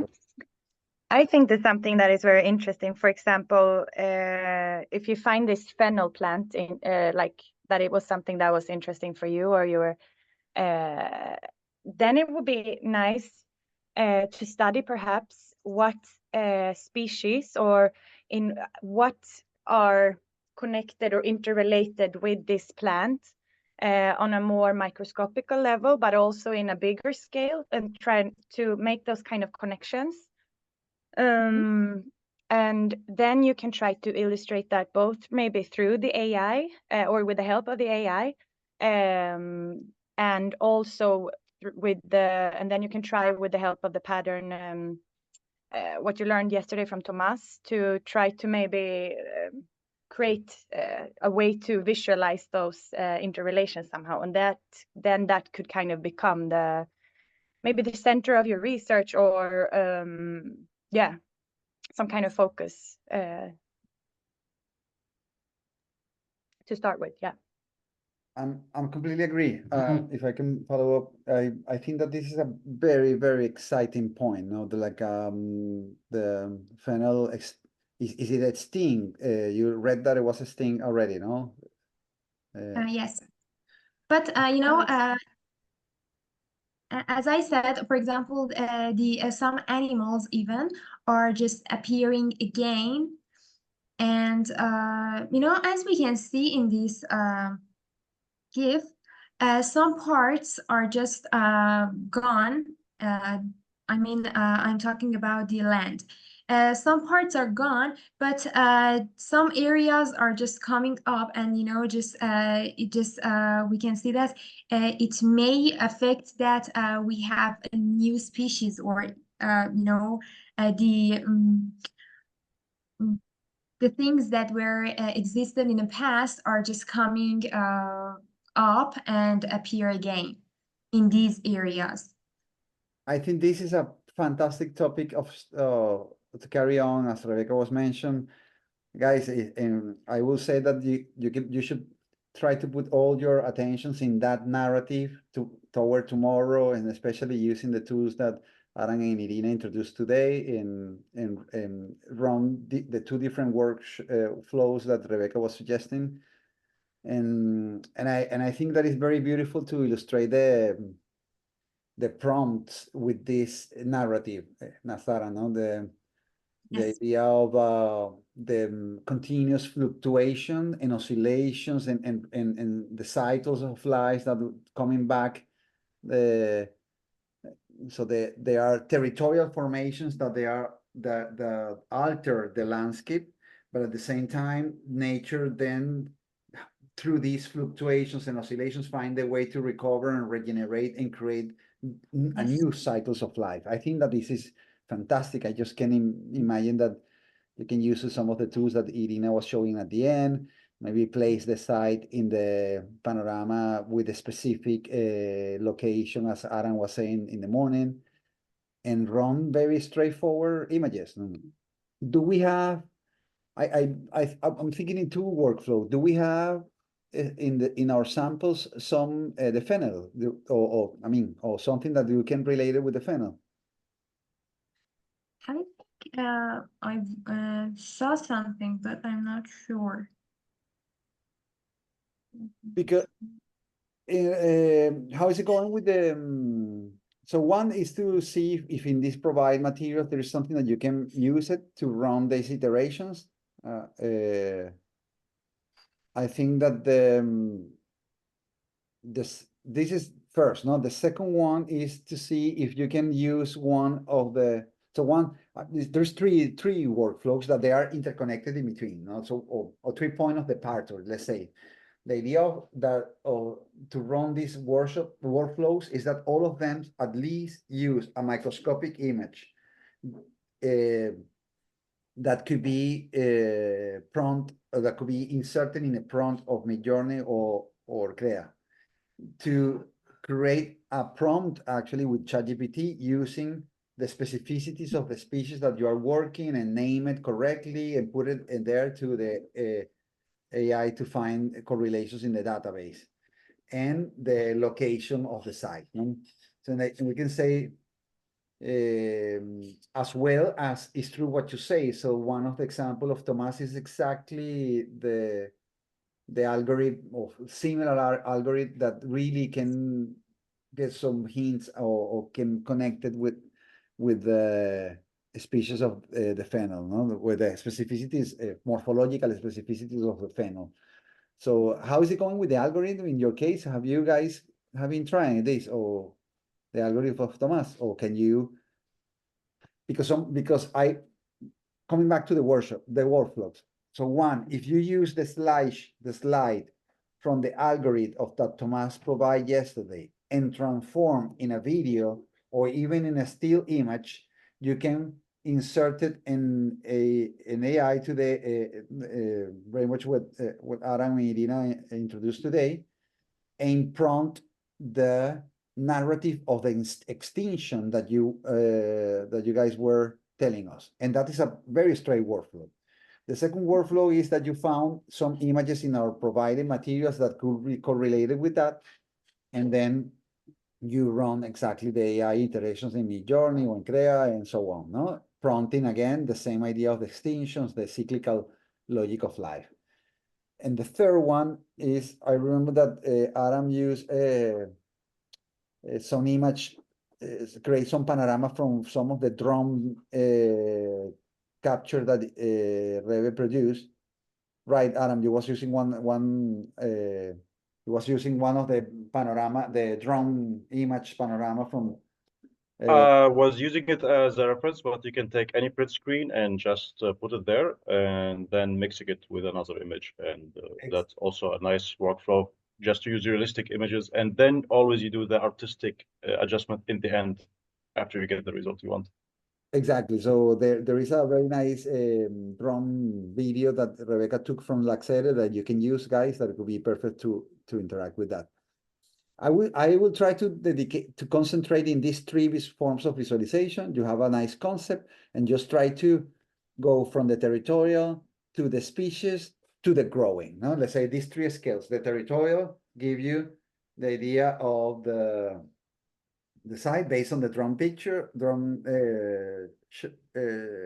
footage, the species related with you can prompt it the specific scientific name of the species and get some image in Midjourney and also use Crea.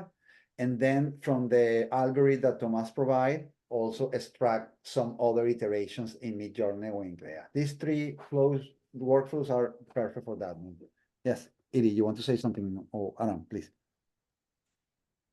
Oh, I think that you already explained all the process is that part. I think Crea will be such a nice tool to create the transition in the two parts that we've seen today. The one that you can create a collage, for example, the specific species that are already disappearing. Maybe create a prompt and put it on Midjourney and create an environment from the perspective of the microscopic landscape. Then you can put again into the Crea and collage, putting some PNG image and then pass into the video creator for Crea. That if you remember, you put an input image and then the second one, so you can create the transitions for this imaginary. And so that's the way you can blend these three steps that Ale already said. Could be interesting. I couldn't agree more. Can I share my screen on the same topic just quickly? And maybe I will share something from our Miro board from last semester, Alejandro, if that's okay? Yes, please. Yes. Okay. Okay. Yeah. So everyone can see my screen. Following the collage, if you have some 3D scans or if you have nice images from research, because you do so much effort in the research, and now you want to do some kind of artistic collage, what I did here is just using what we 3D scanned, and the prompt was super simple. Just I used Ghibli style watercolor, and I described what I'm seeing. It's like Ghibli style watercolor, water tower, and it just gave me this result. And for the rail train, I did the same, but just replaced the end with a train, a railroad. And it's always unifying. Once you're using a specific studio or artist style or your own style as a reference, it will always keep the same artistic value. So that could be really nice for your collage. And then you add everything in Midjourney, like I taught you guys before. So you see all these items can be also 2D images. So you can do a plane of 2D image and slap the material of what you produce in Midjourney. And then you render everything in the panoramic view. And then you create it again.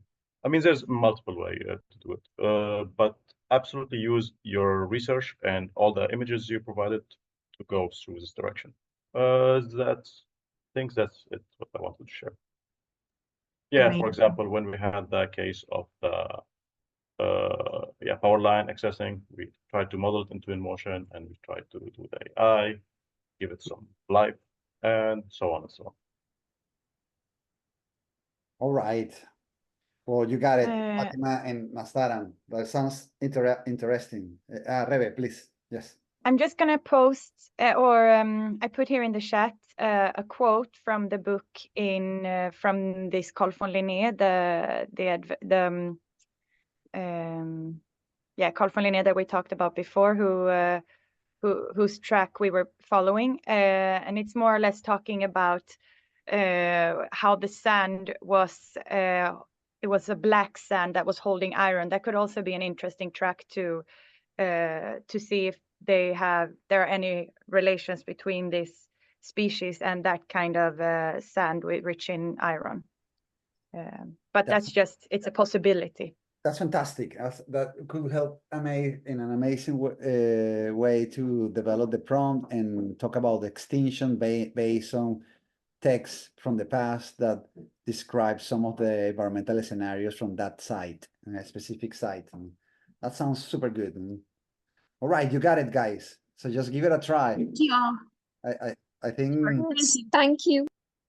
push it forward. I think that you got it for tomorrow. Very nice.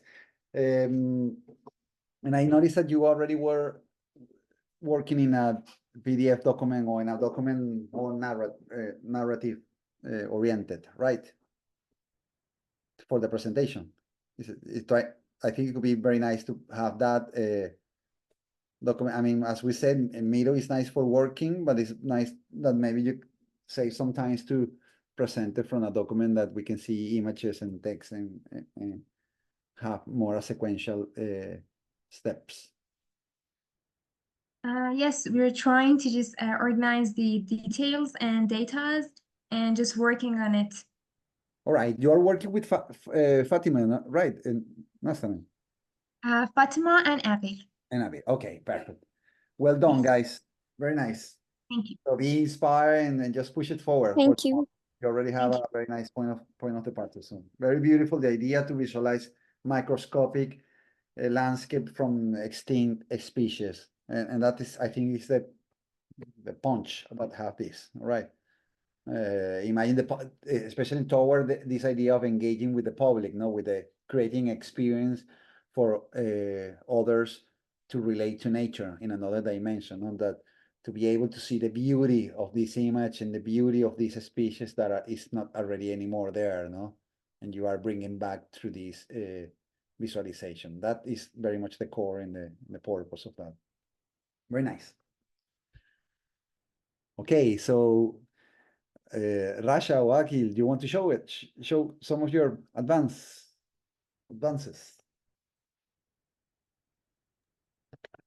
Sure. Let me put my last minute's data on the sheet.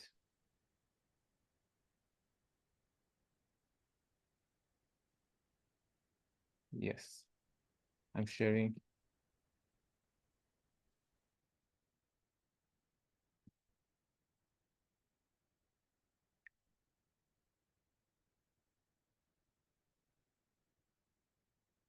Okay.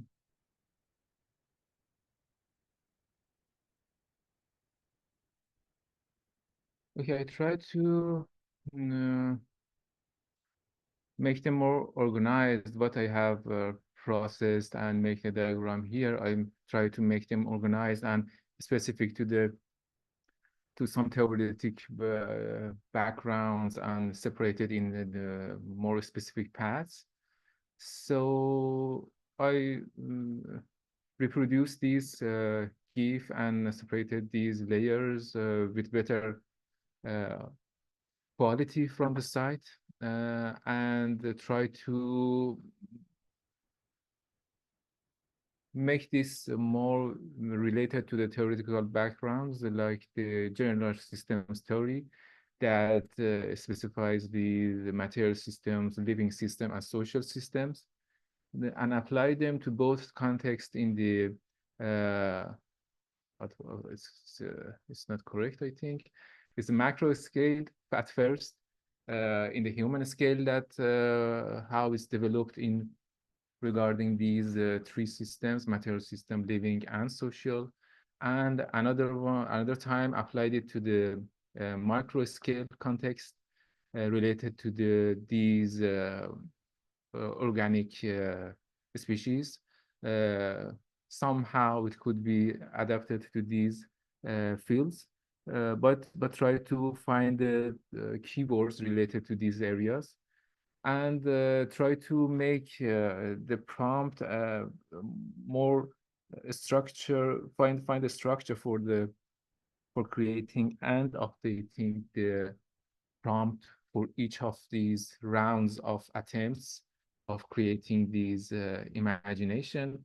So I separated these sections in the prompt: context, input data, instruction, parameters, and the task, what it would be. And in each round, some of these part of each prompt would be updated as per these the new data, or updating the data in it, and prepare some starting point for these prompts and generation of the image or visuals.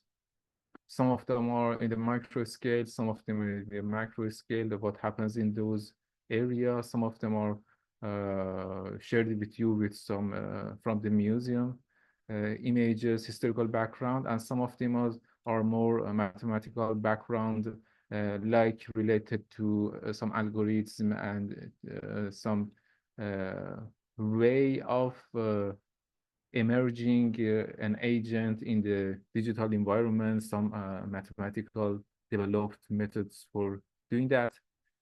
So for the first attempt, I tried to mix those layers of prompts to prepare a prompt that for the first round of producing the images. Of course, I couldn't check the Midjourney yet because I need to pay for that. I still tried Copilot, but it's limited. I could only upload one of those resources images.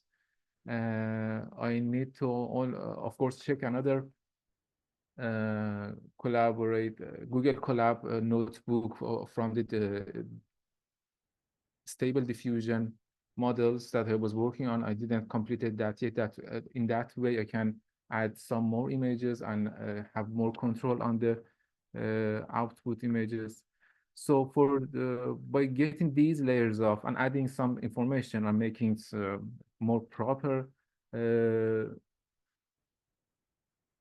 prompt, at the first round it produced something like this. It was more related to the ants because of the I added the ant point of view to make it more view from this angle, but try to make it more clear, add some explanation to the process about these organics and some what I want from the image. It tried to make it more fabric-like in the image, added this texture of fabrics of all these fungi, all these lichens, something like this.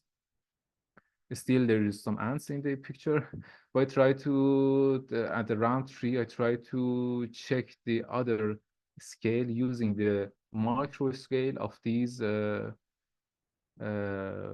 was that?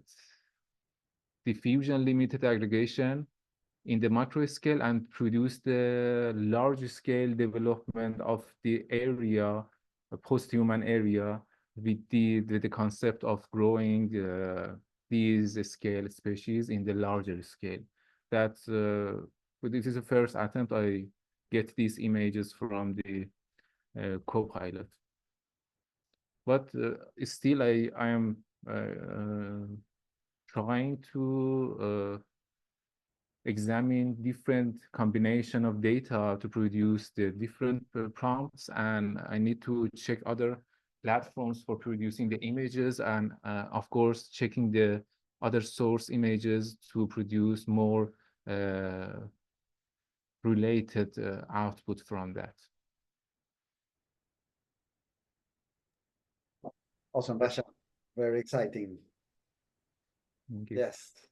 Should I go first? So can I see the images that the image with the ant? Yeah. These six. We have even have the one flying ant over there. He's so excited. Some others. Wow, I think that there is something there that is very, very exciting.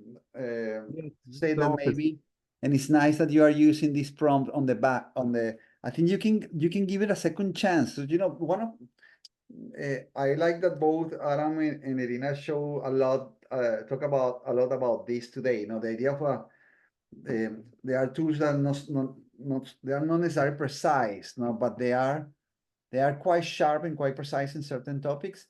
But it takes times to really reach exactly what you want to communicate with the image.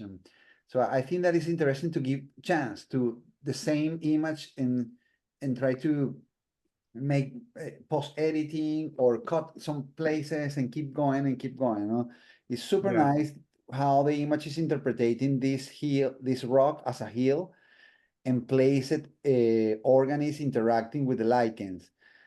In one of the iterations that we show in the first day, you remember in the lecture, we were quite exciting in the exhibitions when we reached that part, that some of the image were showing very proximity with the ground, very, very close look into the ground, and sometimes even soil layers.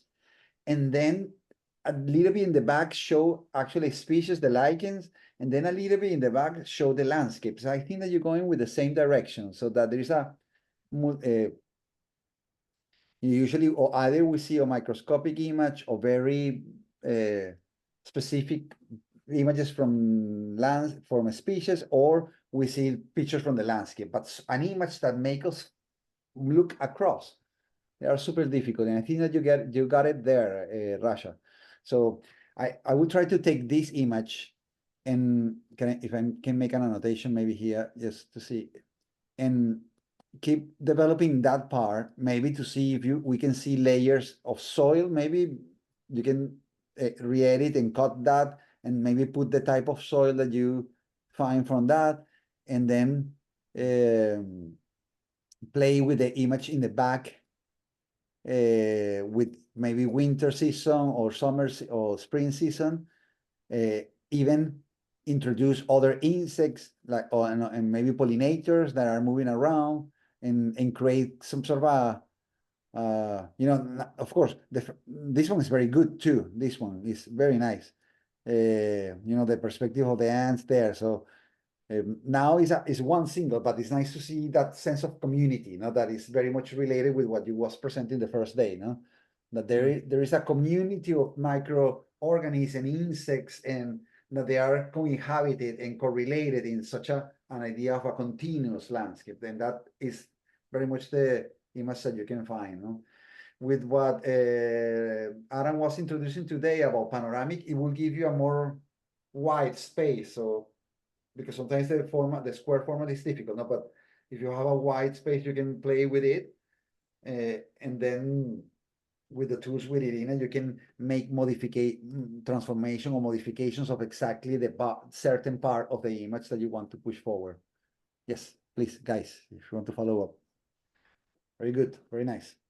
Thank you. I just want to add that I also like it a lot, this final image from the different layers of the environment and the scales. And I just can imagine this on animation, like the ant moving around the ground, and all the species growing up, and the transformation or the transition from the microscopic view into the urban size scale in the growing up. No, that cool means the growing up of the future understanding the regeneration of the ecological environment. So that change of scale mixed by the input of one image, changing the scale to get these outputs. Also can be made it in the collage, but what I feel here is that I can hear the river, the sound of the river, and I can hear the growing of the stretching plants and the environment. That could be so nice.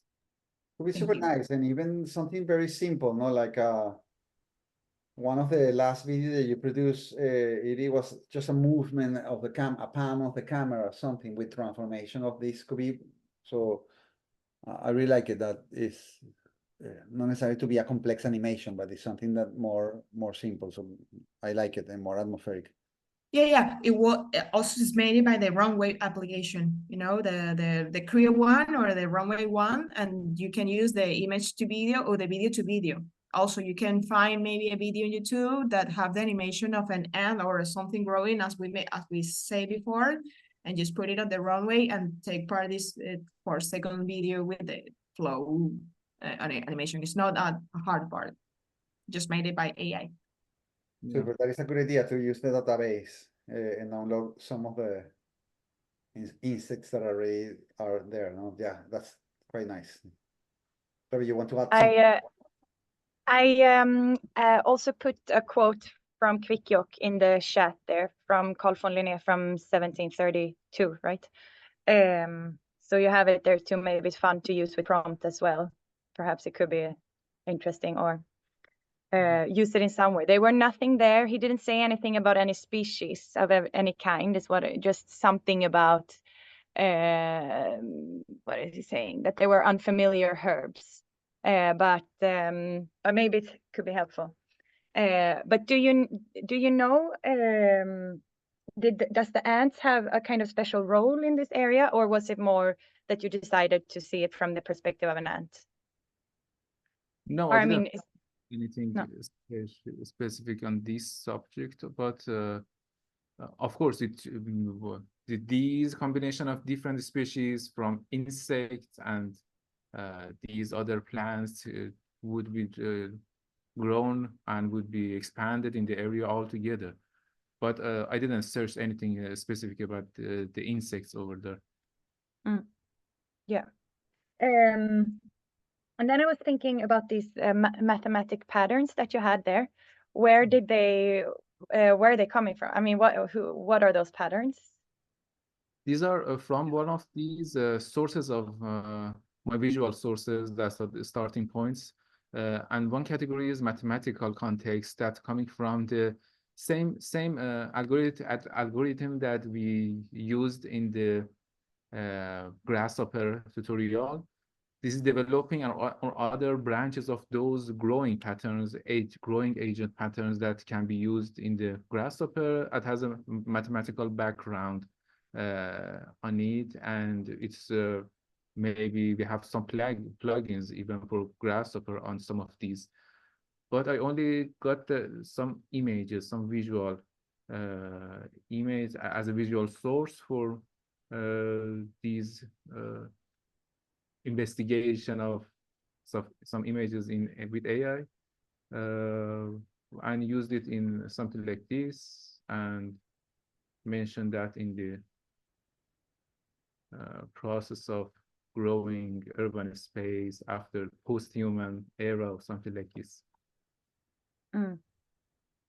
I think it's also I mean, so these are algorithms that exist already. Maybe it's then possible to see if they have if they match with any of the kind of patterns that exist in the area of species in the area of fungi or lichen, or if and then you can really use these algorithms to visualize that as well. Yeah. And then, of course, what those and then you add the kind of time aspect, which is interesting. Yeah. Nice, nice, very. Right, Aram, some comments from Rasha. I think that the quotes that Rebecca are providing could be super exciting to put it to try give it a try, guys, in the to put it in expanding in ChatGPT and also bring it back to as a prompt. It could be quite exciting to have that historical perspective. Very nice. Adam, some comments. I really like the background research and that you tried already to test with the prompting. And I'm not sure, do you have a plan for ChatGPT or ChatGPT 4? No. Okay, because you can actually start creating images in ChatGPT 4 and it's not limited. But it doesn't really work nicely with reference. So you can use it as a tool for creating different tools, and then you can combine it in another tool, like the tools Irina showed or Midjourney. Just a suggestion. But What about the Midjourney? If you're comparing Midjourney and the ChatGPT, which one is more creative? Midjourney has been more trained for a longer period of time on image generation. It always gives you more balance in color theory. It's more aesthetic, more appealing. ChatGPT can be more consistent, so you can talk with him and tell him, oh, change this with that and change it with that, but also no consistency. So he's always giving major changes for. So let's see, for example, you have a landscape of a tree and you tell him change one tree with something different. He will change all the trees, but still, it's one way to get inspiration and get more result. But I definitely recommend the Midjourney, and even more, I would recommend Stable Diffusion, because you have way better control. But for that, we need like 3 days workshop to teach you properly how to use it. I was starting in a collab notebook and adding those control net or comfy UI, something like this. I was middle of uploading and installing these things based on the tutorial that they can use that.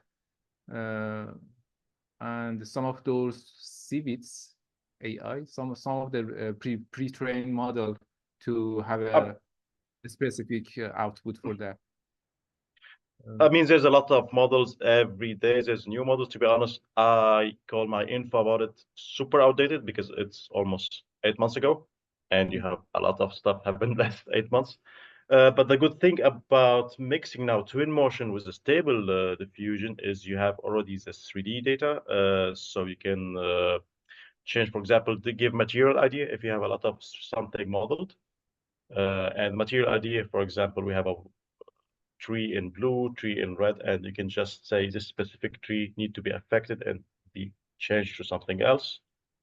Or you can, for example, you can do an alpha channel pass where everything 3D will be just white, and you can only affect this one without changing everything. In general, it have way better control, but it's also a bit more complex to use. But I think there's some free models to use. You just need to set your own API, which could be a bit complex. I need to be updated to that. That's only I needed to update the Google Colab to the Pro plan that can calculate these things, but everything else is free, and we can link all of them together in a Google Colab. That's perfect. Yes, and it has some it would be loaded an interface that you can upload and edit and add a prompt or something like this. Not to any coding needed or something in the Python. No, you have already interface. Also, you have the paid plan which is much cheaper compared to Midjourney. But you just, I think, have I think it's €1 a month, but you can just use it 30 credits per day, if I'm not mistaken, which could be enough for tomorrow's task. Yeah. Awesome. Thank you, Aram. Thank you, Rasha. Very nice. Go for it. Thank you so much. Go for it. We have still time for tomorrow to really experiment. So it's very important to you to keep going with your experimentation and try these tools. And as we said, so it's not the perfection of the use, but the way that you define your own workflow within them, right? That is what we like to see tomorrow. Okay, Abby, yes, go for it, of course. Thank you. Hello. Can I share my screen? Okay, great. So from yesterday, we tried to, me and Atakan, we tried to organize as much as possible our thoughts. So first we have the historical timeline from 1984 to 2024, where we can see like the power line getting defined through time. Also this GIF that you already provided, you can see like there was more, maybe the line got more bigger, but through the time. And then we did like the historical background, which said that this place used to be or still deeply rooted in forestry and agriculture. And this place is also famous with the 3 hotels. And these 2 things needed like an infrastructure of power lines and other stuff to be implemented to for these uses. So the power lines got implemented over the past century. And then this power line corridors put the breakers on extinction of plants in declining, such as the butterfly that we're gonna talk about later on. And then, so after that, we tried to show the existing flora and fauna in Harats according to GBT. So all the trees and plants, the ground covers, and also the animals, birds, and fishes that exist. And after that, we also tried to understand what type of plants and what type of insects or birds that got flourished because of the power line. So according to some articles, the power line corridor created unique habitats that support a variety of plant and animal species. In Harats, within the vegetation under and around power line is often managed to prevent interference with the lines, leading to the growth of specific plant species that thrive in these conditions. Because it's open, it's sunny, this is favorable for grasses and herbaceous plants, and it supports a variety of wildflowers and other stuff. For example, the grass, these type of grass flourished because of this open space and sunny space. Other wildflowers, as I said, that I show here, and butterflies, bees, hawk moth, and other type of birds also like flourished because of this power line. And we got back to this threatened marsh fertility butterfly that is actually very rare now. It's going extinct, and now they say that it's in the power line corridor. We can find it because of some measures that the government is doing, as I said yesterday, and also because of the corridor. And we did research yesterday. So the main host of this butterfly is the devil-bit scabious, and other also kind of species that we said it flourished because of the power line. And then we also go more microscopic and show all the lichens that you guys found inside of this place. And at the end, Atakan tried to do some I think he used not Midjourney. I think he used the fusion that you said about just a while ago, and he tried to create this scenery with all the like the animals or the insects that we talked about. It's he did this yesterday, so a lot of things needs to be updated in this. Yeah, And we tried to open this on the 360 just to see how it is. Yeah, and that's it, I think. That's beautiful. Can we see the QGIS maps, the layers that you have on your right? This map there was this on the top. This one? So this is as I said, I tried to use the QGIS. I tried more today, but yeah, this is like the road maps of the place. Around our site is over here. Yeah, this line. And then this is basically the land data, but I still don't understand it that much. So yeah, I just put it. The dots are, what is the dots? The pink dots? I'm not sure, honestly. And It's like you can see on the side, it's written north, but I don't know how to understand these dots. It's when I uploaded it, it said it's the land map. So I was thinking maybe it can relate to the Earth quality. We can ask Hana, yes, maybe it's this, Abby. In the previous one, they have the yellow ones are The yellow one is the maps.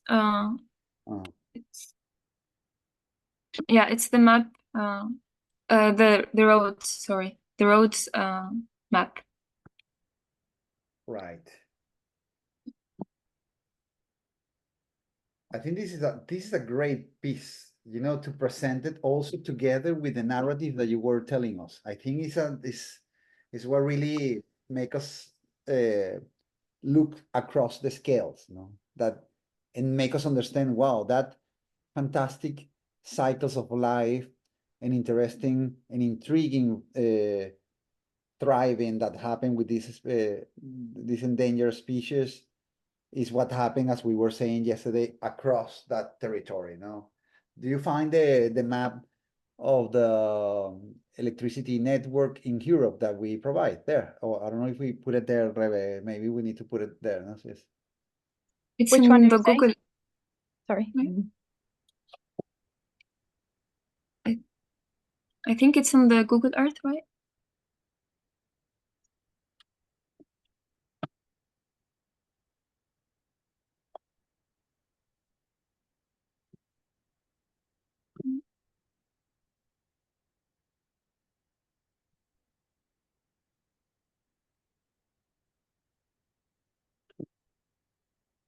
It's this one, right? I think you're mute. Can you hear me? Yes, yes.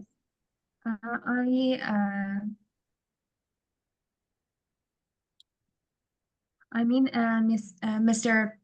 Alejandro is mute. I thought that you were talking.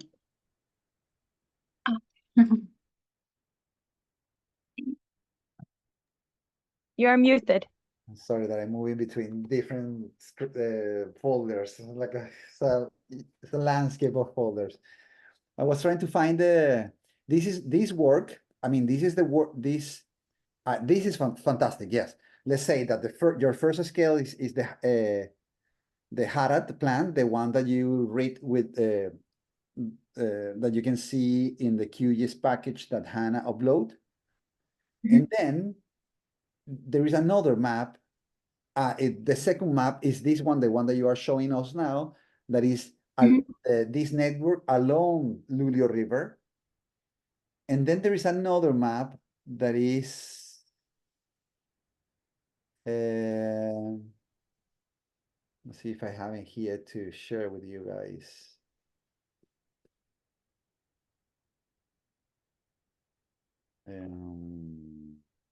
Just a second. Sorry to extend so much my point. Well, let me look for it, and I will just to wrap up my comment and give the chance to my colleagues to have also give you a feedback.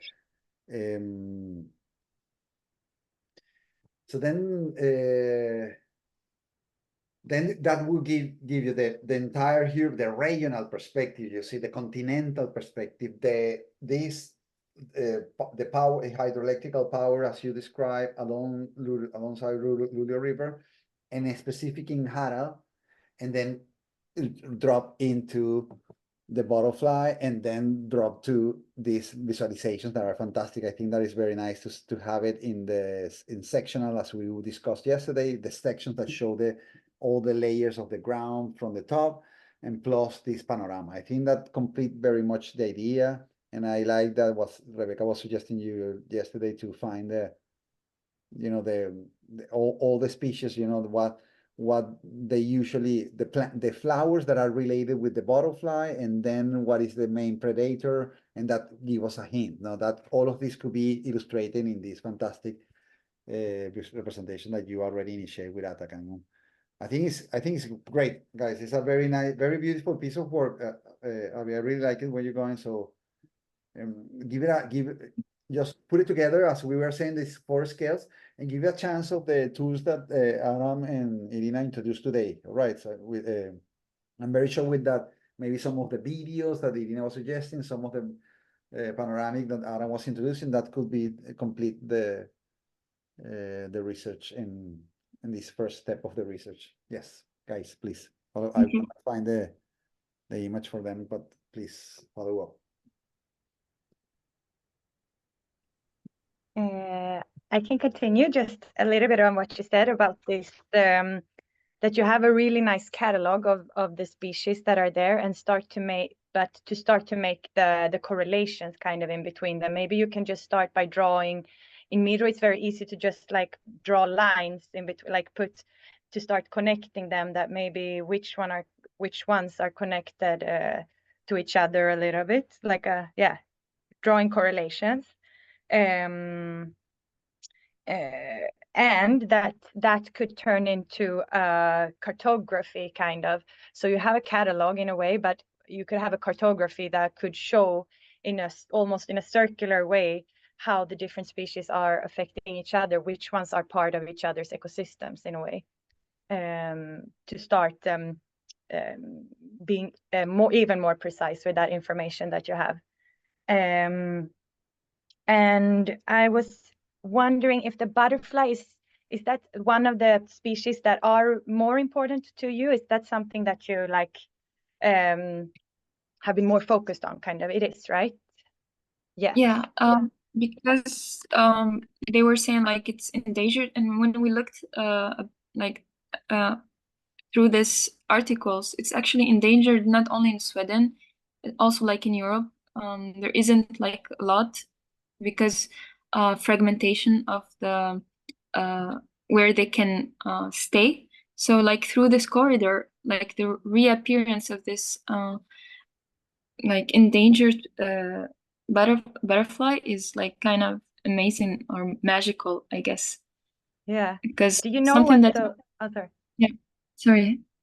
No, what did you say? Sorry. I was gonna say like most people think that this corridors making because of like electrical cords is probably has very negative effects, but somehow like there is a lot of positive effects from it, I think, because I didn't expect this, so this is nice. Maybe that's why we kind of focused on it a little bit. It's an interesting perspective. So do you know what are those kind of special conditions that makes them thrive there? Does the article say that, or can you read something? Can you read it out of? Yes. So I think I read this yesterday, but like first of all, because they said like for the whole butterfly, why they come to this kind of space is because it's open and it doesn't like have any interference, and it has like the grass, low grass. But this kind of butterfly is because of the treatment that the government is doing. At least that's what this article says. So the treatment that I said yesterday, that they did 30% of it, by creating glades, widening petroglass, and removing cut materials. Yeah, this is what they said. Oh, exactly. Okay. Yeah, and it could be interesting to then how could it affect on a larger scale, or what is the in scale kind of if we calculate kind of how many species could coexist there in a way, or how many of these butterfly could coexist there in a way. And I was wondering, does Harads have a dam as well? I don't think so, right? There is, or maybe a small one. I think that the dam is up in Laxere, no? Okay, exactly. Okay. Quite close. I remember that, yes, it was Laxere, it was the dam that we found just when we start our way up to the river. Right. Yeah. Yeah. I remember in Harads there was a sign saying something like what there could be flooding here, so be aware, kind of, too. Yeah. Yeah. Just before to give the word to Irina, I want just to pick up something that I think that this, as well as we were talking with Fatima and Nasaram, the idea of extinct species now, and the idea of endangered species, of that add some sort of a relevancy or kind of a purpose of what we are doing. No? So I think it's quite exciting, as well as we were talking with Russia, to see the communities that are thriving in these different forms of observation. No, I sent you a couple of videos, Russia, to see that we made before, that related with what Irina was suggesting. No? So then the catalog of species that Rebecca is pointed, it would be nice to. I think that the images that you start to produce are very nice. The one that you produce with Atacam, and maybe you guys can try to find a way to correlate those species within the images, or at least to find all of them so that we are able to see it. No, you can either try what Rebecca said, to make correlations in Miro, but please export the image once you did it to put it in a PDF to have it outside of Miro. No, please guys, share your Miro with us. I think we have all of them. Rasha sent me his Miro. I don't know if we have the Miro of Nazaran and you, Abby, but please share it with us. And then, yes, it could be nice that then the image start to illustrate. Now, this image, for instance, the third one, that they have all the layers of soil, that is able to see all the correlation of these species across these different layers. No, all right. Yes, please, Irina, Aram. Aram, do you want to start? No, after you. Okay, perfect.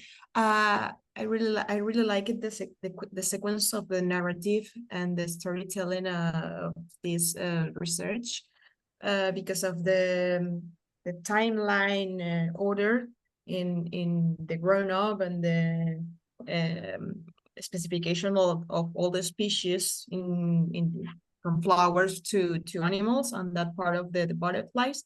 And one title that took my attention was the line corridors biodiversity sanctuaries. Okay, this is like a very big title for creating this last image. If you can zoom into the 3 last images that you created in the panoramic, maybe I think that the second one and the first one are the most, well, the third also, because have the electric lines. I like also that.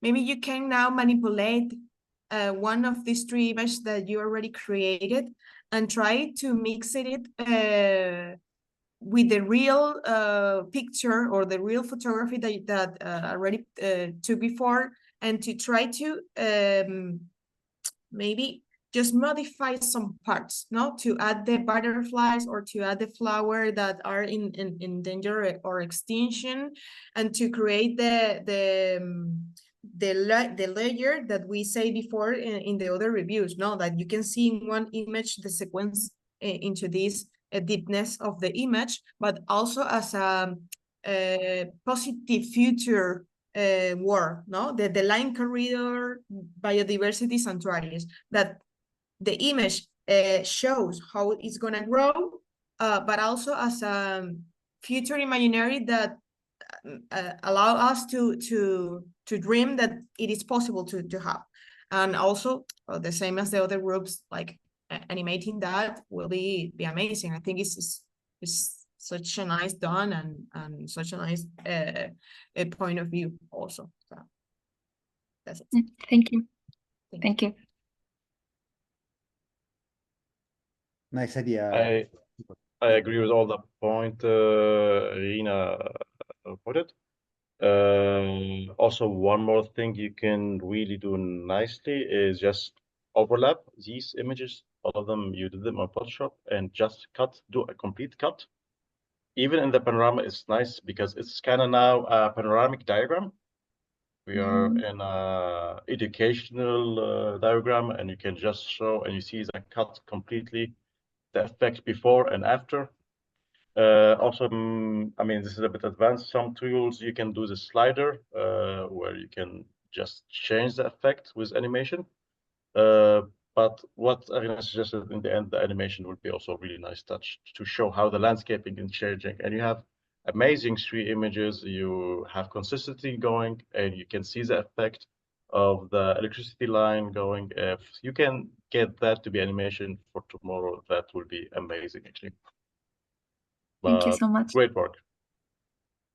Thank you so much.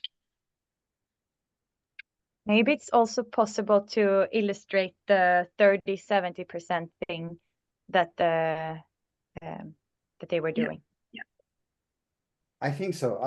That's I remember we talked briefly about that. I think this is good. So if you can work on the post-editing these images as we were suggesting before, given a second chance, and put it again as Irina was suggesting, and Aram, and also work in the different scales. One of the concept of this sanctuarium, or the linear park, or the linear reservoir that we were talking yesterday, would be super nice to illustrate it as Rebecca suggested. Not the maybe it's in some of these, or either in Harald QGIS, or and then jump into the hydroelectric power along Lily River, and then jump into the electricity of sea. Well, this happen in that molecular microscopic scale with the soil.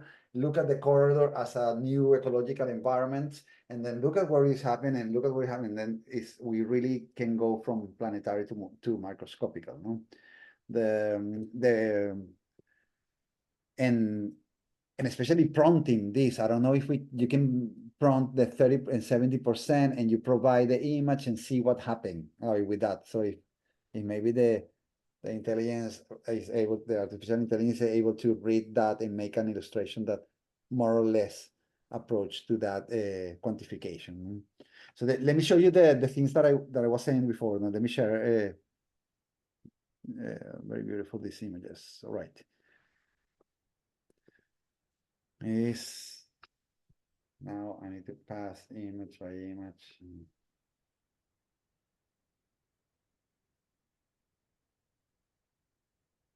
Is this one? Yes. Okay, is this map.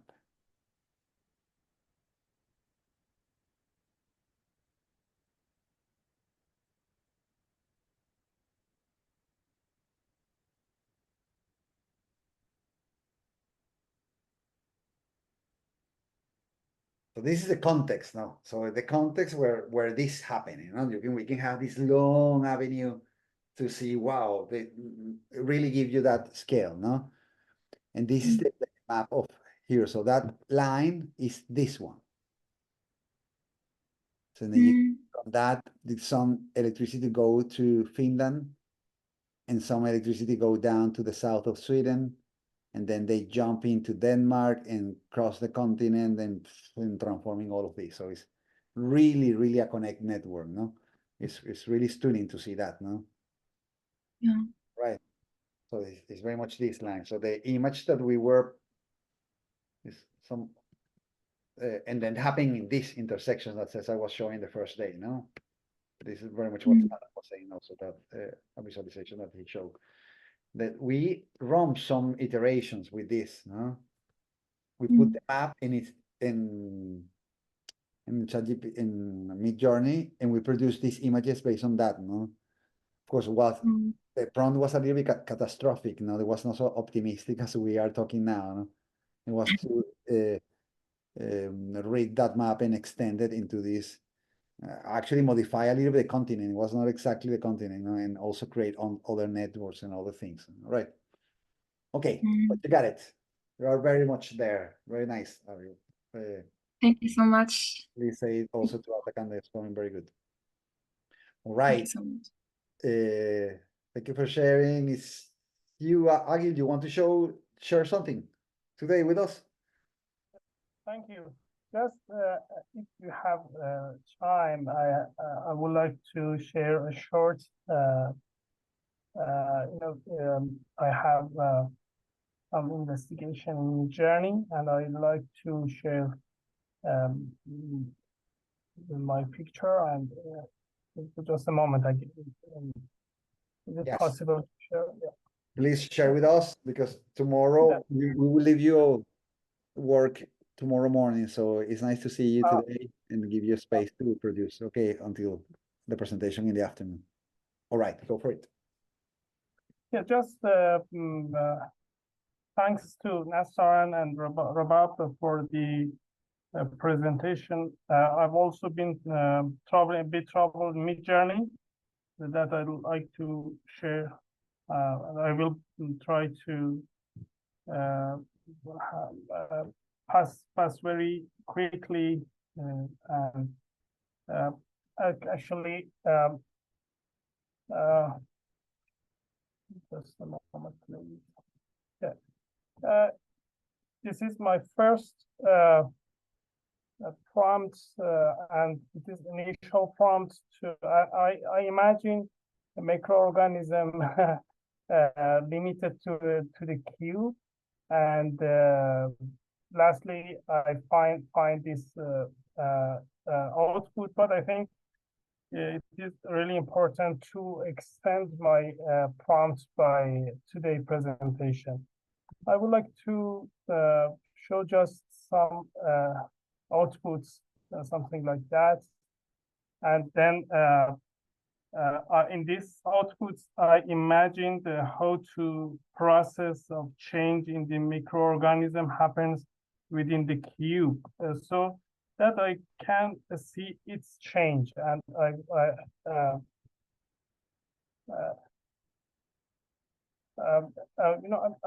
try to find a process within a cube of the microorganism and something like that. And I know I should change my prompt based on today's presentation. For example, in this picture, I imagine just the future and organism which gather buildings or something like that. Yeah, I think my outputs are initial, but I try to, for example, in this prompt, I write, for example, imagine a spider in a cube, which try to, after time, what happened for this spider? I mean, changed to microorganism and something like that. But I would try to expand my actually prompt. Thank you.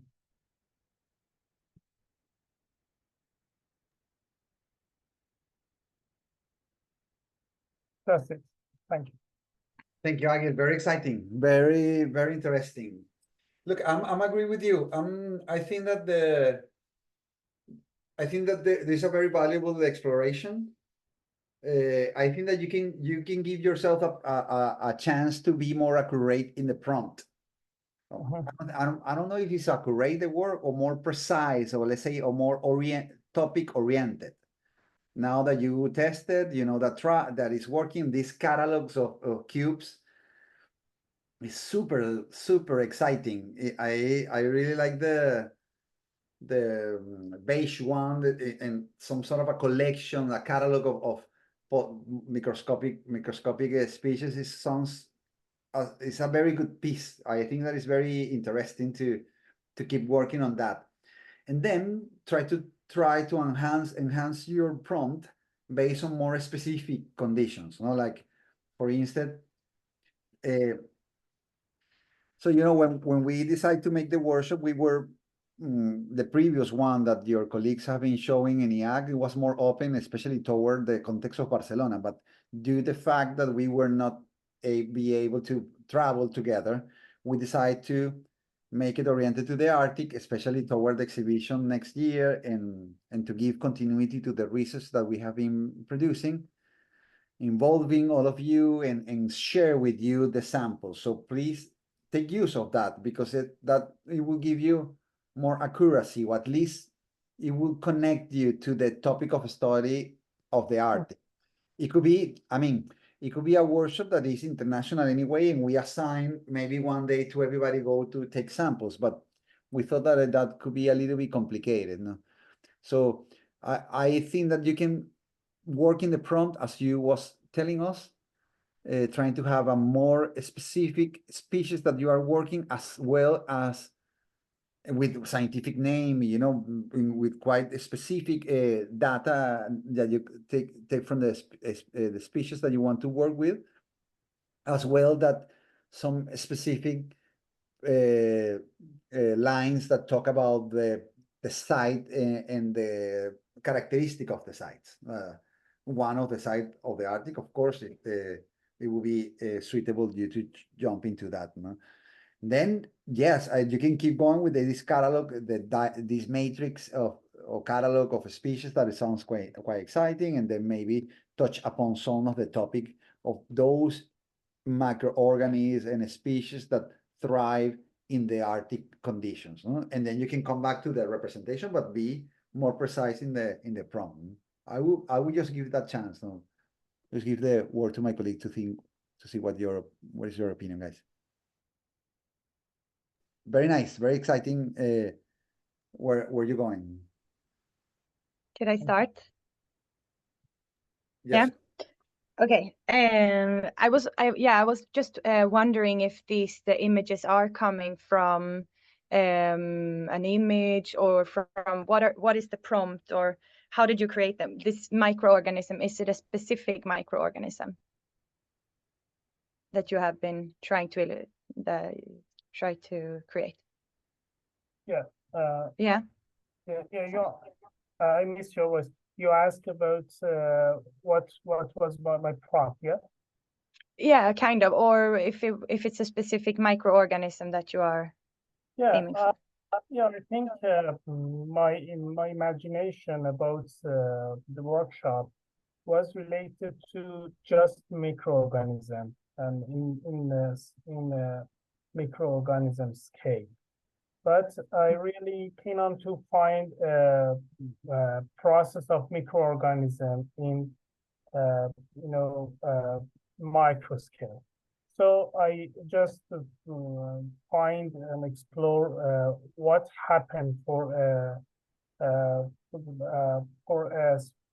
microorganism through the time, and is it any, for example, I explore in ChatGPT and find this process and ask ChatGPT to write a nice prompt to find it. And I think okay, it's better to limit this process by a queue. So I write it, in my prompt, I try to limit for example, as I illustrate in the first picture, I limited nature in a specific box.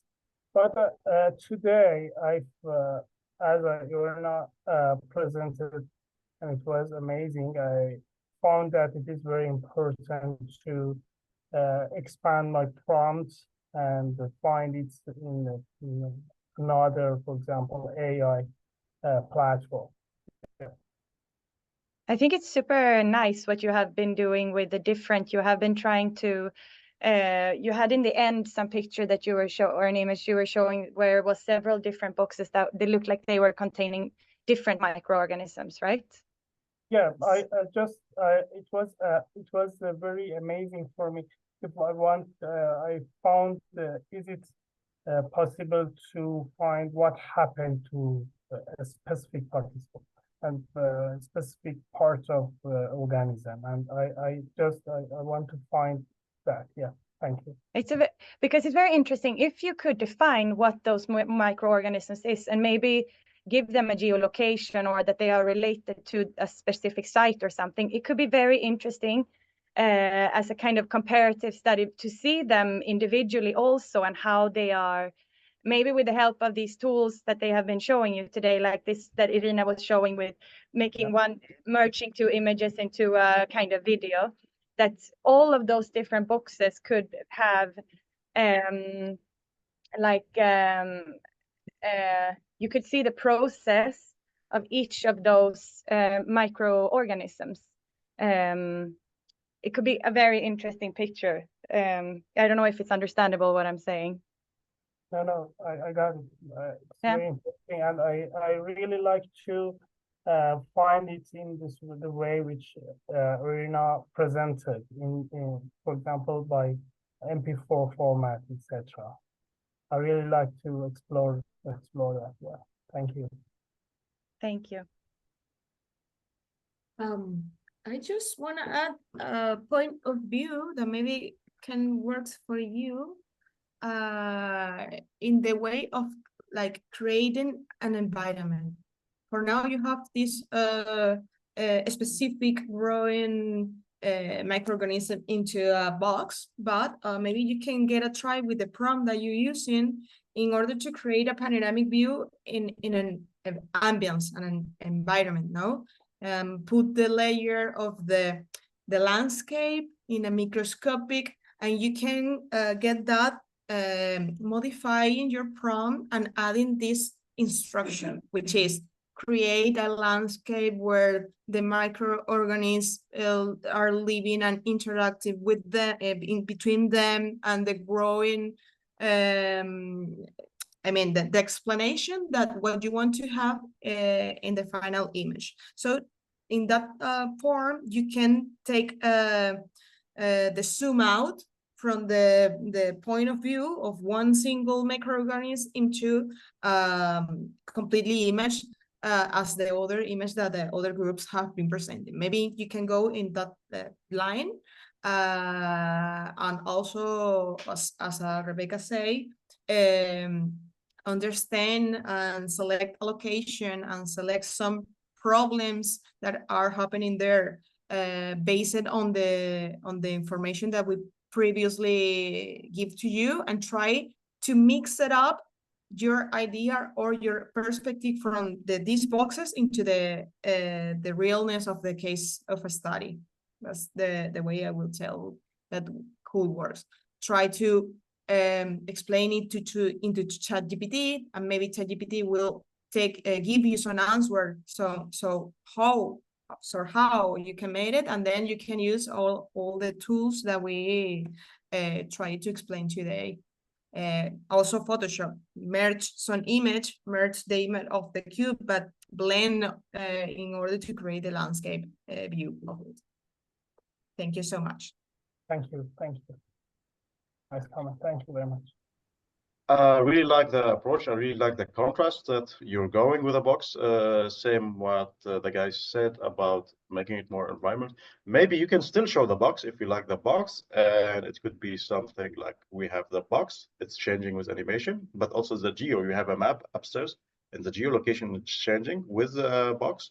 And maybe on parallel of the box, you can put us inside of the box on the microscopic. So I'm still seeing the box, but also I can also be inside it. So this, I really like the contrast because you can see the environment as a human, but you can also see it as an organism itself, how the scale is different.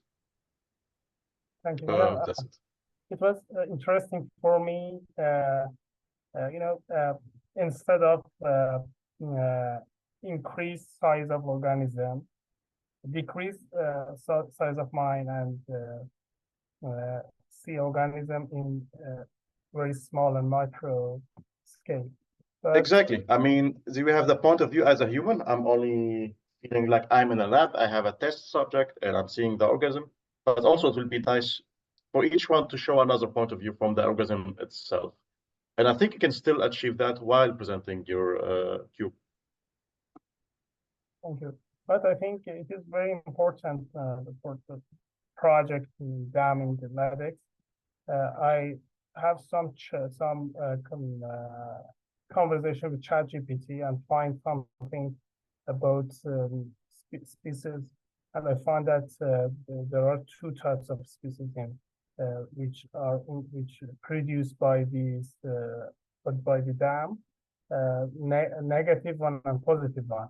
And I think searching to find these species and geolocated these blocks which are related to specific location is very essential. Yeah, thank you. Can I just ask, what is the site that you do? Have you like assigned yourself a site? Oh, one of these places. Yeah. I just imagine my in my first prompt. I just imagine and just search it.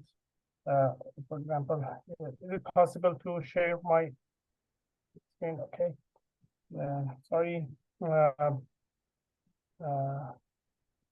Okay. Yeah. I find I started to chat with ChatGPT about microorganism types of spreads and the role of them, and find some microorganism and start to import this picture to Midjourney. But it is initial actually. Yeah.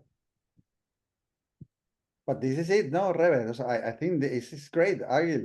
This all the you have the E. coli bacteria, so you have all the microorganisms there and related with them. Just geolocated as Rebecca was suggesting in Laxere. There is the other one that is a little bit on the top, Rebe, that don't remember the name. Chomotis. Yeah. Along this hydropower, like along Lolo River, you will find a couple of dams, and take one of them and working in the prompt, as you was saying, and contrasted or confronted with this or intersected with this information. Let's say information from one of these two dams and these ones, and plus an article maybe that you found, and that is really enhance your prompt. Okay, then you can have the more panoramic view, as Irina was saying also, and then you can also maybe play a little bit with what Aram was suggesting. Now that it could be our understanding of the microscopic environment is we encapsulate in nature and things, and maybe some views that you see from the perspective of the microorganisms being encapsulated or seeing outside of the box or the boxes or the petri dishes. No? It could be very conceptual and very beautiful, these ideas, guys. Thank you very much. But I just found it that there are two types of microorganisms. One types are before the creation of dam, and the second one are after, and negative organisms. And I think it is important to find you are talking about which one, and imagine, for example, which one of them as a future after, post industrialism. It was a question for me, but I don't know if it's right. I think it's relevant, and especially if it's related with contamination, then also even more you can strengthen your concept there, no? So the hypothesis that what kind of a microorganism live once we create this kind of a power infrastructure, and what is the level of contaminations? Which of them are the ones that are inhabiting this, and then that it could be perfect for your prompt, Agil. Thank you. Right. Thank you very much. Geolocalizing, as Rebecca said, and using the tools that Aram and Irina provide today. It was a very rich session, very nice pieces of work, guys. Also nice to see your first approaches. Push it forward for tomorrow. Thank you so much, Irina and Aram, for today. It was great, such an amazing day. And thank you, Rebe, again. Also, I think Rebecca was suggesting we put in each day of the first document the output that we imagine for the last day presentation. Some of you already are covering these. Of course, we put in abstract way or in a more general way, but I think with the tools that we have been introducing all these days, and especially the ones that you now have at the end of this session with Irina and Aram, you can really collect all the information that you have been gathering and try to find this last representation. But we like to you to present from a visual narrative. Please, if you are working in Miro, try to put it out from Miro as a slideshow. Title, name it in the topic that you are working. Point the organism and the species that you are working with. Point the concern, the alteration that you found, either if it's extinction, endangered, contamination, pollution, toxicity, or so on. And move across the tools, from the QGIS, layering, geodata, or geoterritorial data, from the evolution of the site in a stop motion, through the growing patterns and growing living systems that Tomas explained, and also the panoramic views and the first iterations that Aram introduced until the last possible even image generation or even videos as Irina was introduced. Okay, so if you can reach that point, will be fantastic. In a very short pieces, you don't need to post edit anything. You can really show things very raw, guys. So really, this is a ongoing process. So don't think that it's a clean, sleek presentation in the end. So, but it's really an unfold. You unfold your process of experimentation with us, but put it together in a easy way. Also put your prompts to follow the track of your process. So if you have an image, it's nice to see the prompt that you're doing, and all these prompts together with your intentions. You can put a footnote if you want to describe what kind of tool you use or what kind of procedure you use, and that will be very more understandable and intelligible for all of us. Okay, so we will be tomorrow. Hopefully, most of us will be there enjoying your your experimentation.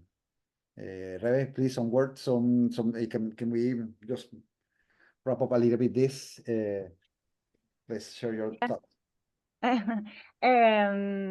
Yeah, I think you covered most of it, but you don't have to make a presentation maximum 15 minutes or something like that. Like maximum, you don't have to make it 15 minutes at all, but something like that is like, maybe there are no limits actually. Maybe you do it in whatever way you want it, but no, nice. It was really nice. What you say, we will program slots of 50 minutes following by comments, guys. So I think we have been also testing very much how much take you present your work, so it could be enough for that, no?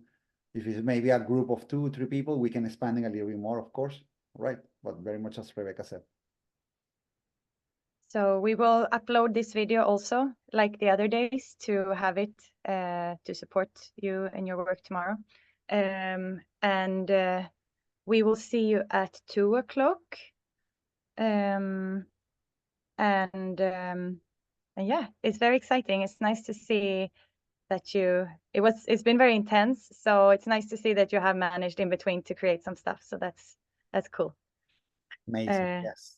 And really nice, Aram and Irina. Really nice tools. I'm always like saying the same, but I will go back and look at them like on repeat. Thank you, Rebe. Super Thank nice. you. Some last advice, Irina, Aram, yes, for tomorrow. Thank you. It was a pleasure again to be here.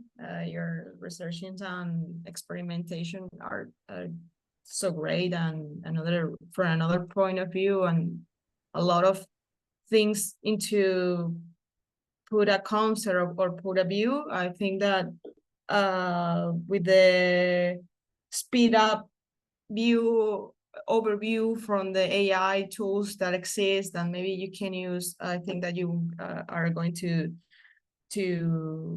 be able to create great image or videos and also keep experimenting in the future. No, it's not only for the workshop, it's not only for now. The intention was like to try to understand how we can get advanced on the AI and how to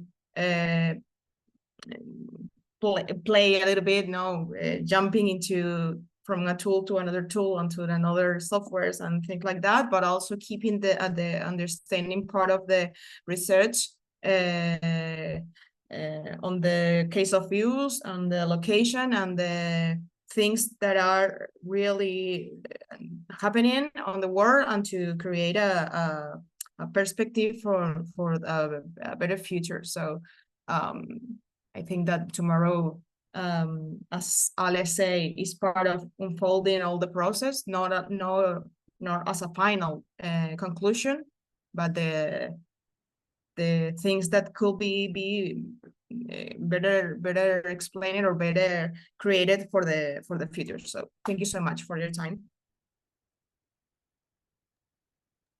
Thank you, Gash. Always a pleasure to be with you. And just to make it short, it's just a tool. It's in the end just to help you show your cases. You'll have all the work, and what we taught today might change in 2 days. So just always follow from your own research and continue on. I look forward to see your presentation tomorrow. And thanks you all again. All right. See you tomorrow, guys. Thank you. May the force be with you. See you. Keep inspiring. Keep producing nice work. Okay, bye-bye. See you tomorrow.